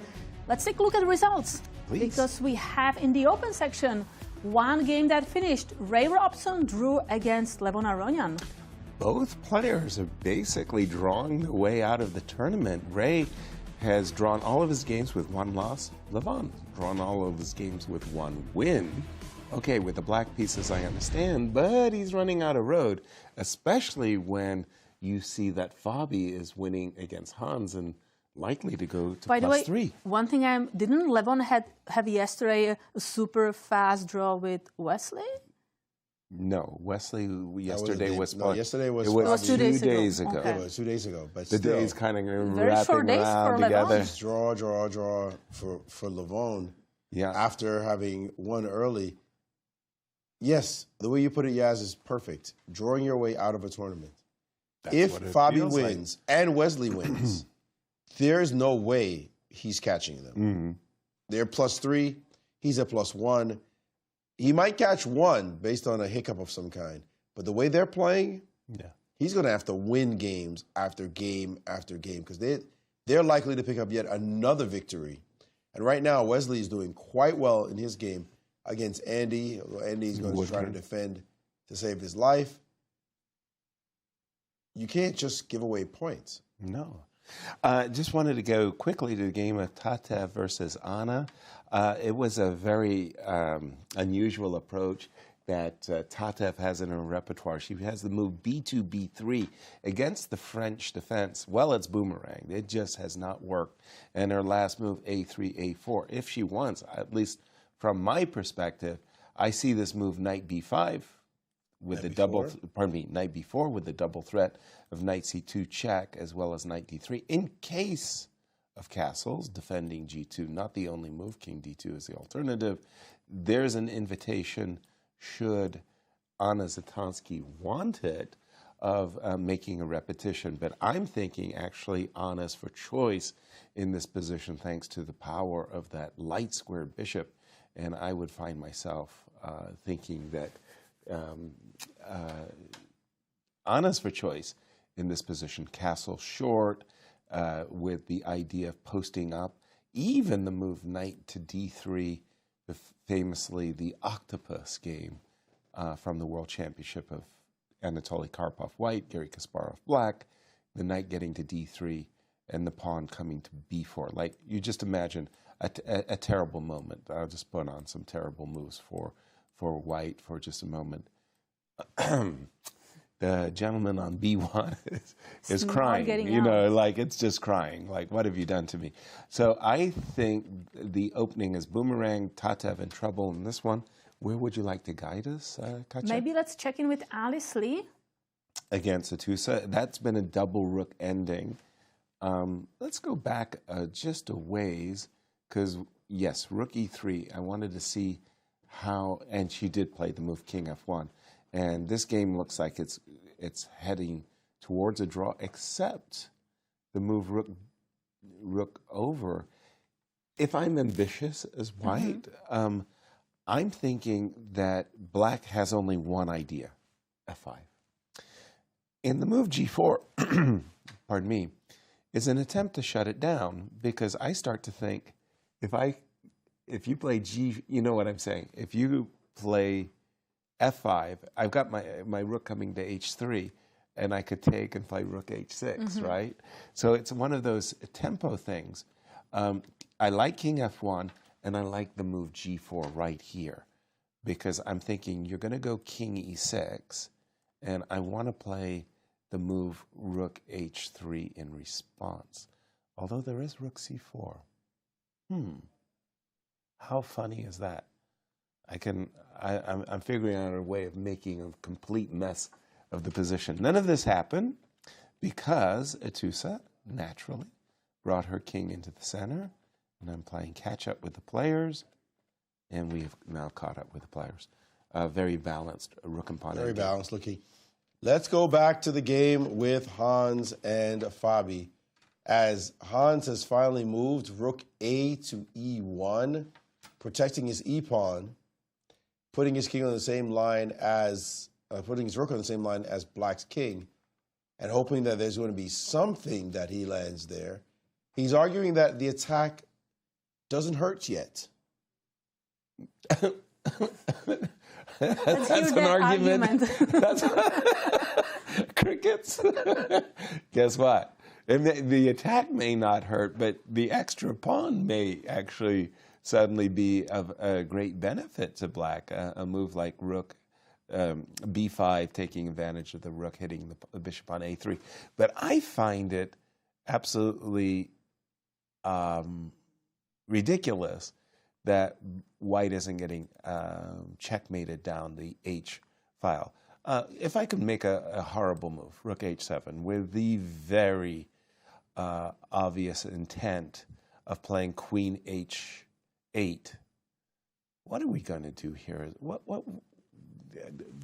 I don't know what rook on a1 to e1 really even does. It's just protecting the pawn on e4.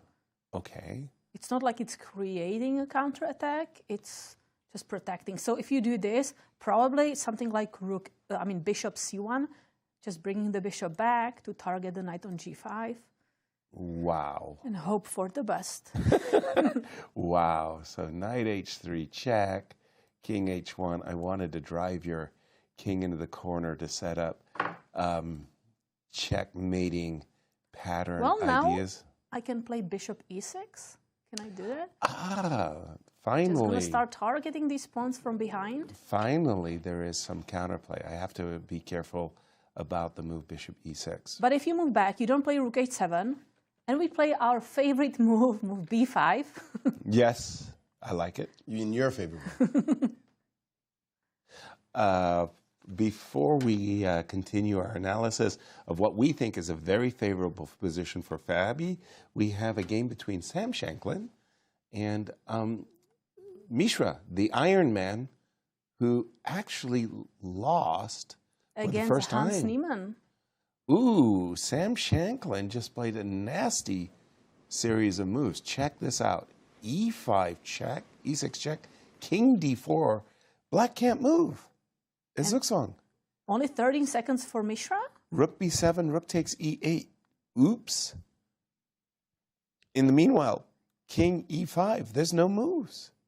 You've just run out of moves. H6 is a move, but King E5.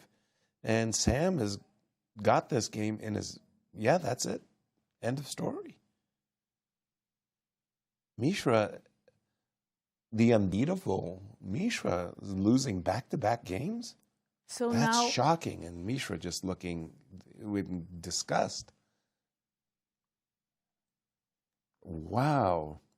so Back-to-back losses. Wait again. Oh, this is really nice, because after this move, the only waiting move kind of, you have rook b7, but you don't have it because I take here and then a fork here. Wow. Precisely. So Mishra is just waiting to resign after Sam Shankland plays the cruncher. Okay, King so E5. they played 41 moves, so they get extra 30 minutes. But if I got this right, Sam Shankland currently has 90 minutes on his clock? Yes. Because he just got the 30-minute bonus. So he had played his first 40 moves in 30 minutes, had Sam Shankland. My goodness, he played at a very, very rapid clip. And we By were the way, talking that's about Abhimanyu, who did not lose in 71 games or 73, then lost against Hans, and today again. wow. When it rains, it pours. Oh boy, that is quite the setback for Mishra. Because he had been on that non-losing streak, and he had been pushing his rating into that 2,700 stratosphere, and hoping even more ambitiously to do well in this championship. But Sam Shankland taking him down in this round 7. Bad news. King E5 is on the board. But this game is not as critical as the games that we need to Of watch. course not. Yeah. As he is, they both look frozen. This is like a, it's like a Well, picture. they've just made the time control, so they'll have 30 minutes. Mishra will have 30 minutes to think But they're about not. his I mean, resignation. it doesn't even look like they're breathing. Oh, you mean they just fossilized? Okay, somebody moved at least. Now we know. There we go. They're actually extant. Maybe we can jump to the game of Sam Sevian and Grigoriy Oparin, because Sam just played a brilliant move according to the engine with 2 exclamation marks. Captures on c4, knight takes c4, queen a5, the knight on c3 in a pin to the rook on c8.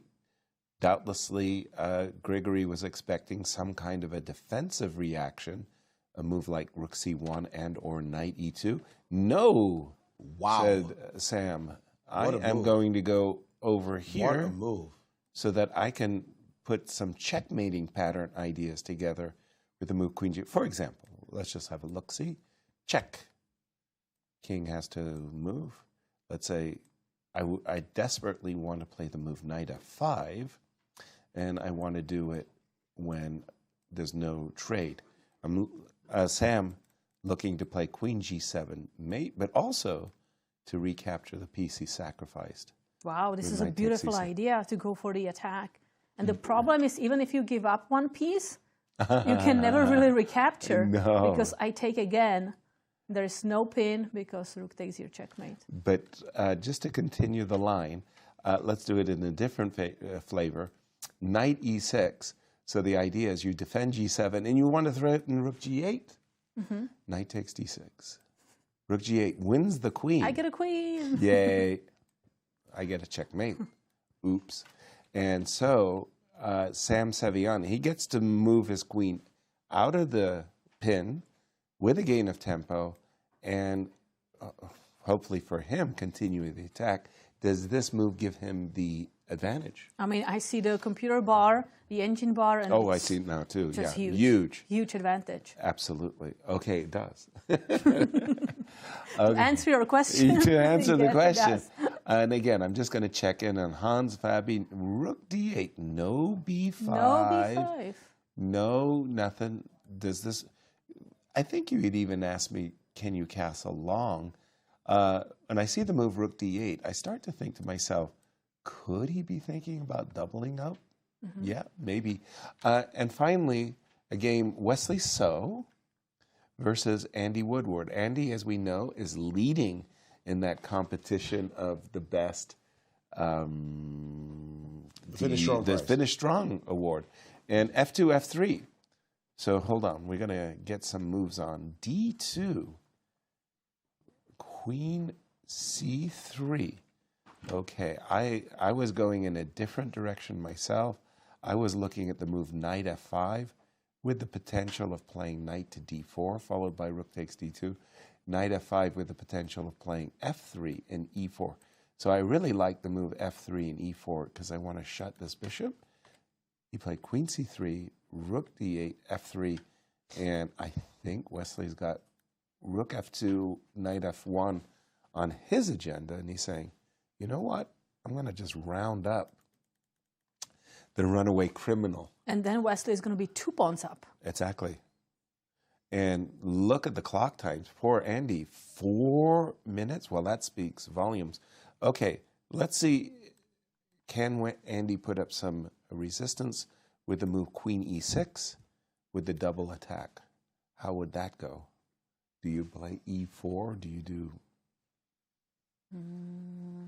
Yeah, I play E4. E4? That looks like a really good move to me because it readies knight F5, right? Attacking the pawn on G7. It's just an important pawn. I don't want to give it up. Yeah, but Queen? Queen D3 on the board. No. I think Anna Sargsyan yesterday suffered a lapse of judgment. She readied a queen trade against Nasi in an ending absolutely lost. You never want to trade queens. Andy just made the same error that Anna made yesterday. Queen trades isn't where you want to go. The ending, that pawn on D2, it was actually, I thought that he was going to go something like this.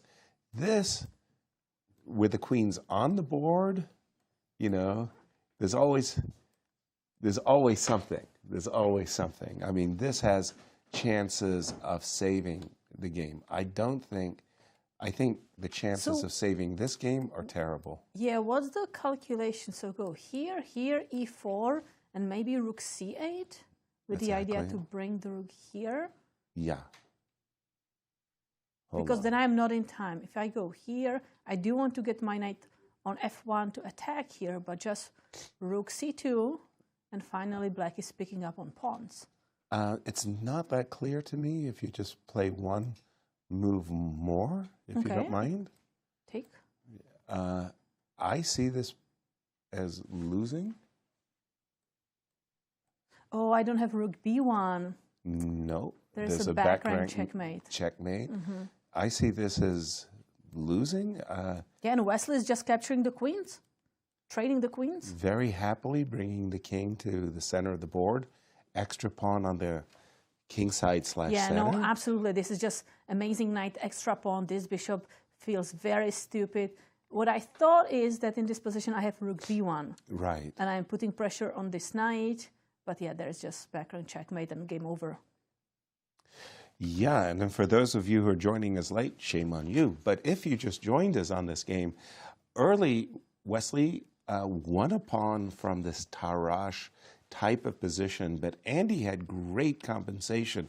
When Andy played the move, D3, this is where things just went wrong. Had he played D4 takes E3, he would have great compensation for his pawn minus. After D3, however, the pawn became more of a liability than a strength, and we're just looking at this ending. Did he just play rook F2? We were just looking at this ending where after E4, we felt that Wesley was going to win the game. We do have rook F2 on the board, rook takes E3. But should Wesley win this game, he will, well, he's come tied for first, but he'll be in clear first, depending upon the outcome between Fabi and Hans and Fabi, which I got to ask, how is Hans and Fabi doing, Maurice? Well, Fabi's doing well. Yeah, right. Hans, not so much. And this position is absolutely, completely in Fabiano's favor. And here, after he took on B6, rook A, E1, rook to D8. What is the purpose of rook D8? Well, this rook is headed to D7 and to the H file. Right. And on with the attack. White has to show something sometime soon or else. And so here, he played the move D5. And his hope is that he's going to get some kind of counterplay with this move. Do something, open up something. The problem is, his opponent can just ignore him and play the move rook to D7 and let him get that going. Now, what could he do? He could take, and then play rook B1. If he lands on B6, there's some hope. Maybe I get to the back rank. The problem here is we can continue to ignore you. And then after this move, just bring the bishop over. Now we're talking about this attack. This bishop is going to be able to go here without any worry. Rook B8 is met by bishop to D8. And let's talk about your H2 problem. Once that happens, your position is going to fall apart. Fabi can just play very straightforward with the rook to d7, the rook to the h-file, and finish the game off just like this. And Hans really has no way to stop it. Fabi just has to recognize right now that he has this he could do, and he wins the game. An amazing, overwhelming, dominant play with the black pieces. To have this position, literally, we're 22 moves in, 22 only, and black is just spankalicious. Incredible. Yeah, sometimes chess is an easy game, right? You just go queen f6, g5, g4, h5. You get this overwhelming attack. And especially when Hans missed his chance to play b6, takes a7, and at least gets some play on the queen side for his troubles on the king side. By the way, Wesley, very different approach, but it's not bad at all. Again, he's nursing this extra pawn as Wesley so. The knight on g3 is about to transfer nicely, knight e2, knight c3. Then let's talk about your back rank. Let's talk about your queenside pawns. Rook to d7, and I'm going to press the bishop away from the a6 pawn. Wesley, I think, is in his zone, his comfort zone, cruise control, if you will. And Wesley so. That draw yesterday, a miracle draw, he's looking really, really good. We're going to go back to the Sam Shankland game because we think Mishra has finally made peace with and we himself. see a handshake. So congratulations to Sam Shankland for winning his game. Wow. And for Mishra, who hadn't lost in 70-odd games, losing back-to-back, that hurts. Oof, oof, oof. As the final moves of that game I'm just showing. Back over to you, Maurice. By the way, not something that's huge for the standings, but certainly a problem for Awonder Liang, who had been drawing and drawing and drawing. Well, it looks like he's going to go down against Dariusz. Take a look at this blunder he made. This position is doing well. Bring his rook over to the file. Compete. We have a chess position. Instead, he played the move a5. A massive blunder, as you can see. The engine's going nuts on this side. And check out the forced line. Queen d2, hitting that knight on d7. Threatening bishop takes e6 and queen d5 mate. And there you go. He played the move knight to b6, guarding that square, but not guarding it well enough. After bishop takes on e6 check, a beautiful move by Dariusz. And now we take. Whoop. And what do you do about queen d5? Nothing. Nothing. There's nothing you can do. After bishop takes b6, queen e5, he played this check, takes, and now king d7 has been played. And is that another button? I know, this looks delish. You could take this for sure. It's just giving the move d6. If I could play this first. Sweet. Why can't you could do this because now when you take, because now bishop takes b4 is more. Bishop takes b4 is even threatening. stronger. Ouch. Ouch, ouch, ouch. Yeah, this is crushing. Awonder just lost ending. But Dariusz did not see d6. He took immediately on a5, giving his opponent a little bit more chance at bishop c5, but still, it's a bad position, down a pawn, down two pawns, actually. But he missed d6. He missed d6, and his time pressure was not as bad as normal. In fact, for Dariusz. Yeah, for Dariusz, but he missed his chance to play a beautiful move, d6, and then take on a5, take back on b4 with a completely crushing position. Still winning, though. And maybe we can just check in very quickly to Sam Sevian and again Grigoriy Oparin. I just want to look at this one move. Is it possible? Which one? Sam Sevian against Grigoriy Oparin. Okay, we'll just jump to that one. Because he played this b4 move. After the move queen e2, they got a double exclam from the computer. It's clear where Sam Sevian was heading. Queen g4 check, bishop takes d6 and knight f5. We got knight e6. b4. Ooh, fancy. So we want to invite the queen to capture it. Yep, so we can capture on d5. Nice. And just white's pieces are dominating the position. We have the queen also coming to g4. This looks completely winning. Great to my position eyes. for Sam Sevian. Absolutely. And the clock times roughly are even, but the position is screaming white victory all over it. Yikes. Yeah. Okay, let's go to the game of Jennifer Yu against Carissa Yip. All right. Flipping. And this was the 2 minor pieces versus the rook and pawn game. And let me just go back here, because after rook takes d5, Carissa did not play the move I expected, which was knight to c3. She played rook to c1, h6. Forcing the bishop to go away. Rook takes c6, e4. Yeah, there is this intermediate move. So rook cannot capture the c6. Gotcha. Bishop drop back, e4, queen drop back, munch, munch. Rook to d3, queen to c5, munch, takes. And isn't this the point where Well, the engine does not like rook d8. It gives it orange bubble, saying, nope, not the best continuation. But we will pause here because Anastasiya is with the winner, Sam Shankland. Anastasiya, over to you. Thank you, guys. Yes, I'm here with Sam, who just managed to win his game, like finished first today. Second, sorry, it was one quick draw, but first victory of the day. So far, Sam, I didn't see you for some time. How the tournament was going for you? You can look at the standings.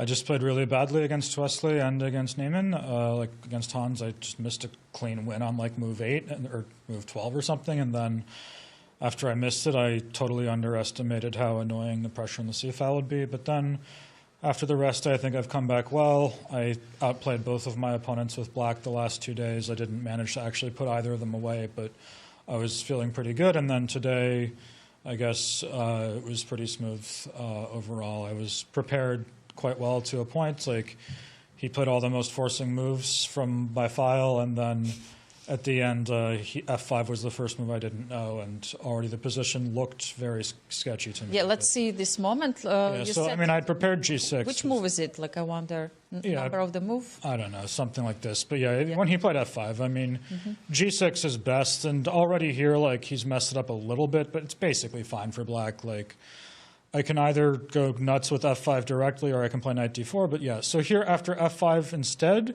knight d4, yeah, so f5, knight d4, bishop c5, e5. Abhi was telling me after the game he thought that rook fd8 was a big mistake because of bishop a3. Yeah, and he missed this move. No, he said he saw it, but that what he thought he would stick the king on e7 and everything holds easy, but he missed that bishop c6 is always going to be there whenever he doubles the rooks on the d file. So this position, I think, is, I mean, I don't want to say like lost for black, but it feels absolutely horrible, because if you don't have king e7, like, I just don't know what black's ever going to do. And I can push on both sides of the board. But at the same time, I was completely winning against Abhi both of last 2 U.S. championships and made half a point out of 2, so I knew not to, like, take anything for granted. But yeah, around here, I thought his last chance was a4 instead of bishop f7. So let's come back a little bit. Yes, so instead of bishop f7, a4. Yeah, and I was trying, I thought I have 2 interesting ways here. So, of course, the trick is b4, knight b3. This is bad. But I have 2 things I can try. I can play b takes a4. One second, so knight b3, yes, b takes. B takes a4 is not so stupid. I'm not sure if he can get away with taking on c4 or not. My gut told me no, but I didn't really calculate. My plan, though, I think, was instead to play knight takes e6. And then there's a very important point that after rook takes d2, I have a very important in-between move, knight c7 check. Yes, so knight c7, yes. You must play king d7, and then rook takes d2 check. Yeah, king e7, I'm just up a piece, but king d7, rook takes d2 check, king takes d8, take the rook and b4, and the question is this bishop versus knight position winning? And I'm pretty sure it is. My thought was I will play c5 and then scoop up the a4 pawn. Yeah, with bishop it c2. looks with I thought this should win, but I was at least not like absolutely 100% golden certain. But I think after he played bishop f7 and b4, then I think it's just very routine. Yeah, and you managed to convert it very smoothly after. Sam, you just mentioned that you played with Abhi before and it wasn't easy. Like, what do you think about your opponent? Oh, he's great. I mean, I've been working with Abhi for years now. I mean, first he was my student. Well, let's say right at the very beginning, first he liked my chessable courses and was playing my repertoire all the time when he was like 2300 and crushing everybody. And then as he got a bit stronger, he got some sponsorship for me to train him. And then as he got stronger still, I turned the sponsorship away and said I'd rather just work with Abhi as a peer. So I've worked with him quite a bit. I think he's a tremendous player. He's obviously the fruit of the next generation. I had a conversation, I think it was a couple days ago, with Awonder where he was telling me that, because I guess I was the best American player of the 1990 births, and he was saying, well, sorry, the 2000s are going to be better. And I was like, yeah, okay, there's more of you, and there's progress in the future, but Abhi's going to make sure the 2010s are going to be even stronger still. So you raised the opponent for yourself, I would put it this way. Can we put it this way? Yeah, I mean, look, he's the best of that generation so far, of the American players from the 2010 births, and every generation's always going to be better than the one that came before it. That's a good thing. He's a tremendous player. I'm glad I beat him once. I don't know when it'll happen again. Yeah, it looks like a great perspective for U.S. chess. Thank you so much, Sam, and wish you all the best of luck in the next rounds. My pleasure. Thank you. Congratulations, Sam, and I'll just buttress exactly what you just said. It just seems to me with each generation, they just keep improving and getting better and better and better from the next generation. And I got to say, Mishra, he's really, really a great player. But we're seeing a lot of great junior players in both championships, Maurice. Yes, and this game with Megan Paragua and Rose Atwell is completely busted for White. But she played a very cheeky move, study-like move, that you got to look at. This position's played Queen A5. Sweet. Hanging her knight on D7. It's an extraordinary move, and I'm going to have to make a study out of this one because it's so beautiful. If you just decide to take the knight, you wonder, well, how is this working? I'm a rook up. Queen A8 and Queen C8, and then perpetual? Nope. I mean, it's an opportunity to try to play that move. But look at this one. Just That's even faster. You're hitting the rook. It's not a perpet. I'm just going to win the rook. The rook has nowhere to go. Oh, wow. If you go to D8, I play check and pick it off. You go to E7, I play check and pick it off. If you go to C7, I play check and pick it off. If you go to B7, I play check and pick it off. She has trapped the rook with this maneuver in extraordinary fashion. That's beautiful. It's so beautiful. It's too bad she's busted. Because rook takes knight is not necessary. She's more deserving. What a beautiful idea. I mean, that's extraordinary. There's no place for the rook to hide. Just nowhere. The rook is trapped on the square and will go lost. What a gorgeous idea from a 12-year-old, by the way. Give her a few years playing moves like this, having ideas like this, stabilize her openings, get her positional play and positional understanding a bit better. If she's spotting ideas like this, Rose says, no, I'm not taking that knight. Rose spotted it as well. But that was great. But it was a beautiful. That was great. Beautiful tactical idea. I mean, so study-like. But hold on, Maurice, if you don't mind, the current position for just a moment, because Rose didn't take the knight. Play the best move? Right. And yeah, she can't. I mean, this king is. I know. But this move beautifully illustrates how you have to fight till the end, and you have to be careful. As black, you cannot relax and just say, okay, I'm winning. I have this winning position. I'm going to win. Right. You have to be careful. There are going to be traps on the way. But chess is such a devilish game. That was great. So sneaky. It's too bad. It's more deserving. She didn't get to illustrate this idea. I mean, come on. Conceptually, that's just brilliant. How beautiful is that? Yeah. If you picked up this pawn from the board, it would still work. Because after check, when you go here, then there's going to be this check. On G4, yeah. Or where do you go? There's no place to hide. No. 12 years old and setting cheapos like this. If we were on G6, you'd be able to play king here, but then check on this square. Mm-hmm. Wow, there's just no way to hide the rook. No way. Even if the pawn were on G6, it would work. Gorgeous, gorgeous idea. Unfortunately, her opponent saw it and is going to win the game.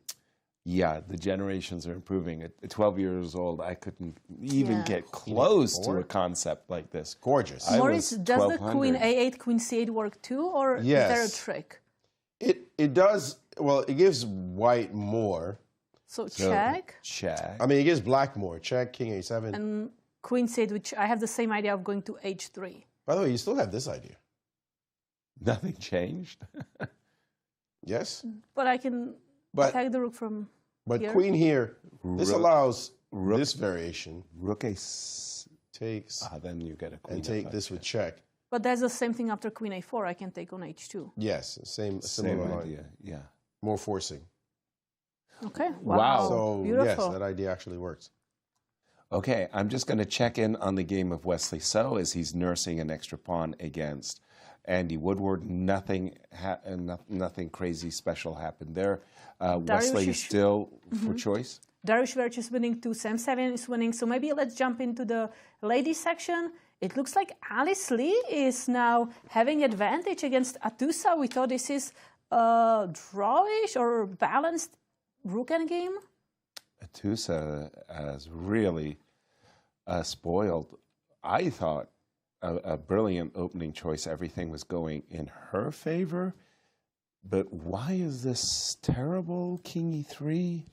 I mean, Atusa, is there something I'm missing here? Yeah, I think there is rook c1 first. Rook c1 first? Then I want to give a check from behind. Trade. I see. And king c3. That's it. Oops. And the pawn is just too promoting. strong. And you don't have king e3, because if you go king e3, then there is rook e8 check, and I'm going to Take the rook on d2. Yep, pick up that rook. Wow. Completely winning. Completely winning. Alice Lee about to take over first place. Wow. Atusa really got the wrong concept, because that d-pawn proved stronger than her queenside play. And hold on, that's not the current, that's our analysis. This is the current position. Yeah. And for those of you who just joined us, Alice Lee, before the round, clearly was hoping to get an advantage against Atusa. She didn't from the opening, she didn't from the middle game, but it was the end game where she really showed her strength, did Alice Lee, and is currently winning on the winning side of a double rook ending. She got outplayed the moment Alice was able to play d6, d5. A backward pawn became not a liability, but an asset. Yes, and now this d3 pawn, this move is extremely strong. You cannot go to e3 because there is rook c1 and going from behind, chasing the king away. And if you go to the back rank, well, that's a problem too. There Even is more a checkmate. problematic, yeah. And Alice could protect her lead with this win. More than protect, extend. Well, wait a minute. Well, Anna Zatonsky is still there. I don't know. She's Good in with shape. a shout. She's in with a shout, isn't she? I mean, no, her game, I believe, is protect equal, her wasn't lead. it? I thought they were tied for first. No, they were tied for first, but what if Alice wins? This is the position we're talking about. Oh, well, no, then the position I was seeing It was a long time ago. Okay. Yeah. Actually, matter of fact, Tatev had a slight advantage at some point in this one, but now it's equal. I mean, this is just a draw. Yep. So barring any weird mishaps, this one will be a draw. Alice will win. Alice will extend her lead and be atop the leaderboard after 7 rounds. This young junior is simply incredible. Matter of fact, I'd love to see her line score up to this point. Started with a loss. Because she did start this tournament with a loss. You got to talk about resiliency. That's what you want. And as we take a look at her line score, we see round 1, bam, going down immediately with a loss, but hit back at round 2, hit back round 3, got to join round 4, hit again round 5, and now with the black pieces in round 7, about to win 4 of her last 6 games. Wow. What an amazing lion she's putting together. Yeah, great achievement, no question about it. Losing to Irina Krush in round 1, that really was very hurtful. But bouncing back with those back-to-back victories, impressive. And winning, well, at least having a winning position at this moment today. I wanted to go back to our open tournament and look at the game of Fabi and Hans Niemann. Hans Niemann was losing when we left it, and that's just huge for our Open Championship. Rook to d7, and Fabi saying, look, I'm just bringing everybody over to the h-file, and yes, I will sacrifice my rook on h2 for your queen on c2, so what are you going to do about it? Well, poor Hans, recognizing that his king's just getting mated. This is a dream come true for black. I mean, 2 rooks doubled here, 3 pawns, knight ready to jump somewhere, queen to join the attack. I mean, what else do you want? Everything. And with the move queen h4, I think our engines are basically saying there's a forced mate on the board. At least that's what I've heard from VAR. Queen b8 check. Okay, well, that's one check. Is there any other checks? Well, we may be also considering just blocking with the queen. Yes, but is there another check? Well, c7 or b7, a7, 3 checks. We're going to soon finish with checks because we have one more dangerously looking check, but yeah, bishop e7. Whoop, I've got mate. And Fabi played, king e7 is on the board. Wow, this game is going to be over soon, and we saw how Hans react. Just, yeah, this is over. For sure. I mean, the king just says, yeah, you can give me one check, another check, and Hans has to resign as he loses in 28 moves with the white pieces. And really, I hate to say it, but he really kind of lost it out of the opening. It was a decision on move 6 to castle. And he invited, Hans invited Fabi to shut down the position on the king side with the move f4. And we all knew what Fabi was going to do. Fabi was going to play g5, h5, and he did exactly everything. And he went on to win a model game. But it wasn't because Hans didn't have his chances. Hans actually played a really fantastic move, the move b5, b6. But when it came time to open up the position on the queen side so he could get his own counterplay, he did not. And he played bishop a2. And yeah, he thought he's going to have some counter-attacking chances maybe in the center, but there was nothing. The moment we saw a takes b6, it was all Fabi. It was all one-way traffic. Our congratulations to our defending champion who's trying to make history. Fabi is trying to win his 4th championship in a row so that he could tie what Bobby Fischer did in the 60s. And Maurice, you're looking at the game between Wesley and Andy. It was the one game that actually affects Fabi's chances because if he had beaten Wesley yesterday, this would be a cakewalk. Right. He's running away with it. But now with Wesley against young Andy Woodward starting to roll it up, I remember Capablanca saying, just put this here, put this here, put this here, the game plays itself. One of those knights, king, everything on dark squares. This bishop becomes more and more anemic as the game goes on. This pass b pawn is going to be a problem. This king is going to get kicked out of the middle of the board. This move, the engine actually likes to move h4, fixing another weakness in the position on h5. Great move, to be sure. It ain't the only move to play in this position. The knight could also start heading towards the c5 square. This one's busted. Wesley wins this game. If he does what he's supposed to do, plays the technique just right, he wins this game, he ties Fabi. It will be a 2-horse race after that. Right. There'll be nobody else that's going to catch them. Right. You can, unless somebody pulls off some miracle, those two will be a full point ahead of the field, and you're going to have to hope they lose. And the thing is, they don't play each other anymore. Levon is the only one who can play spoiler alert because he's got full point behind both Fabi and Hans. But he has to beat them. That's what he has to do. Yeah. These guys are unbeatable. I know they're both. I know Fabi and Wesley are both on unbeatable streaks. In the U.S. Championship, Fabi hasn't lost in like 45 games. Wesley hasn't lost in like 33 or so. Right. These guys, they draw. The question is, will they win games, continue to win games? Right. Because Wesley understood today he had to beat this kid. You can't have with the white pieces against a 15-year-old and let him off the hook. Not when you're Wesley So, top 10 in the world. Right. So you knew he had to win this game. Fabi winning with the black pieces, that's a nice cure for yesterday. Right. Tremendous what he did, winning against Hans in such a dominating style.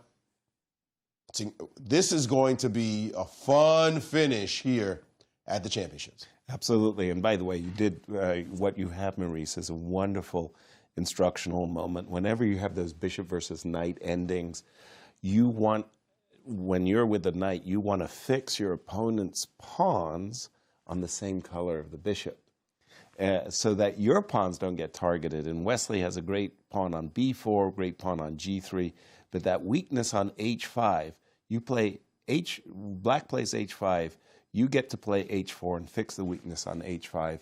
That's a great instructional moment. And we will pause because Anastasiya is with Fabian. We are all curious how he reset to play today's great game. So Anastasiya, over to you. Thank you, Kate. Yes, I'm here with Fabi. First of all, congratulations on your victory. And the first question was from commentators, from Kate, like, how did you manage to reset for today's game? How was your emotional roller coaster during this last rounds? Yeah, yesterday was pretty bad. The issue is not only the result, but also that if I can't like mate in 4 moves, then it also, I have no confidence in any of my games. Like. So you started to doubt your skills or what? Yeah, today I thought, okay, my attack must be crashing through at some point, but I can't checkmate, so so I'm really struggling here. Yeah, yesterday, I don't know, because it was actually a very nice game until like the last moment. Yeah. Had a few of those recently. I think I just like maybe relax a little bit, or you know, it's a tense game, and then when I think it's over, I just like relax. Which is right before it's over.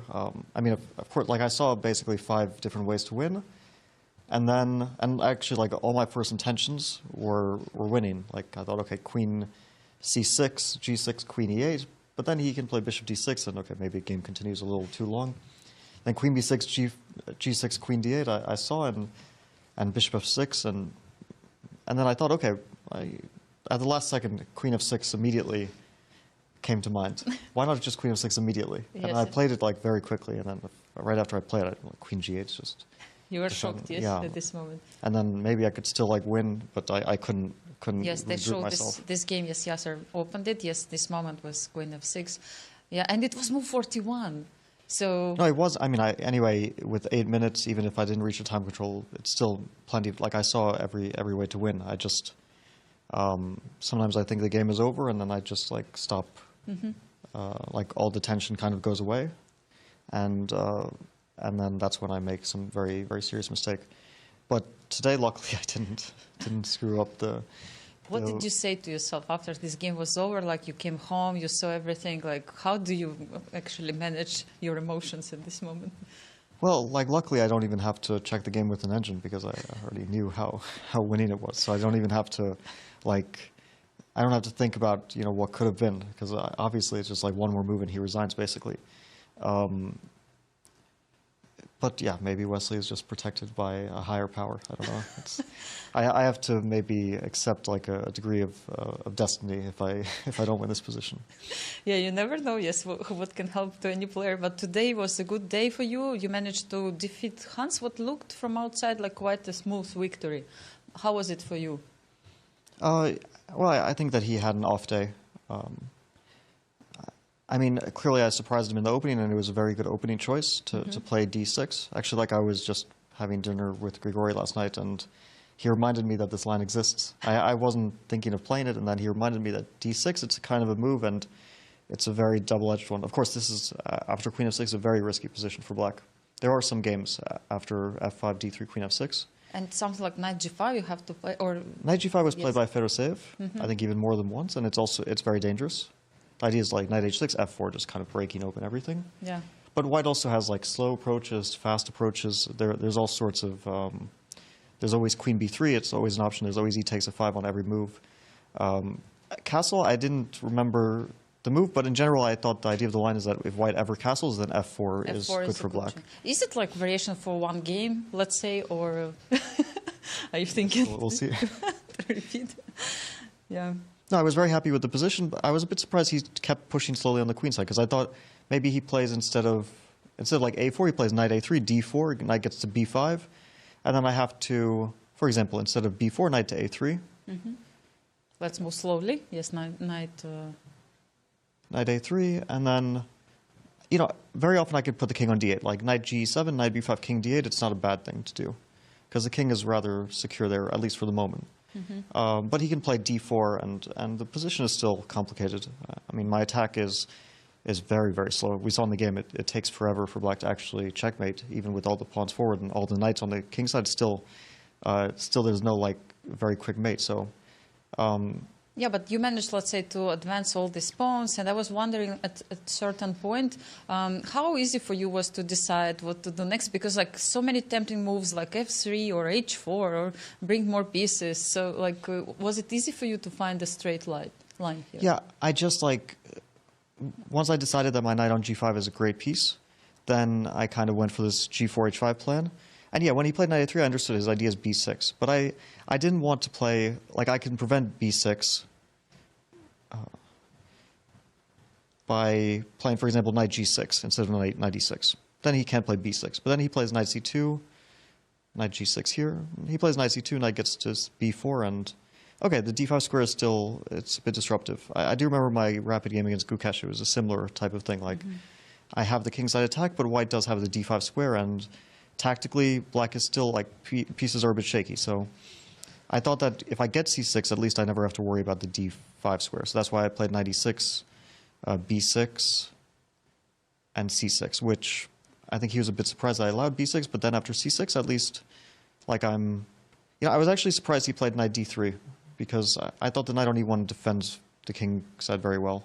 Yeah, and Yasser was always trying to catch some pawns here, there, and just, you know, forget about the attack and get some material. Were you tempted also during the game, or you just was not too much, no. about the I mean, king? mostly I thought if the position opens, then my position can become very dangerous. So if I keep the center closed, I have the long-term attack. Yeah, after I got, like, bishop c4, I was also surprised he allowed it, and f3 I just thought I'm, like, slowly winning.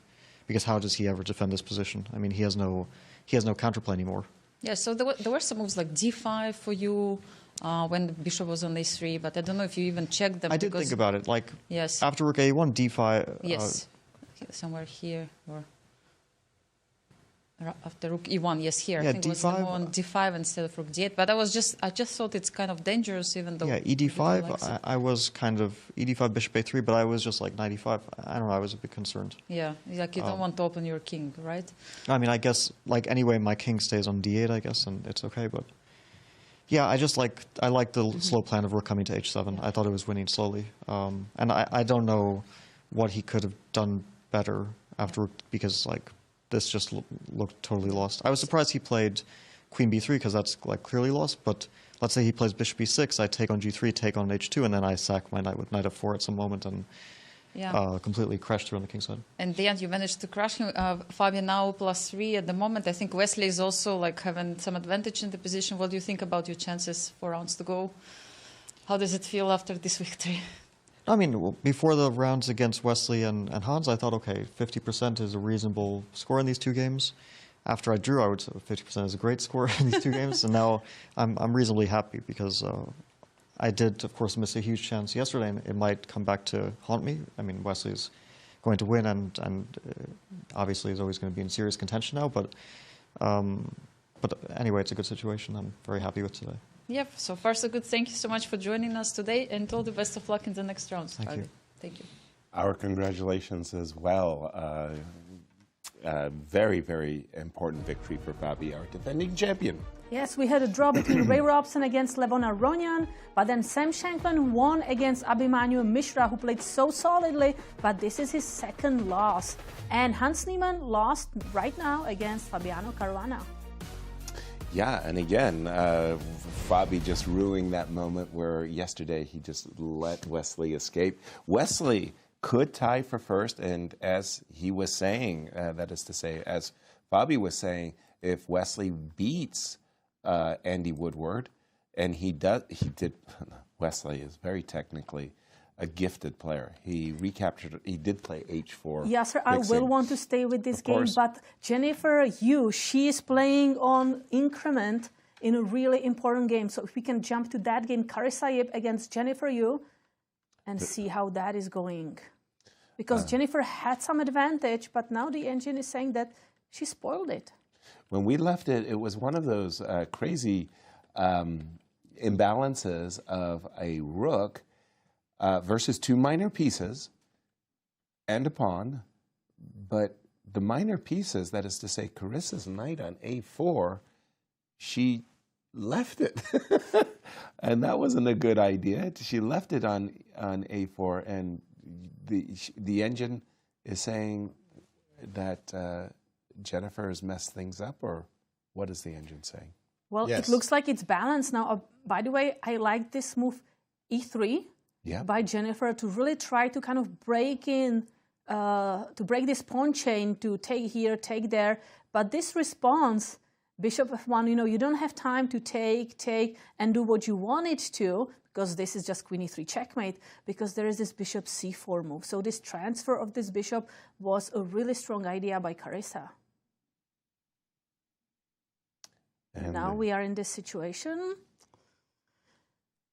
Well, I'm going to get one pawn back, right? For sure. Oh, no, Queen F3. F3. Queen F3 is a move here.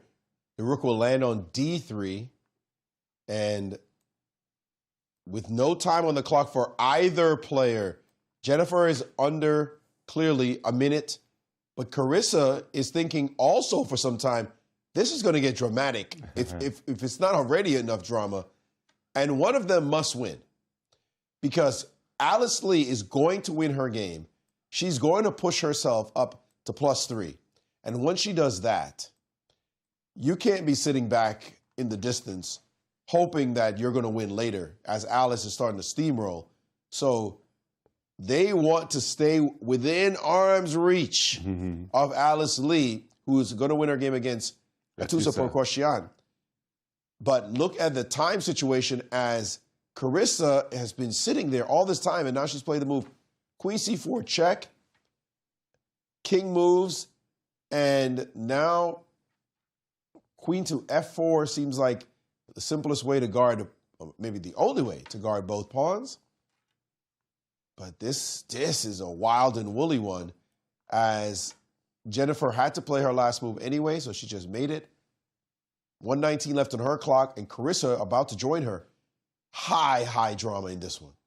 Wow. Time trouble for both players. And we will have soon another winner, because Rose Atwell is putting the finishing touches on her game as she is figuring out how to checkmate Megan Paragua. And Anna Zatonsky and Tatev Abhimanyu, Anna is up a piece right now, but a draw on the way Rose as this just game is won. ended. Rose just won. If I may just show in this one, as Rose wins her game, look. We want to say congratulations to Rose for a really good game. And yes, Maurice, back to you. Congratulations to Rose for a very good game. Now, wow. Now that we saw that, this one is going to end in a draw very quickly, because there's just no way to create any kind of mating attack with the two rooks on the 7th rank. There's no way? There Put is the a pawn on way. h6 and go mate. Oh, yeah, you can take your time and get your pawn all the way down the board. But we'd advise that these pieces are going to come in very quickly.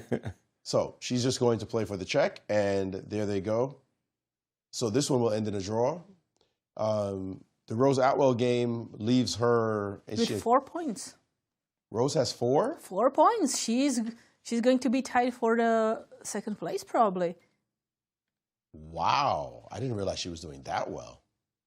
And Rose gave up a very important loss to Anna earlier in the tournament. Rose could have been a force on the podium if she hadn't lost to Anna Sargsyan Yeah, the earlier. first game against Anna Sargsyan, she had a huge advantage. But let's go back to the Carissa game against Jennifer Yu. Jennifer Yu has 1 minute and 18 seconds to figure out how she wishes to continue after this queen f4 move. Queen f4, rook e8 was played. Knight came back to e2. Obviously, C3. pardon me, to c3. Obviously, the e3 pawn is going to get captured. And again, it's one of those two minor pieces against a rook and two pawns endings, and you might prefer the rook, except a very salient question is, what two minor pieces are they? If they were two bishops, you might prefer the bishops. Bishop and knight, you might say it's about even. If it was two knights, you'd probably prefer the rook. Yes. But also we want to look at the pawn structure, right? These pawns are so disconnected that they are easily kind of stopped. If this pawn, if we moved it somewhere here, maybe it could be more dangerous for black to push forward. Exactly. And how would you think about this crazy Scotch game with so h4 and e6 by Carissa? So e6 by Carissa here, that was actually a novelty. Let's just jump back to that move. Let me see, where did we have it? Okay, here in this position, Carissa came up with this e6 novelty that was definitely unexpected by Jennifer, and that complicated the position, but Jennifer handled it really beautifully, and the engine actually said that maybe she's the one with advantage. So she started to, first of all, push the pawns, then she got this exchange, she continued pushing the pawns. But it looks like that Carissa was able to come back.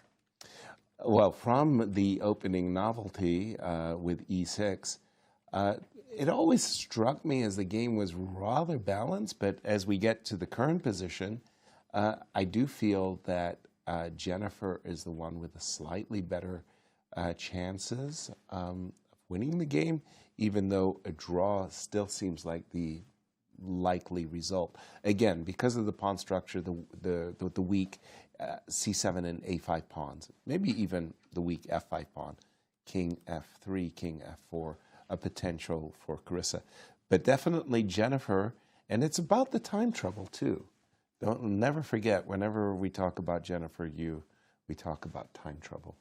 Yes, and she plays with only 1 minute on her clock, so every single move will have to be played pretty fast. She has actually 3 more moves to make. So after that, she can relax for a bit because she will get extra 30 minutes. Bishop c4 check. Finally, it almost feels like development is good, you know, bishop on f1. And we do see king f8. King f3 on the board. Again, from Carissa's point of view, she wants to keep her pieces, her minor pieces, as active as possible. King f4, knight d5 on her agenda. And it's move 39, did you say? And both players are activating their kings because that's the big difference between middle game and end game. In the end game, the king wants to be a hero and it wants to go to the center. Yeah. King e7, king d6, or king e7, king f6 on Jennifer's agenda. I still think that Jennifer is the one who's playing for, I don't want to say it's a 2-result game because I really do think it's still a 3-result game, but I think it's Jennifer who is kind of pushing at this exact moment. We'll keep an eye on this one. How do we feel, by the way, about this move, f4? Trying to trade the pawns? I wouldn't want to trade the pawns if I was white. If I could, I would love to play the move g4 in response to f4 so that I maintain the pawn and get to play king takes f4 on the next turn. We do have king e7 on the board, just as you were saying. King wants to be a hero. Everybody wants to be a hero, I know. King, and you know, there is a majority over here, c7 and a5. If Jennifer was so fortunate as to get her king to b4, you start to think king b3, rook c5, maybe it's my lucky day. Maybe I break through on the queen side. And we will pause because Anastasiya is with winner Rose Atwell. Anastasiya, over to you.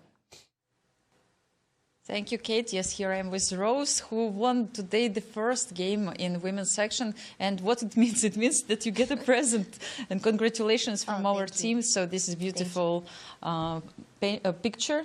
And I really like the name of this picture, of this painting. Chess? Exhausting chess. Well, I'm exhausted. That's appropriate. Can we check it a little bit? Can we see it? Yes, Sure. on the camera. Here. Like this, yes. Okay, Yeah? yes, we can see it. Yes, Okay. it looks like exhausting chess, right? Makes me exhausted. Yeah. So how exhausted are you after 7 rounds of US Chess Championship? Pretty tired. I mean, it could be worse, but yeah. But always, the victory, I think, always gives extra energy for everyone. Yeah. And like, how was your game today? I think you showed really, really great chess today, because after 20-something moves, Chess.com was given 100% of accuracy. Really? Can you imagine? Well, I did prepare for this game. Like I saw her score against the Carol Khan is not so great. And I thought, well, I have not played this much recently, so I decided to go for it. And yeah, I don't think she did the opening 100% correct. I think she should have recaptured, like when I took b-takes c5, I should have taken d-takes c5. Let's see, let's point this moment, like exact moment which you refer to. So... Yeah, here. Here, yes? So Yeah. she had to take with, you think, with D? Yeah, d-takes on. c5. And then I probably would have done e5. E5? Threatening e4, forking her pieces. Yes, maybe this is what she didn't like, right? Also Yeah. to allow pawns moving Yeah. in the center. Well, this position is double-edged. Probably she should retreat her bishop back, like bishop e2, to get out of the Bishop fort. E2. But still, Yeah. she has chances to make a castle, which didn't happen in the game, Yeah. right? I really like your move e5. Just, I know that every day you publish a tweet in your account and you choose a special diagram. Like, which one you would have chosen for today's tweet? For this game, yeah, maybe here, actually. This one, yes, the moment with e5, yes? Yeah. Can you please explain, like, what you were thinking at this time, like, why you decided to play it? Yeah, well, I mean, actually, I feel like I've had, like, the position after e5, knight takes e5, knight takes e5, d takes e5, knight e4. I feel like I had this position, this position on my computer screen earlier really? this So morning. it's all preparation. Yeah, mostly. I was double-checking some at the board, so I wasn't playing instantly. So you knew that you're better here. Yeah. I mean, e5 just makes logical sense also, because she is behind in development. So it makes sense to open the position anyway. Yes, and then after you take on d2, it's like really hard for her to find a defense, right? Because you have so many threats. Yes, I think computer was showing move instead of queen d2, king d2 even, but you don't want to make this move during the game. Yes, it's like it looks really crazy, like to play king d2. Yeah. But otherwise, I mean, you simply had a great advantage after that. Yes, are you happy with games like this? Yeah, pretty happy. I mean, to be honest, I sort of expected the game to be over a little while before it was, because like I just didn't see any moves for her. But you know, Megan, very young and very resourceful. She kept finding great moves to try to keep the game going. Like this queen a5. Like I attacked her knight and she didn't even move it. She did queen a5. Almost had a heart attack. But yeah. Okay, I'm happy. Got the So job you done. tried, let's say, not to relax until the very end. Yeah, Yes? yeah, that's one thing. I have to be very careful. What do you think about the situation in the tournament right now after 7 rounds? Well, I didn't check the other games, so I'm not sure how they're doing. But yeah, I get to +1. And so prior to this round, both Alice and Zatonsky were tied for first, right? Yes, 4 out of 6. +2. Yeah. But I won, and I'm not sure how they're doing now. And one other thing, I have yet to play both of them. So I still have to play both of them later. And I think I have white against both of them. So I feel that you started to think about like the end of the tournament. Do you have some special goals right Well, now? I just want to go one game at a time and see how far I can go. Yeah. We'll see. Thank you so much, and all the best of luck in the next rounds. Thank you. Thank you. Our congratulations, Rose. Well done. And Maurice, what do you have? She's projecting, and I want to say this is by far the bloodiest round that we have seen. By far. In the women's section, we're going to have a win by Alice. Irina is nursing an extra pawn, should be able to pull this off with the 2 bishops against the bishop and knight. Talia Cervantes definitely blew her advantage and is now losing against Anna. And Rose already won, so that will be 4 decisive games there. That's pretty good. But the guys, the open section, they're doing even better. Already 3 victories. Wow. We saw Sam Shankland beat Abhimanyu Mishra. We saw Dariusz Swiercz has now defeated Awonder Liang. We actually didn't see the finish to that. But this endgame is completely lost, and so Awonder resigned. We saw Fabi win with the black pieces. Right. Andy Woodward is going to go down against Wesley So, barring any incidents.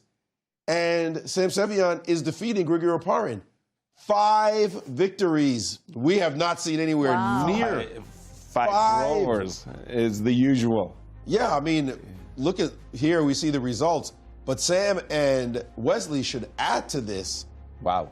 Making it 9 out of the 12 boards decisive in the championships. Crazy. That is a wild, wild round 7 if you've ever seen one, for sure. No question about it. I mean, and the ladies' results, Katja? Let's take a look. So we have a draw between Tatev Abrahamian and Anna Zatonsky, and we just talked to the winner, Rose Adwell, who defeated Megan Paragua. We're expecting Alice Lee to win. Carissa is a toss-up.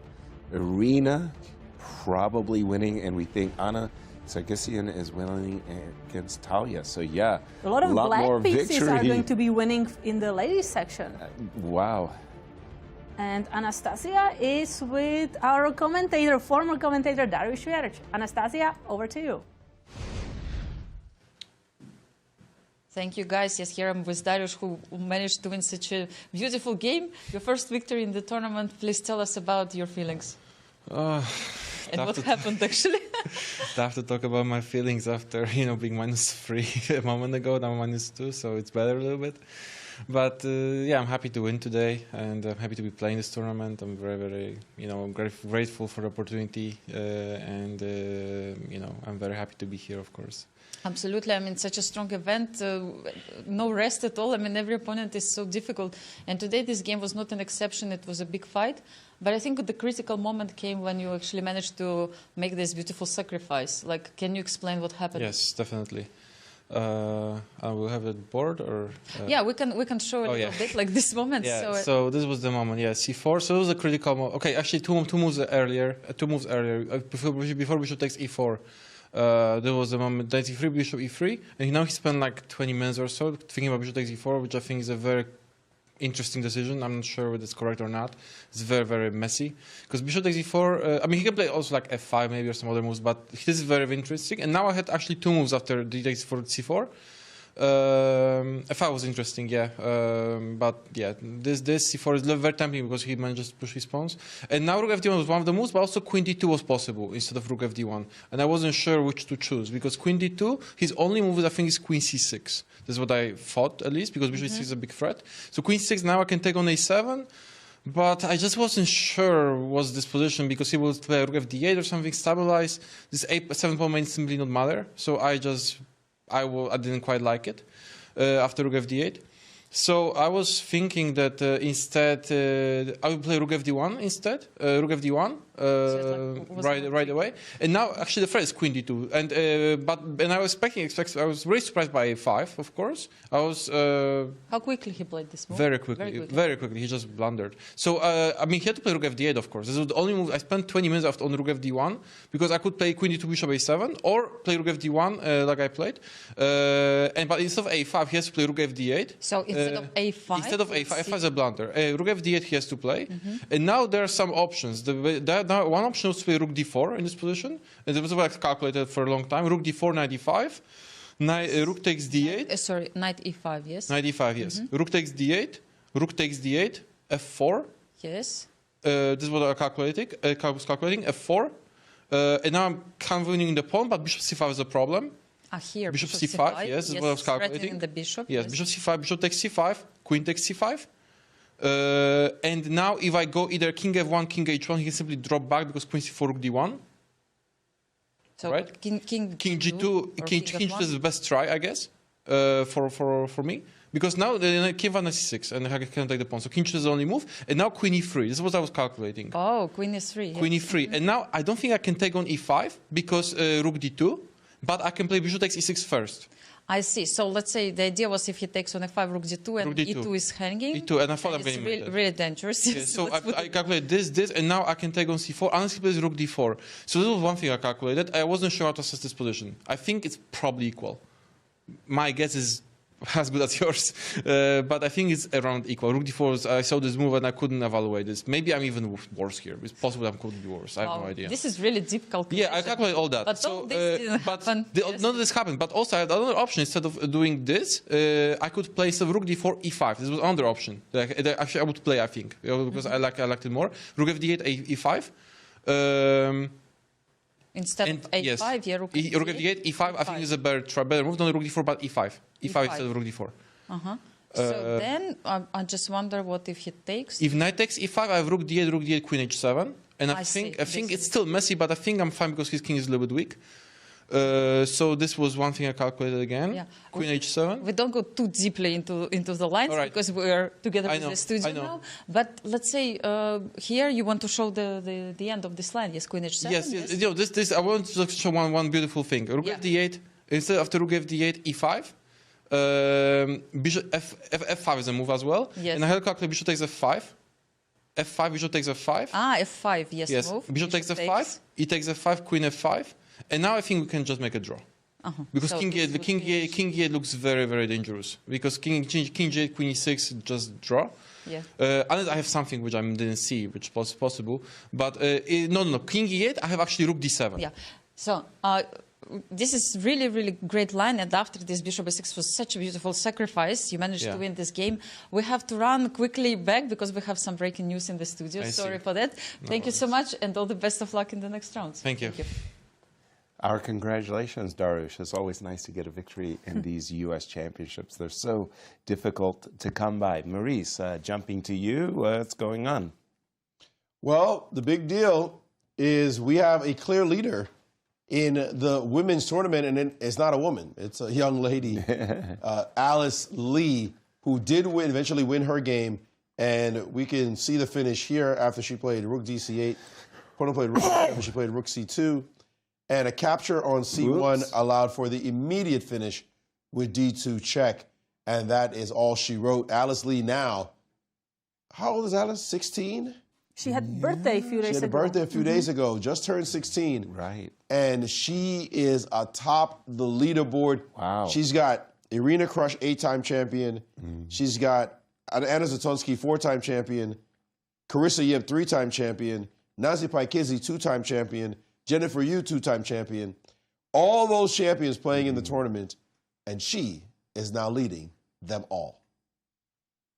Impressive, again, when you think that she came back from this first round defeat against Irina Krush, a key rival, and, well, clear lead. That speaks for itself.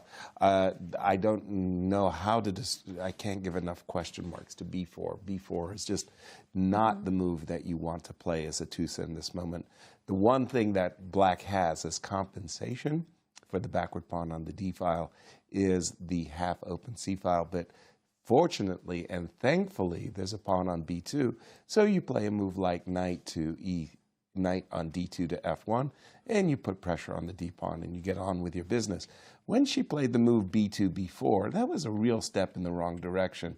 It basically made the position completely equal balanced. It felt like Atusa wanted to simplify to get a draw as quickly as possible. Exactly. But we could hear in the Alice in the confessional room saying, you know, it is probably balanced, but I'm feeling I know what I want to do, what I want to accomplish, and I'm going to press. And that was exactly it. I think right away, Atusa started playing this position as if she has to force a draw instead of thinking, I'm better. No, I have a better position. Why am I trying to force a draw? And then it just kind of, it fell apart the moment I saw Alice play the move d6, d5. I said, yeah, Atusa's on the wrong track altogether, and it went wrong. Yeah. And we are hearing that Carissa used her time to go to the confessional room now. So let's listen to it. Oh, no. Please.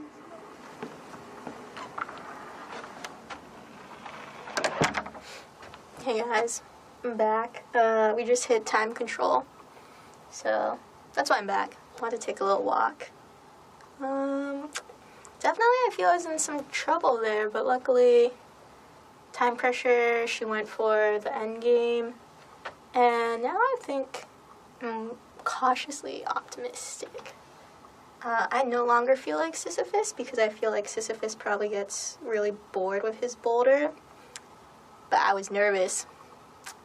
So now I have to be another figure from mythology, I guess.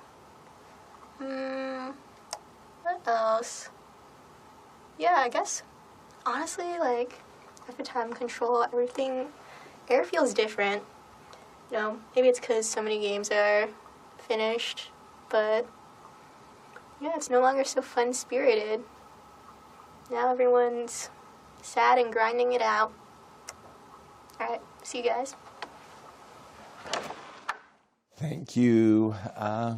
Carissa, taking a page from Greek mythology about the figure who keeps pushing the boulder up the mountain and falling asleep in the boulder. So every day, just repeating the same process.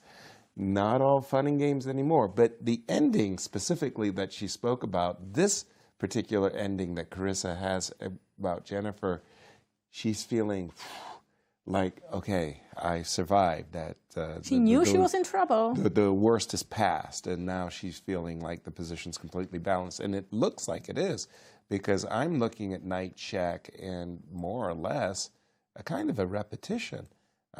I mean, Carissa's, eyeballing the pawn on f5, and that's why I'm expecting Jennifer to maintain it and allow the repetition. And before we jump to the next game of Sevian, who has some advantage, Anastasiya is with Alice. So Anastasiya, over to you.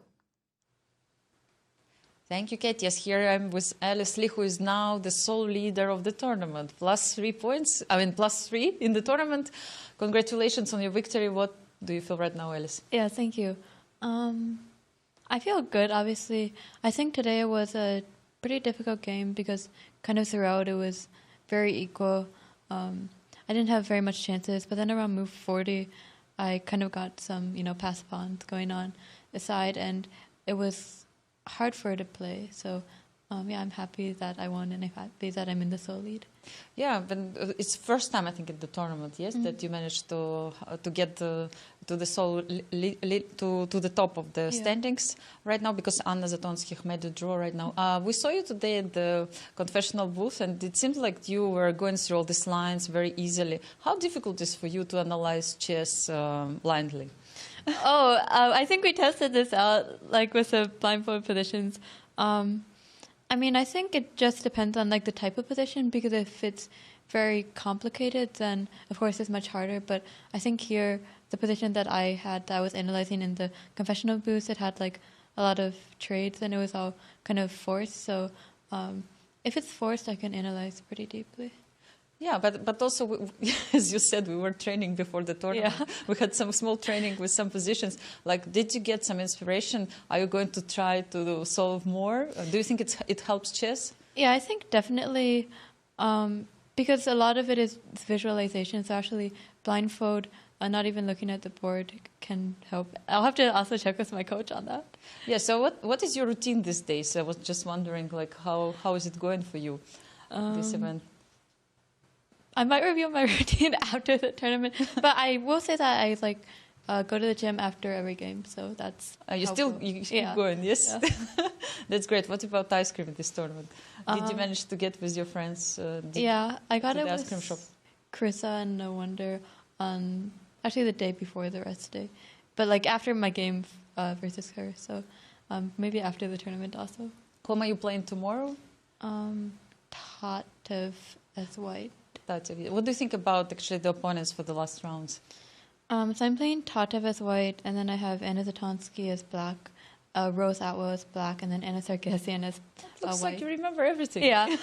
So it's it's not an easy schedule. Of course, I have 3 players who are kind of chasing me, but I also think that it's kind of good, because at least right now I'm in like I have control of my own destiny, and I can try to help myself by winning some games. Sounds like good. Yeah. Yes, I mean, you're from these players, it seems like, who likes to push things by themselves, not to wait for any help. Yes. Okay, thank you, Alice, so much, and all the best of luck for you in the next round. Yeah, thank you. Thank you. Congratulations to our sole leader as Maurice. I got to throw it to you. What do we have? Well, she's so composed. Right. I mean, she's 16, for crying out loud. Right. That composed at 16, yes? No, get out of here. Be serious. I mean, just so calm and evaluating the situation. I've got this going on. I've got that. These are my players. Yeah. You know, I go after the game. I have my routine. I go to the gym after the game. 16 years old. What? Wow. Impressive. What's also impressive is this game that Sevian played is playing against Grigoriy Oparin. And from start to finish, this is one of Sam's model games. Now, he did lose a game to Andy Woodward to go to -1. This is bringing him back only to 50%. But, man, it all started back here when he played this spectacular move, Queen to E2, sacrificing so that he could get his queen to attack this king on this side with the capture of knight f5, mating ideas. Just beautiful. His opponent played knight to e6, and just model moves. You play queen e2. You play b4. And by the way, very importantly, his opponent retreated to not take this pawn, to not another bit of understanding. He took here, he played queen g4 check, and again, yeah, he looks attractive, but no, knight cb5, every move, so precise, so powerful, hitting this bishop with tempo. Let's go get this pawn. That's a passer. That's one around your king. In this game, it's worth going over, people. He played this so beautifully. Let's trade that off. Let's get in engine. Let's check you. Let's go get this pawn. It's probably the one move the engine says, it's not the most accurate, but it's plenty good enough after knight d6. And now here, you made time control. Time for the 41st move. Guess what? When you're in your 41st move, Fabi, learn. Chillax, spend some time, think about it. Sam spent 34 minutes. To be sure, absolutely sure that this move is the best and necessary.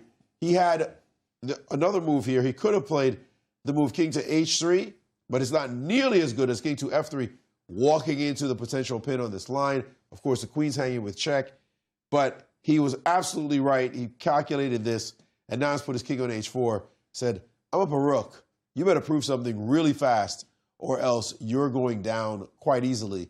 And he's not wrong. He's going to win this game. Beautiful, beautiful game. Just such, if not for Fabi's game being so important to the tournament, I would consider this the game of the round. Wow, great game. Nice. Very, very, very nice. King g4, king h4, walking up the board. 34 minutes on move 41, though. But it was move 41, right? So he got extra time, and you want to be precise on your move 41 because you don't have a as we saw in the game between Fabi and Wesley, that rush move queen f6 by Fabi lost an advantage that he had nursed for nearly 4 hours. What could have been? So let's take a look at the game between Wesley and Andy Woodward. Okay, we'll go How is it going there? Back to the open section. Wesley clearly winning now, or did things get more complicated? When we left it, it looked like an easy victory. And remember, way back at that learning moment, I mean, we have a stump the commentators moment. We have a learning moment. And that learning moment came right here when Wesley played the move h4. We're talking about fixing the opponent's pawns on the same color as the bishop. The move h4 basically said, I am going to target that h pawn for a long time to come.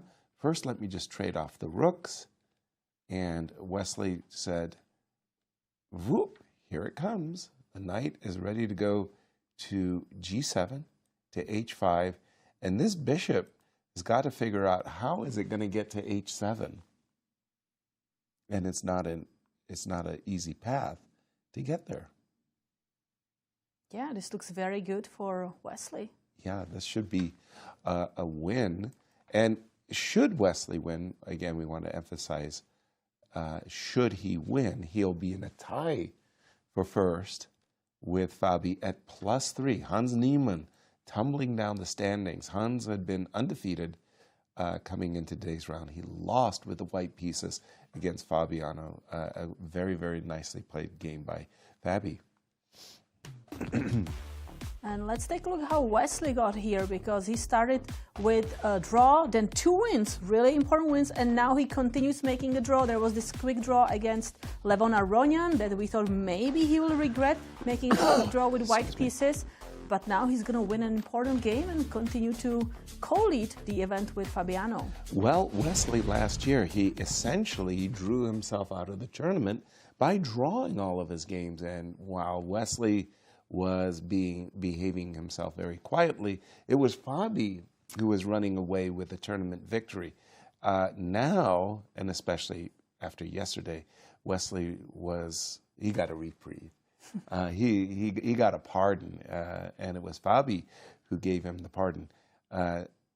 Now he's looking at this knight g7 takes h5, and the 15-year-old Andy Woodward, regretting he got into an ending with Wesley, this minor piece ending. What are his chances of taking the pawn on a5 and hoping that, well, you spent the tempo moving the bishop. Yes, maybe he should just... I'm going to get there. Maurice.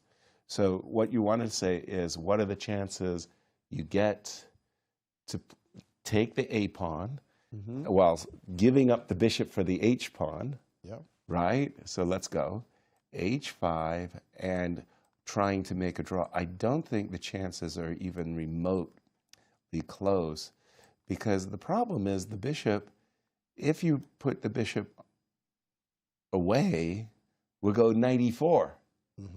If you put the bishop on f5, we still got that same, and I'll just interrupt you. Quick news, Sam Sevian won his game against Grigoriy Oparin. Congratulations to Sam Sevian. Again, it's remarkable that Sam Sevian, a very, very difficult player to beat, lost only 1 game. But who did he lose to? The youngest player in the tournament. Andy Woodward. But I think there was just a glitch. He missed a tactical knight d5 move in his game, and the game was pretty much over after that. Over 1 move after that, yeah. And for Sam Sevian, a victory, again, it always feels good to get a victory, just like Dariusz got his first victory for Sam Sevian. Congratulations to him. Again, I'm looking at the position between Wesley and Andy Woodward. I'm considering this as a win for white, but maybe the engine has some different ideas. No, nothing, Maurice.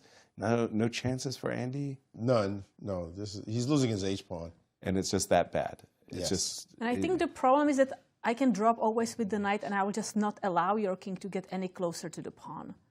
And if you cannot take that pawn on e5, you just have 0 counterplay, and then my knight can always jump around. Exactly. So, for example, it's black to move. That's why I went here. Yeah, sure. Here you can go try to chase me. Yes. Here, but you're not coming closer. So, for example, f6. What is your winning strategy? The black king is essentially stuck.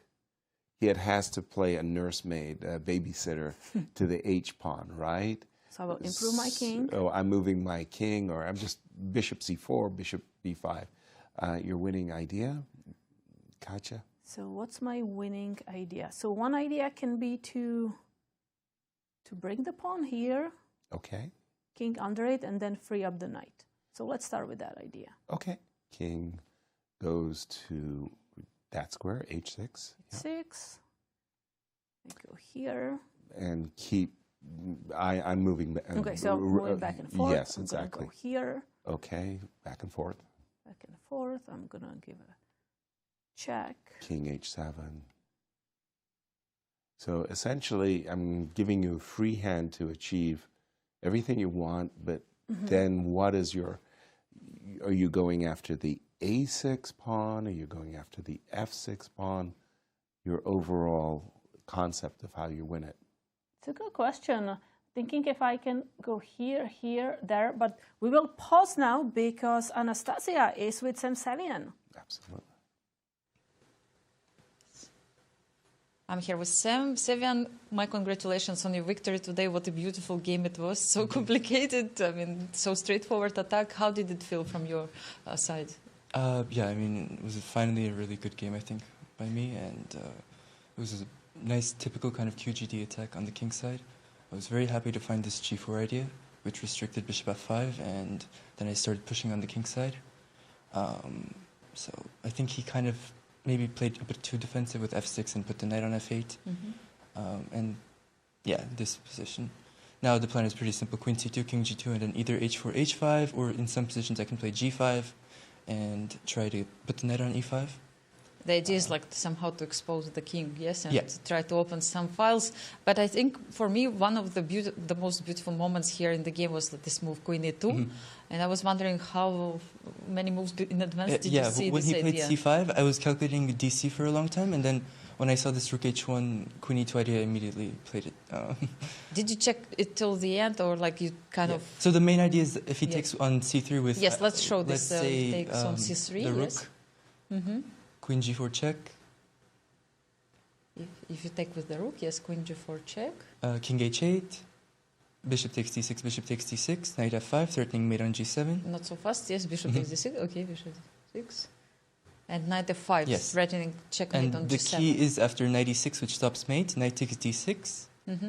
And now f7 is also... And right, so rook g8, which is a pin, is losing to knight takes f7 mate. Yes, it would be a really beautiful mate if it would have happened. But of course, he saw all this and Yeah, he he didn't go played for a it. very tricky move, knight e6, and then I found, I think, a very nice move, b4, which Yeah, was... let's go there. Yes, and this move before is also like another move which stunning, really. Basically, I'm winning the d pawn. Besides the move he played, which was queen a8, very tricky move.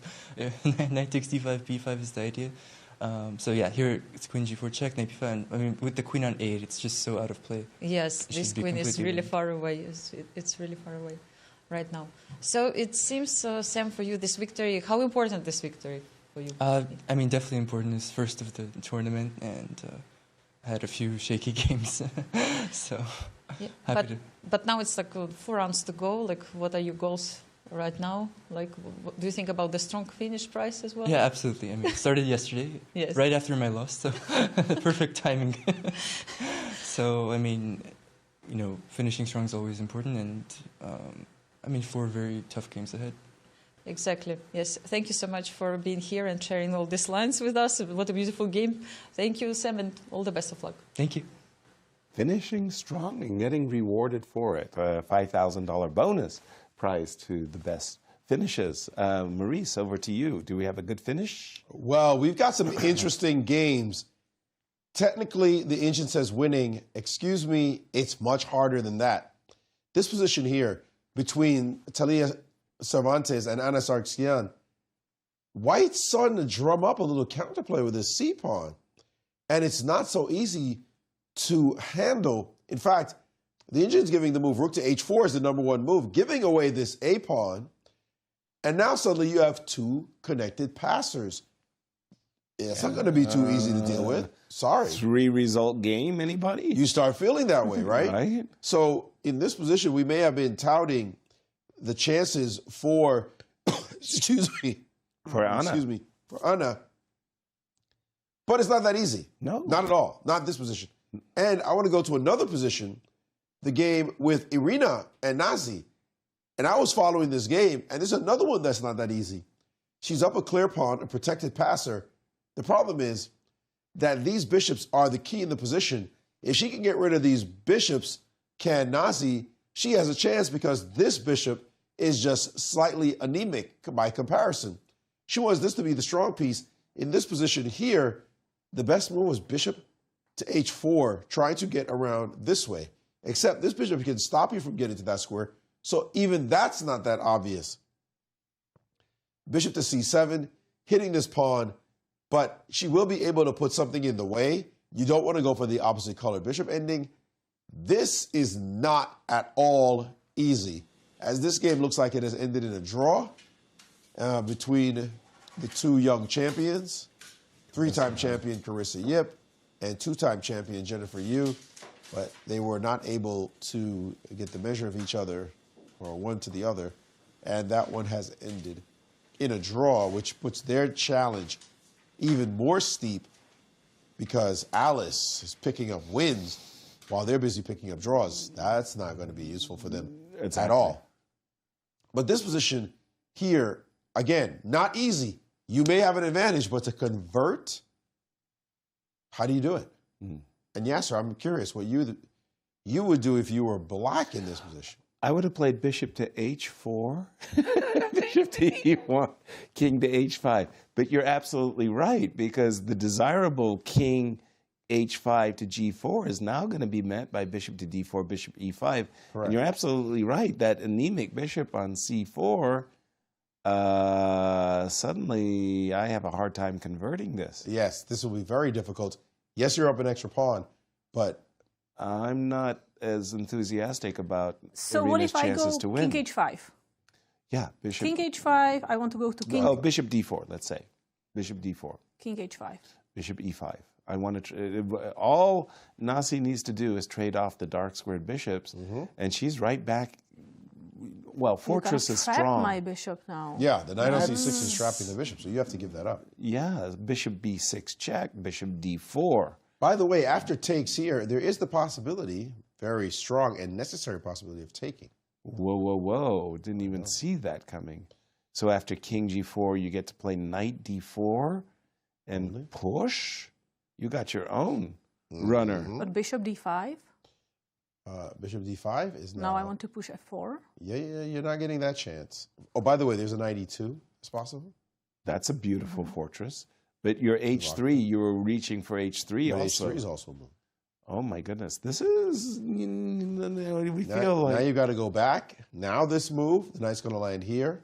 Yeah, we feel. No, trading the dark square bishop that is didn't not work. what we want, That- for yeah, sure. no, Well, how can you avoid it in the position in the current after position. after bishop to d4? Your bishop is trapped, Well, dominated. I can go Maurice bishop is- d6. Maybe now you have to try to escape the clutches Bishop c5. off that bishop. And bishop Bishop c5. c5 is a little bit, excuse me. This one might end up being a bit trickier. Whoa, whoa, whoa! You're going to give me a passer? But bishop Fantastic. d5 is gonna Knight be stopping d4? it. Knight d4? c6? C6. Bishop d5. What have I overlooked? Oh. Your knight will have to work on stopping that pawn. My bishop is easily going to stop those two pawns, and then the king is going to decide the game. Easily stop both those pawns. So Wow. you have to play like this. Or b5, yeah. Yeah, you can waste your pawns. Yeah. But now this is a problem. Pass pawn, pass pawn. Crazy. So you just have to be a little bit careful. Okay, I thought bishop c5. After bishop d6, trading, bishop c5 was wrong. Yeah, bishop e5, however, forces the bishop to go hide. Can't trade. I can't. Right. But even so, I mean, look at White's pieces. White's pieces are so much better Than they were before. Right. And yes, you're still up a pawn, but you're a long way from winning this position. Realizing that. And look at both of them. Intense. If you go staring back at the board. to the current position, is it completely ridiculous? Bishop, hold on. I think we're looking at bishop d4 for white. Yeah. Bishop d5, bishop e5, bishop David 5. Oh, No, this is 97 check. check. Sorry, I was going to, okay, king h5. Sorry, I got the wrong way. Okay. Bishop e5. Is it completely drawn, bishop d5? This endgame. Yeah.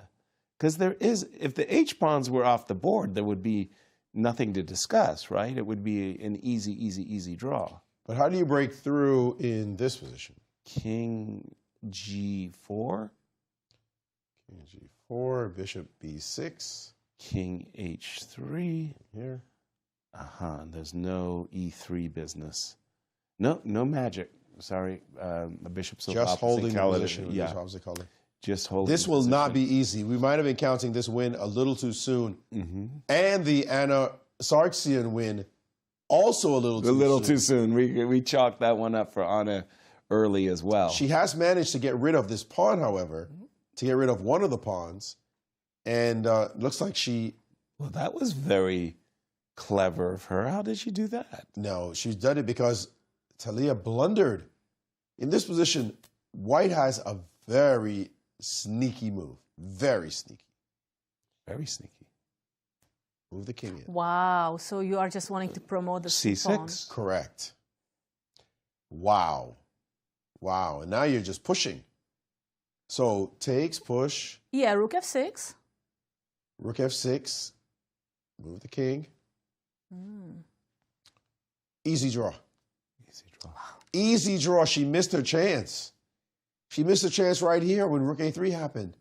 She should have played king a6. Instead, she took on a5, allowed this position. Now she can play king a6. And now c6 no longer a threat because rook a3. Yep. So you actually get, or in the current position, you don't even have to play rook a3 right away, or maybe you do. Rook a3 looks wonderful for Anna. Yeah. No, she blew it. Oh, my goodness. Can you imagine working that hard and you have your chance and you miss? Oh, we've all been there. We have Several all times. been there. Well, speak for yourself.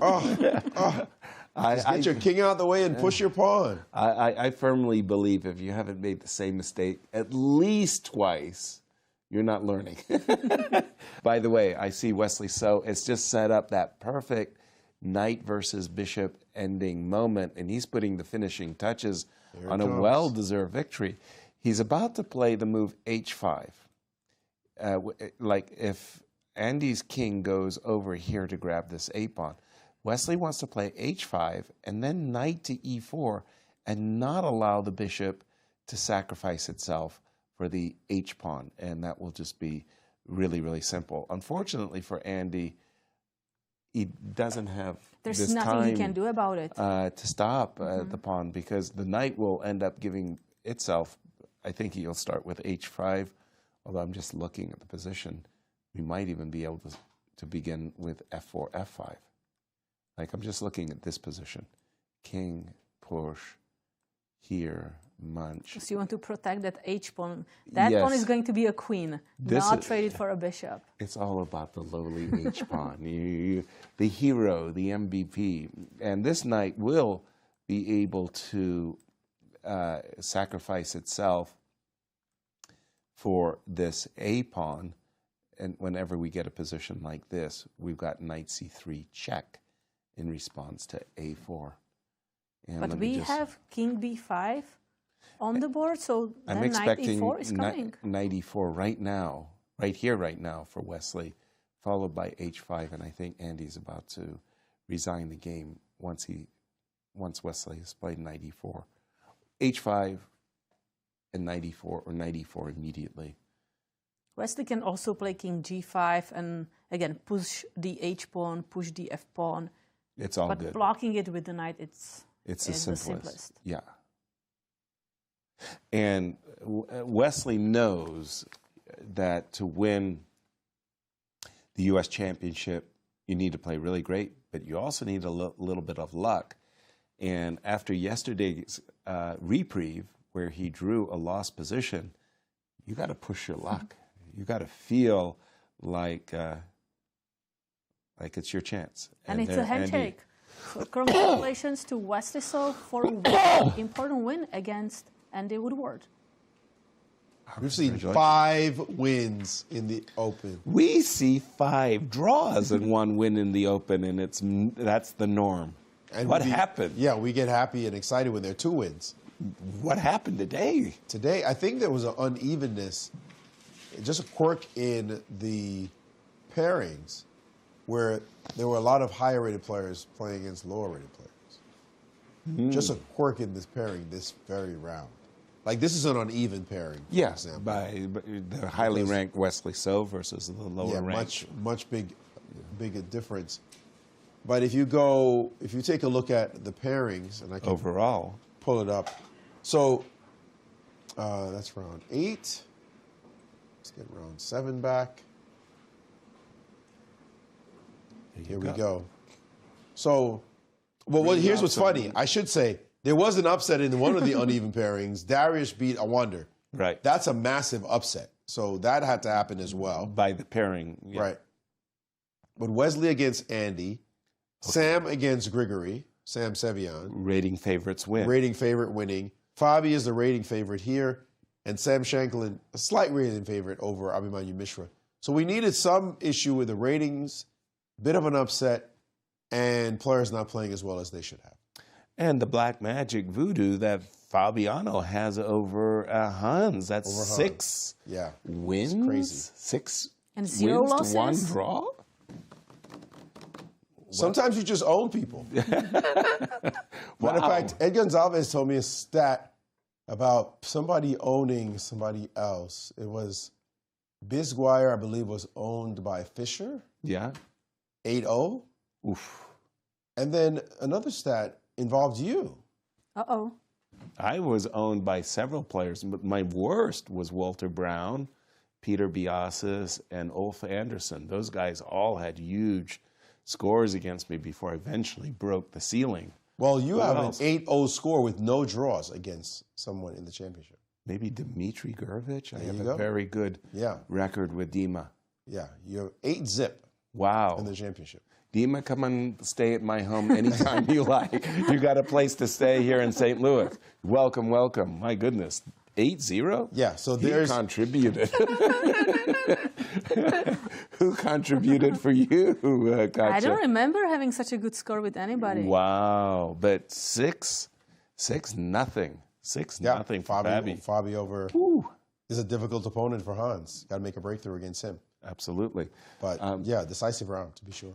Katja, where would you like to take So us? we have only the ladies' championship. So actually in the game of Nazi Paikidze against Irina Crash, it looks like maybe Nazi took the wrong turn because she retreated with her knight. Okay. Which means Irina gets a second chance. Hold on. Let's just see what she did. So this knight d4 move. When we left it, it was bishop c7, and we were looking primarily at bishop to d4.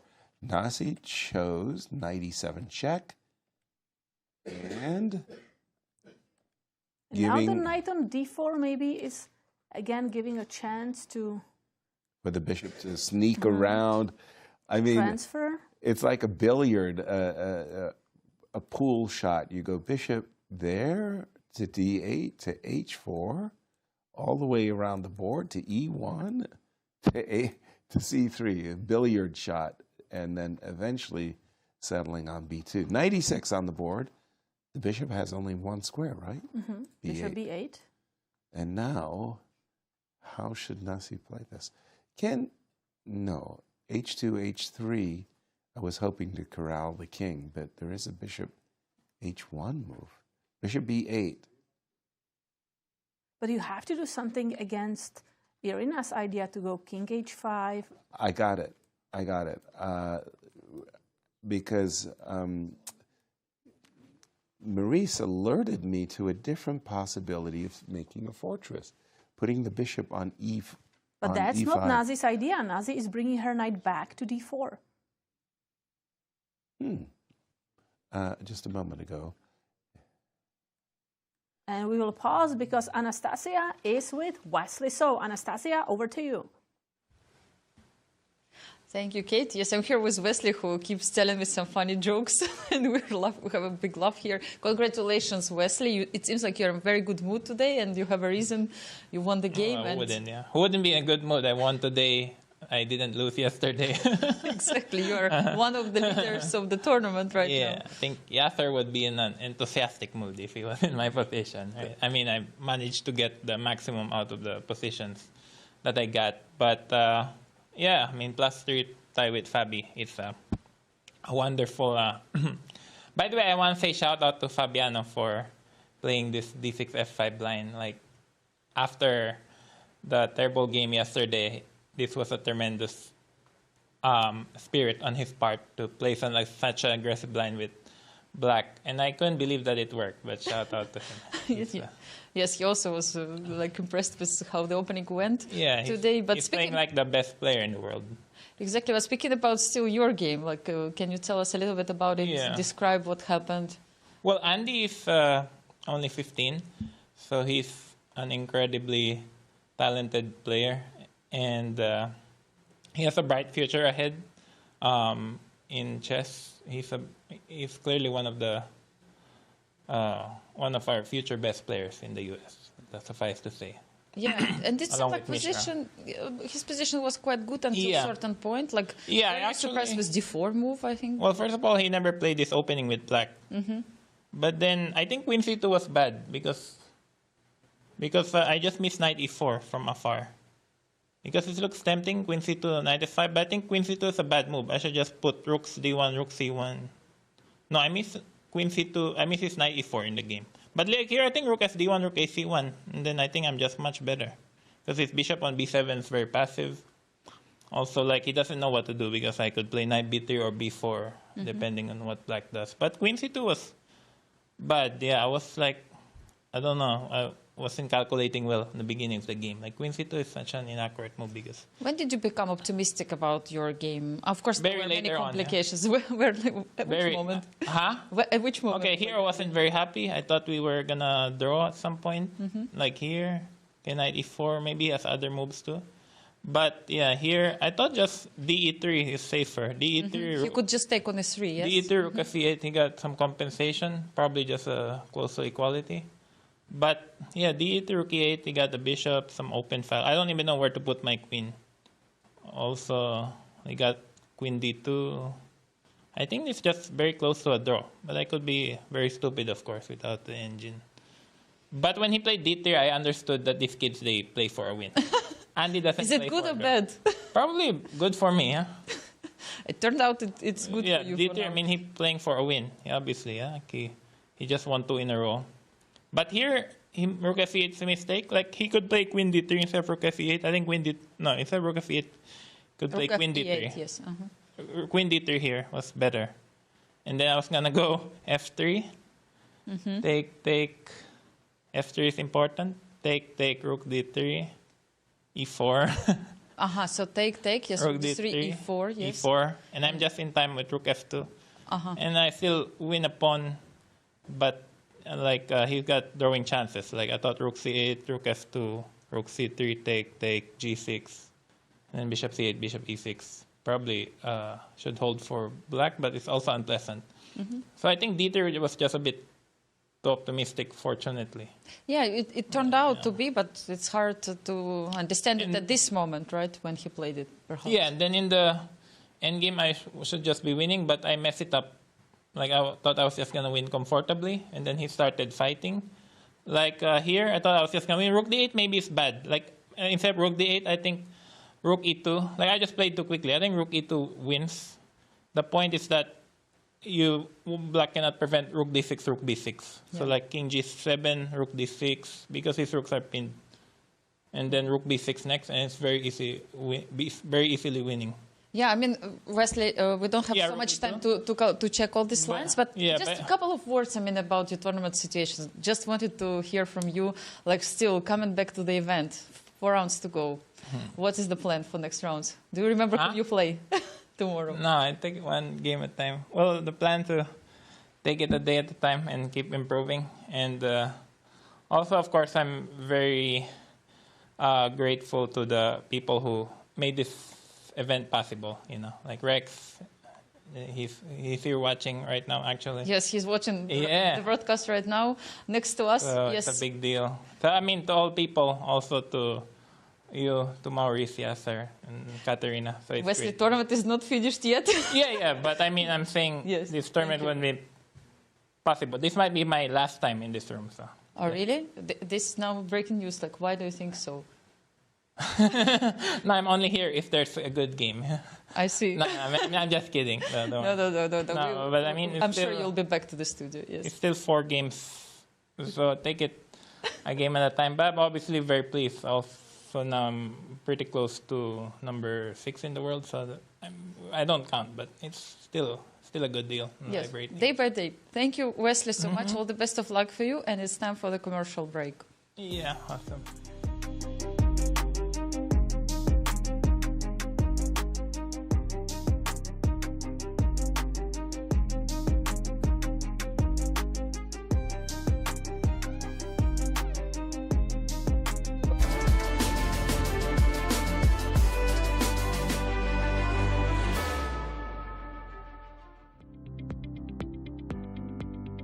We are here in the newly renovated chess club. Your thoughts?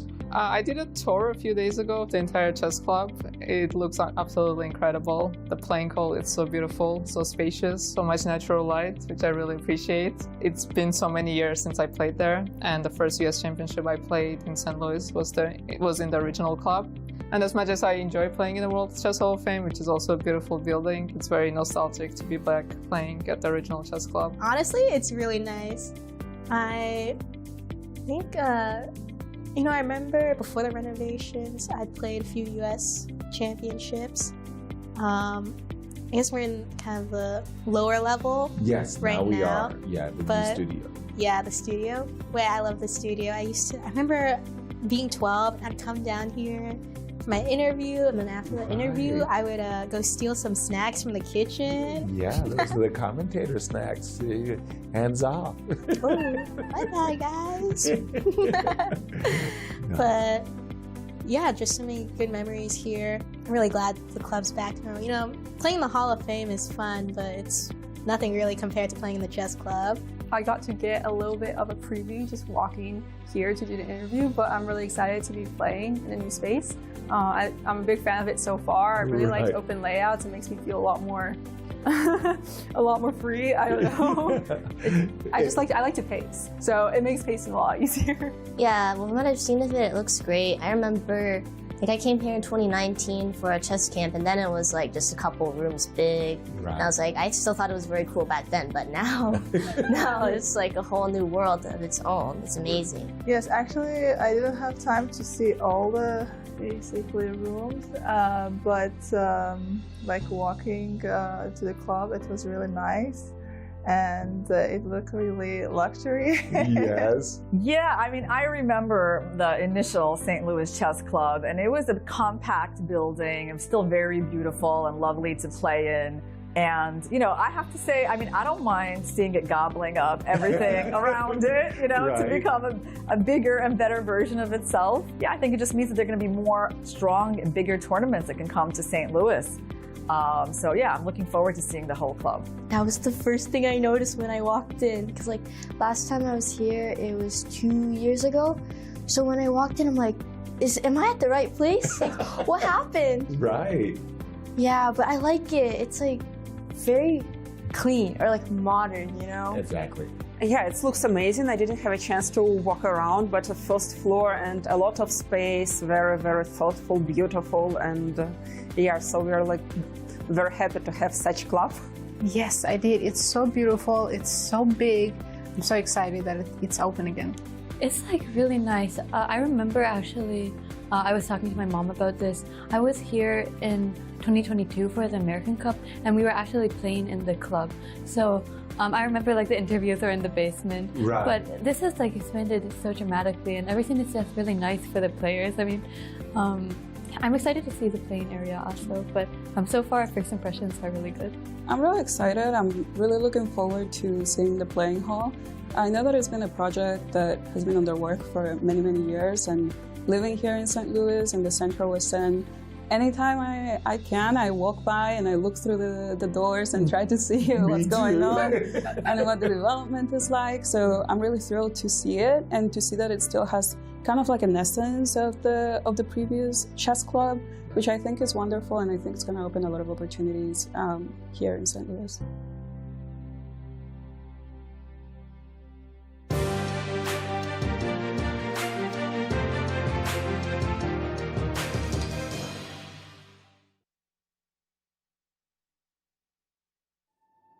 From world capitals to the chess capital of America, titans of chess have traversed the globe to prove one thing: who will be the next Grand Chess Tour champion? Each stop yielded elated winners, but it all came down to four, and beautiful Sao Paulo, Brazil set the stage for an epic final showdown. After a tense first match, Fabiano Caruana and Maxime Vachier-Lagrave emerged victorious, but with the title bout deadlocked after classical, it all came down to rapid and blitz. Once the dust settled after a stunning comeback, only one man was left standing, and Fabiano Caruana was crowned the 2025 Grand Chess Tour champion. Following a decade of impeccable events, the tour looks to the future and all of the excitement that will unfold on the 2026 Grand Chess Tour.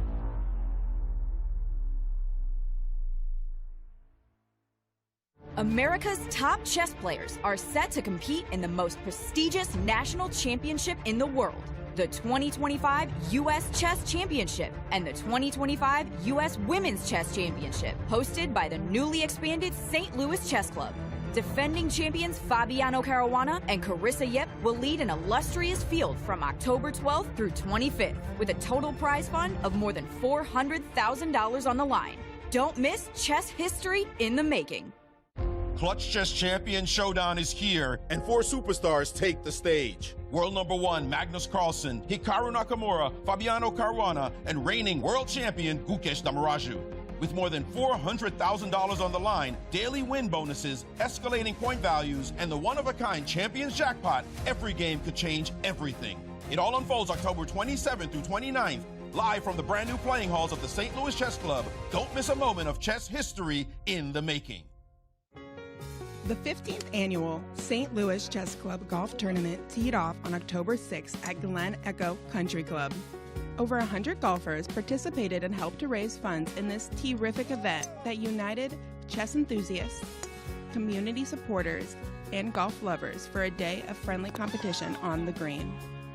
To everyone that attended and helped support chess education and outreach programs, thank you for your generosity. By now, you guys probably know there's a lot to see and do in St. Louis.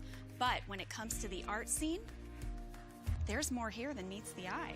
From Laumeier Sculpture Park and the City Garden to the stunning Cathedral Basilica, one of the largest mosaic collections in the entire world. So if art is your thing, St. Louis is on display all year long. Ooh, now that's an exhibit. St. Lou is always exploring.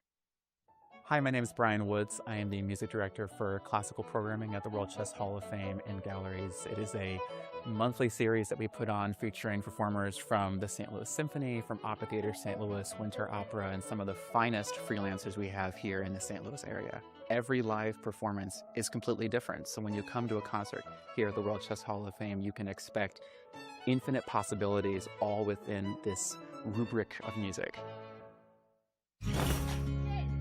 We're the Manos! Welcome to our show! Go, go, go!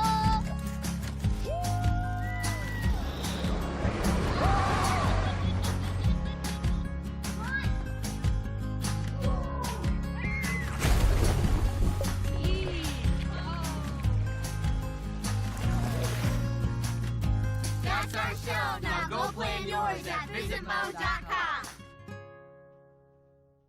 When you visit St. Louis, you'll probably want to watch the Cardinals or the Blues. What about after the game? Heading back to the hotel would be a major error. Instead, boogie through the city and discover the music that gave the blues their name at the National Blues Museum, Broadway Oyster Bar, or even the legendary Blueberry Hill. So whether you love the Cardinals, the Blues, or the blues, come play with us. Hey, you guys know I can't play this, right? St. Lou is always exploring. Hey.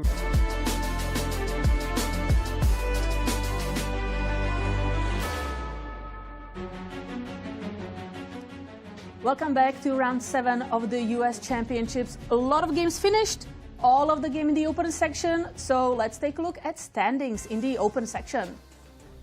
We have two leaders, Fabiano Caruana and Wesley Saw, both winning their games today. Fabiano with black pieces against Hans Niemann, that's a big win. And Wesley Saw against the young Andy Woodward. And then a two-way tie for the third place, Levon Aronian and Hans Niemann. The only draw was Levon's game. And in the women's section, let's take a look at the results. Atusa Purkashian lost to Alice Lee, who is going to lead the event. Very important win for Alice, but it didn't look like it's going to happen because the position looked equal after the opening. But Alice managed to win. Carissa drew against Jennifer Yu, Tatev drew against Anna Zatonsky, Talia Cervantes lost to Anna Sargisian, and Megan Paragua lost to Rose Atwell. Only Nasi and Arena at work. And Anastasiya is with Anna Sargisian. Yes, we're here with Anna Sargisian, who we didn't see for some time. What was happening with your tournament and what happened today in this roller coaster game?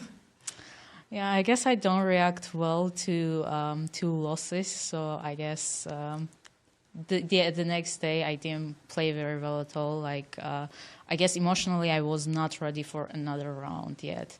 But no, I'm not gonna lie. Nazi played very good chess. So just to make sure I'm not undermining her chess, she played a very nice game and beat me. But today I didn't see knight g6 at all, like not at all. And when she played, I was like, okay, this is gonna be my third loss in a row. Yeah, it looked really dangerous. Yeah. I can tell you, when to miss such a move like knight g6, yes, it's like a cold shower, right? Yes. I think in the opening I should have just started with knight d7 instead of castle, because all this attack was unnecessary in this opening. I don't think it should have happened. Let's say knight d7 instead of castle. But anyways, after knight g6, at least I tried to fight back, and I think I succeeded. Were you relieved when she took on e7, I think? And Yes, definitely. Because then I have the ideas to play e5 at some point, or c5 as I did in the game. I don't think she should have taken it. Actually, yes. So they were showing you that the line was queen g4. Yeah. I saw some queen g4, and I was terrified. Yeah, but I didn't calculate too deeply. Yes. And yes, some moves like Oh, this, like bishop. wow. This is beautiful. Okay, no, I didn't see this. Yes, at and all, if you but take the queen, bishop f6 checkmate. Yes. Yeah, and f5 is also hanging. Yeah, it Oh my felt God. like there is something in the air, but but okay, it's up to your opponent as well. You managed to fight back in this game. Like, how important is it for you? I mean, after the tournament didn't go your way. Yeah, today's game was very important, right? Because if I lost again, then I don't know, I might lose all the remaining games too. So today was, I guess, important to win for me, more like psychologically rather than tournament-wise. Who's supporting you in such situations like you had yesterday after losing 2 games? Like, you definitely need someone to speak, or like, how do you take it? Yeah, I lost 2 games in a row. It was very hard, and I'm very grateful to all people that reached out and helped me. My mom, definitely, and I wanted to say special thanks to Aram Hakopian. He helped me a lot, to recover. Like, can you give a piece of advice to someone who's like struggling in the tournament, like what you should do? I don't think I can. I mean, like, kind of I'm put yourself struggling together, so make a much. draw. Like what? We had this advice, like after 2 losses, you should make a draw. Just try to play for a draw. Could you take such an approach? I was actually trying to do a draw yesterday, but no, I couldn't. So you just need to play the game. Yes? I'm not the best person to give such advice, I think. We are still learning every day, for sure. What do you think about your tournament situation right now? I mean, tied for second, I think, if I'm not mistaken. Yeah, I think I started so well that even after 2 losses, I still got some good chances if I just don't mess up, the rest. Yeah, we'll see how it goes. Thank you so much, Anna. And Thank you for sharing with us all your Of course. thoughts. Thank you. Congratulations, Anna, to get back into that winner's column. She certainly started great with those 3 wins out of 4 games, 3.5 out of 4. But then those 2 losses. At first, we thought she was just running away with the tournament. Yeah, but And then one tough loss, then the second follow, and she said, she just wasn't thinking straight yesterday. Right. The remaining game that we have our own favorite, Nasi, up against Arena Crush. And there's some strange moves that I just did not quite grasp myself. I've been expecting, oh, she did finally play bishop e5. Been expecting her to force this bishop trade for some time. And she recaptured with a pawn. Okay. Because this is the fortress. This is a fortress. This was the fortress that Nasi has zoned in on. And because as you can see, the king just cannot get closer to the pawn because the pawn is guarding these two squares, the knight is guarding these two squares. And you cannot also get closer to this pawn because this pawn is guarding this, the knight is guarding this. So you can't enter white's position at all. But white also has to move, right? So let's say you play the move h5 right now. h5 right now, yep. Then I give a check, knight h3. And now you can get to g4 at least. Okay, but if your king gets too far, then I may start thinking about also doing some damage. Problem potentially.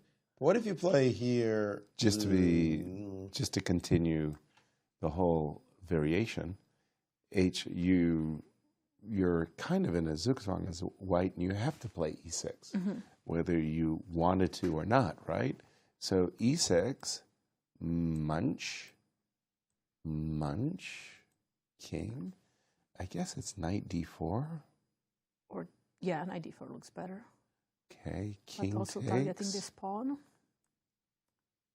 And Knight Irina takes. Krush has only 1 minute on her clock, so she needs to quickly H3. decide what she wants to do. King takes. King. I mean, you may start worrying about losing this position. Yeah, it does happen. For sure. Current position. Bishop B3. Yes. Bishop B3. She's trying to put Nazi in zugzwang somehow. Right. And the pawn. But as long as we have this knight h3 coming with a check, king to g4, and as long as we just keep this threat alive of e6, your king has to go back to g5. So you're meeting e6 with king f6 in such positions. That's clear, right? Okay, so the tricky line with a king on g4. Okay, bishop b3, check. Right, king on g4. Yep. And now the question is, does e6, e7, followed by knight d5, knight f6 win the game, do the job? So h5. h5, e6. Yep. h4. h4, e7. Bishop f7. Bishop f7. Let's see. Well, I can go also knight here to have a fork once you get your king here. Exactly. Okay, if I play bishop g6 here, you might go back. Oh, yeah. Okay, I'll play this.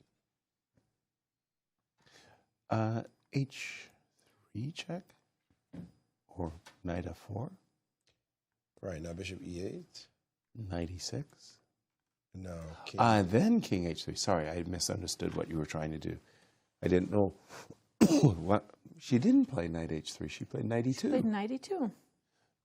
Okay, so. And by the way, she has only 25 seconds on the clock. No. For Irina. For Irina. h5. I want to say there's slight tricky business here. There is tricky business. Seems. Because that black king is always menacing king g4 and king h3 sacrifices of the bishop, right? But when you played the when Nasi played the move knight e2, was she thinking about playing knight d4?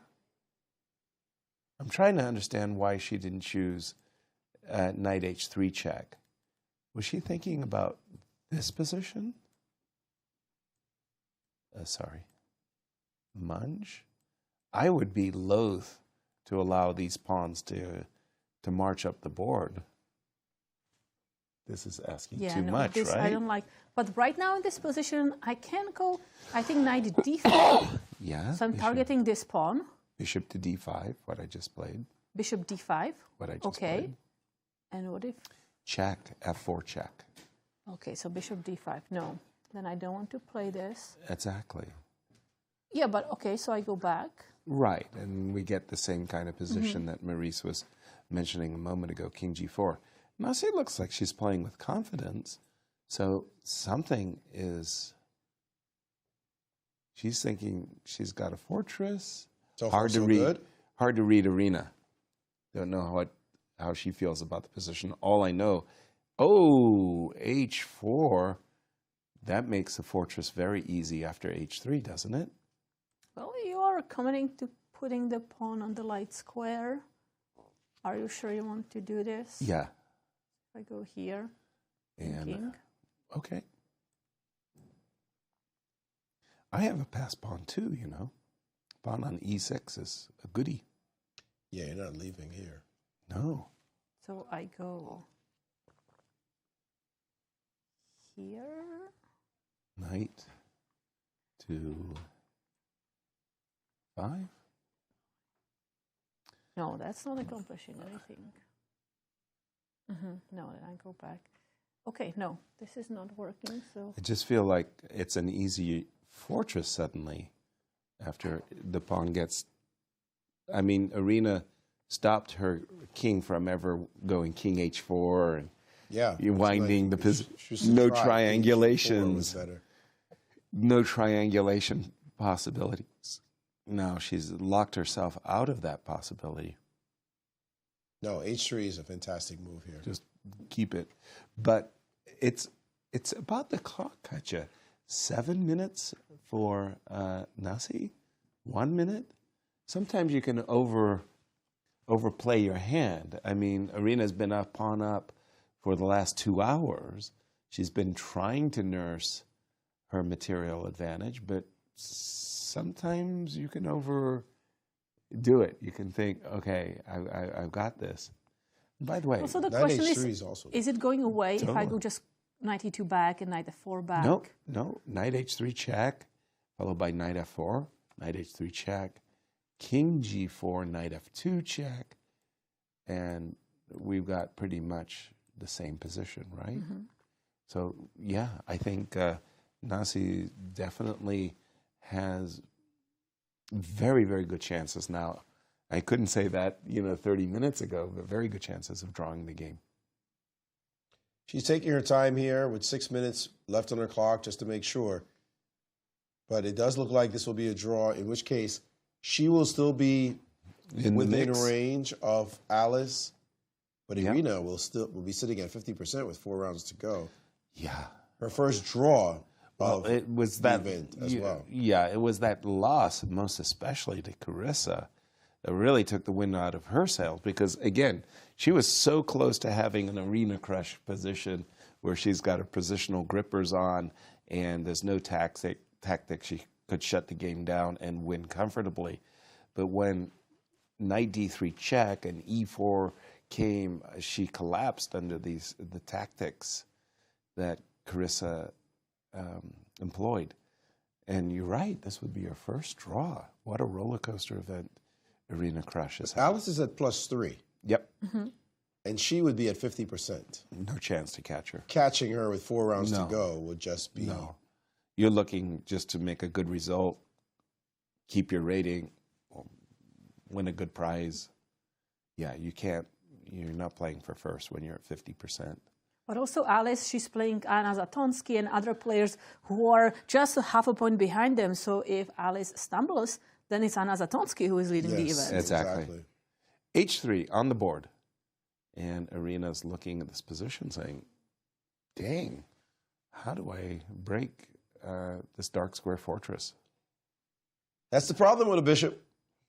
Can't control both colors. Might be much faster than a knight, but it cannot control both colors, and you need something to overcome the f4 square. But that knight very confidently can just go backwards and come back to f4, and you got nothing. No, exactly. I remember reading a beginner's book. It was like 300 pages, and more or less on page 280, the author wrote, oops. By the way, 10 seconds. Bishop c4, expecting knight g2, followed by knight f4. played very quickly by Nasi, I might add. And the author said on page 290 that the bishop is a prisoner to 32 colors, 32 squares. Yeah. I thought, prisoner? It took us 300 pages to discover that the bishops only move on one color. I thought, dang. By the way, 7 seconds for Irina. Bishop F7. Okay. She may be looking at some ideas like this and this, but it's not going to work. This knight on F4 is just too strong. Don't believe it. Neither did Nasi. Nasi said, okay, I'm just moving my knight between G2 and F4 or E2 and F4. And what are you going to do with your king? Your king is stuck thanks to H2, H3. And if you manage somehow to get the bishop here, then I will just go to knight to D5. Exactly. Bishop cannot dominate the knight. Bishop G8. By the way, is it just me or am I noticing that Irina plays a move only when she has like 5 seconds or 6 seconds on her clock? Right now with 9 seconds on her clock. Oh, very good. She sped it up. Improved. Fabulous. Still, what a day today was. I mean, 5 wins in the open section. You don't have days like this in the U.S. Championships, 5 wins in the open. I'd be curious to know when the last time was that this happened, that there were 5 decisive games in the open. I've got 2 sources for you to... I'm sure Ed will tell me what it is. Gratefully. Ed Gonzalez will tell me exactly when that happened last, but it just does not happen that often. It's usually 5 decisive games. And some incredible games, right? Fabi playing D6, F5 early on in the opening, Sam Sevian playing with Queen E2, some great tactics. Oh, that was great. Excuse me. It's again, knight E2, and Irina is just looking at this position saying, well, we know the knight is going back and forth, and what am I doing with my bishop? Is she angling for that bishop coming to G4? I don't get it. It's not that hard to get it to G4, but if you do, so what? I might take it. Right, exactly. Like, what? Do something silly and lose that bishop. Right. So, again, we're expecting knight F4 played very quickly. By the way, not for nothing, but if I get to play knight to E6 check, like just imagine poor move do I start getting optimistic as white? You know, the king on F4, the knight coming to D4, the pawn going to E6, Looking at this pawn, right? Sorry, on B5. That's another pawn we may be considering to take with the knight. Absolutely. No, I'd get optimistic if I could play knight E6 check in the current position. Hey, she allowed her to. Oh, my goodness. And she's lost. Wow. It's actually losing now. Will Nazi spot this point? Oh, yeah. Knight E6 check and king F4. Yes. Is an absolutely fantastic point. Nazi is in this rhythm of, I'll just keep bringing my knight back and forth. But now she just looked up at Irina, and she's got to be wondering, will she do it? You know, when you're in such a rhythm, right? You tend to just do it and bring your knight back. You know, it's an easy draw. But she paused. You could see that she paused, and she looked at Irina like, really? Aren't you risking something here? But in any case, if you're going to go knight G2 and knight F4, you might as well go knight E6 check. Yes. Move the king and then play knight F4 because you get to do it with tempo. After all, we look at checks first. Right, knight E6. Will she play it? Knight E6 and king F4, those pawns are frozen.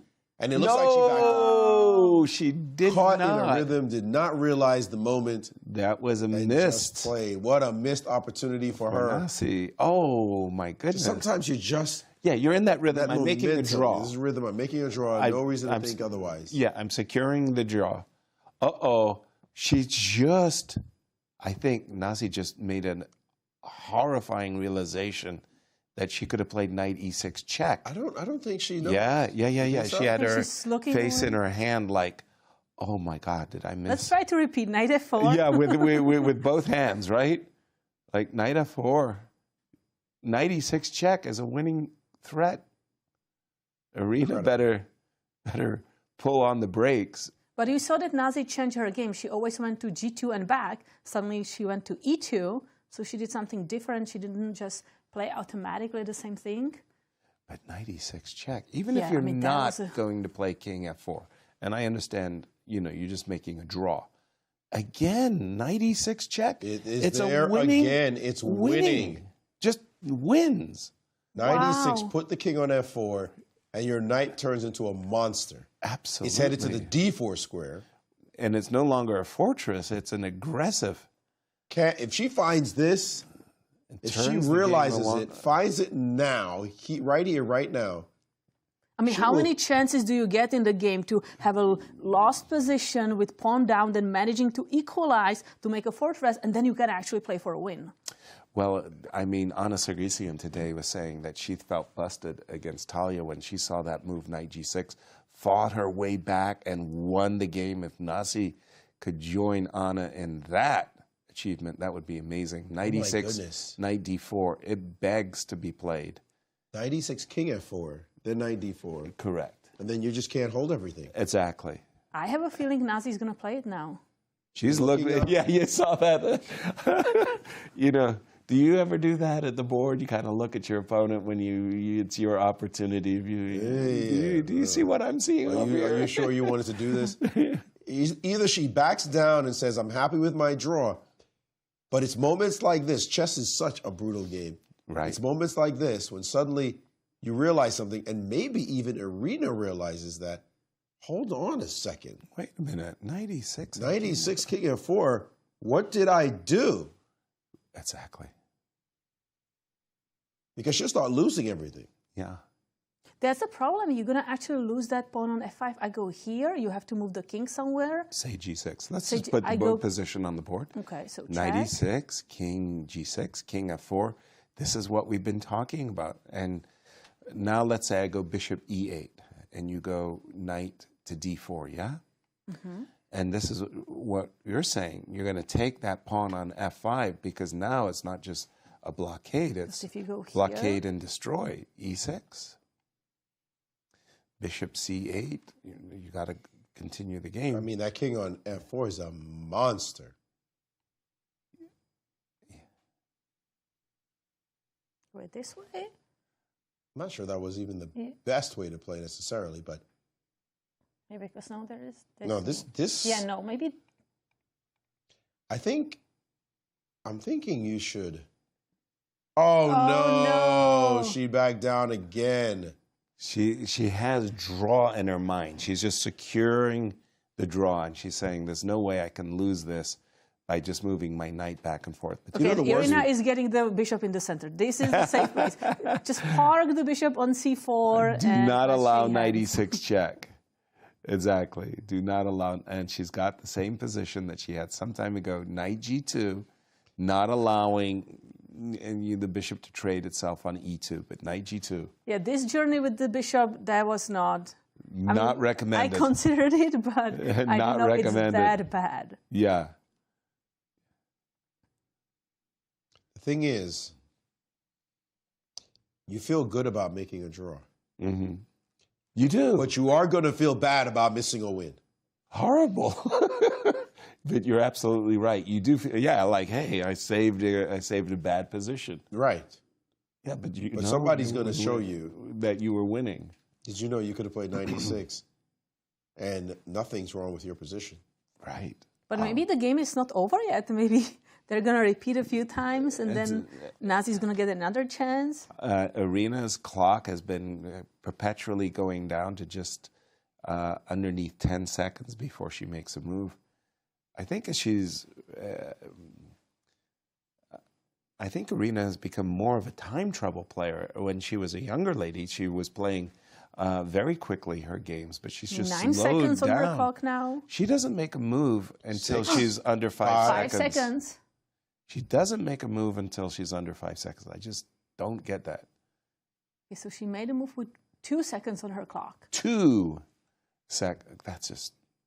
Yeah. That's risky. Unacceptable. I mean, if I was her trainer, I'd be in a perpetual heart attack mode.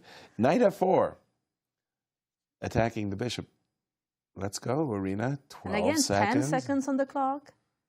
And oftentimes Arena makes her moves with such luxury, like, oh, let me just pause. She's and going the enjoy. same route again. Knight e2, bishop h5, and allowing this knight e6 business. This was risky. Terribly But risky. the thing is, her opponent does not have any desire to play the move. She saw knight e6. Of course. She just decided, why bother? Let me play it safe and just make my draw. Which is what my goal was. Right. I'm down Yeah. a pawn. So why should I think I'm winning? There's a game. Yasser, or either one of you remembers Karpov, Kasparov. Mm-hmm. It's a game where knight g2. Yes, the knight g2 game. Oh, that was fantastic. Yeah. Right. It was a bishop. Same deal. Yeah, right. Bishop versus knight. Bishop versus knight. And the knight could not get in, and suddenly Karpov sacrificed a pawn on the king's side. Sacrificed the pawn in the end game. And wormed his way in with the king and the knight. I think that was the first World Championship match they played. But anyway, yeah, it was a knight g2 idea. It was fantastic. That sacked a pawn in an endgame, and then he would be down a pawn just like this, but the knight was far superior. 5 seconds. Electrified the chess world. Yes, it was great. And Arena keeps. I think Nazi's going to get her a third chance to play knight e6. And if she's not going to play for the third time, then Nazi's not going to give Arena a chance to make the blunder again, because she's looking at claiming a repetition with a move like knight g2. I don't know if it's a legit claim or knight e2. Not a legit claim. But there you have it. And Arena, do not go bishop to h5. Going over there and allowing knight e6 check. Do not. I think we may see a repetition here. Bishop e6, bishop d7. Mm-hmm. By the way, I would just but say... Irina is playing with just a few seconds. Like, I'm worried about her just flagging. She's done it every single time that I can tell. She made that move with 4 seconds on her clock. She's made it previously with 2 seconds on her clock. Now she's repeating. Now she's basically saying, okay, finally, I will acquiesce to the draw. You defended very well. Oh, my goodness. Wow, what a game. Wow. Well, what a missed opportunity for Nasi. And I have to say, once again, world champions, whether they be Magnus, Kasparov, Karpov, you gave them that opportunity. They snapped it up. Yeah. They just never missed a chance to say, you blundered. I mean, their blunders were rare. But when you blundered, they jumped on you for any missteps. And that knight e6 was a golden opportunity for Nasi. And it's 15 seconds and a draw. Wow, congratulations to both, I guess. I guess. I guess. But what a day. What a day for our number of victories. And the Open was just amazing. 5 out of the 6 games. And in this one, this could have been another. Oh, they're still looking at this opportunity of e6. Getting in. So this is what she was thinking sacrificing about. a pawn. Right. Maybe I should have played bishop a7. They're whispering, even though they're the only players in the tournament hall. What should I have done instead of queen d7?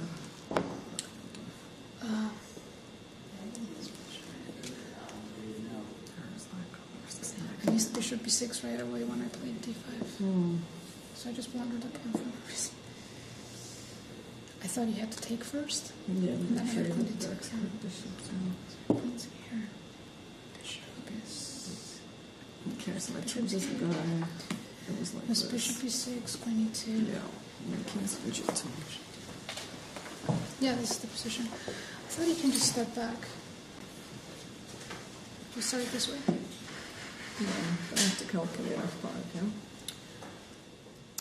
All right, as we see the two players analyzing what could have and should have been, I think both are blissfully unaware For now. there was a moment of death. Trust me, somebody's looking forward. Oh, yeah. They're chomping Pointing at the this bit. out. Yeah, they're chomping at the bit to show them both. Let's take a look at the standings. Gotcha. So the women's standings, we have a sole leader, Alice Lee, won an important game today against Atusa Purkashian with black pieces.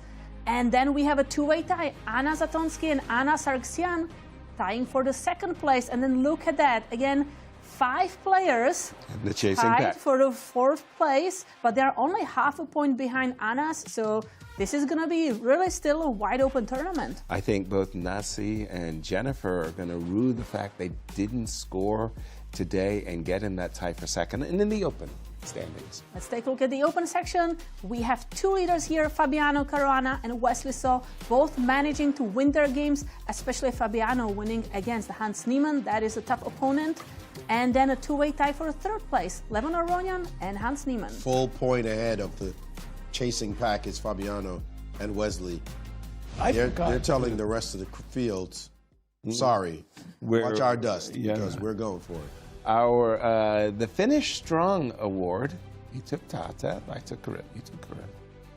Alice Lee. Alice Lee. Looks like Anastasiya's nailed that one. She still has a long way to go. Not happy though, with my 4 tough players.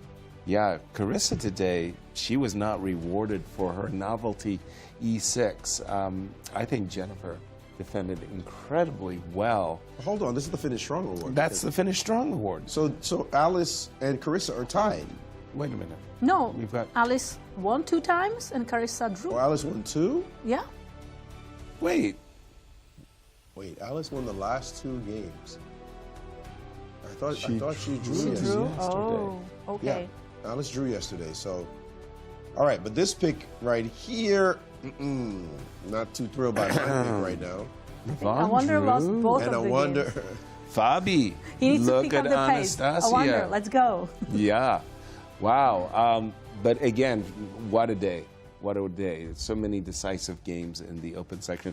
Thank you so very much for joining us. Tell your friends where you're hanging out, and be sure to tune in tomorrow, the last round before the last rest day. We'll see you all tomorrow. Goodbye. Good night, everyone. From St. Louis. Big goodbye. Wow.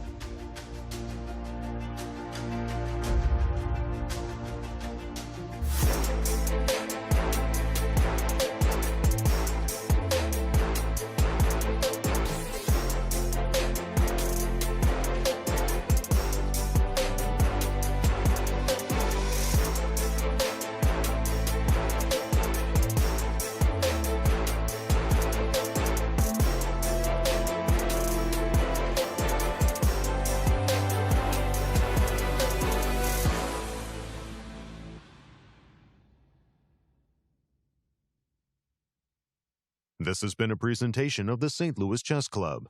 Any reproduction or distribution of this content without the express written consent of the St. Louis Chess Club is prohibited.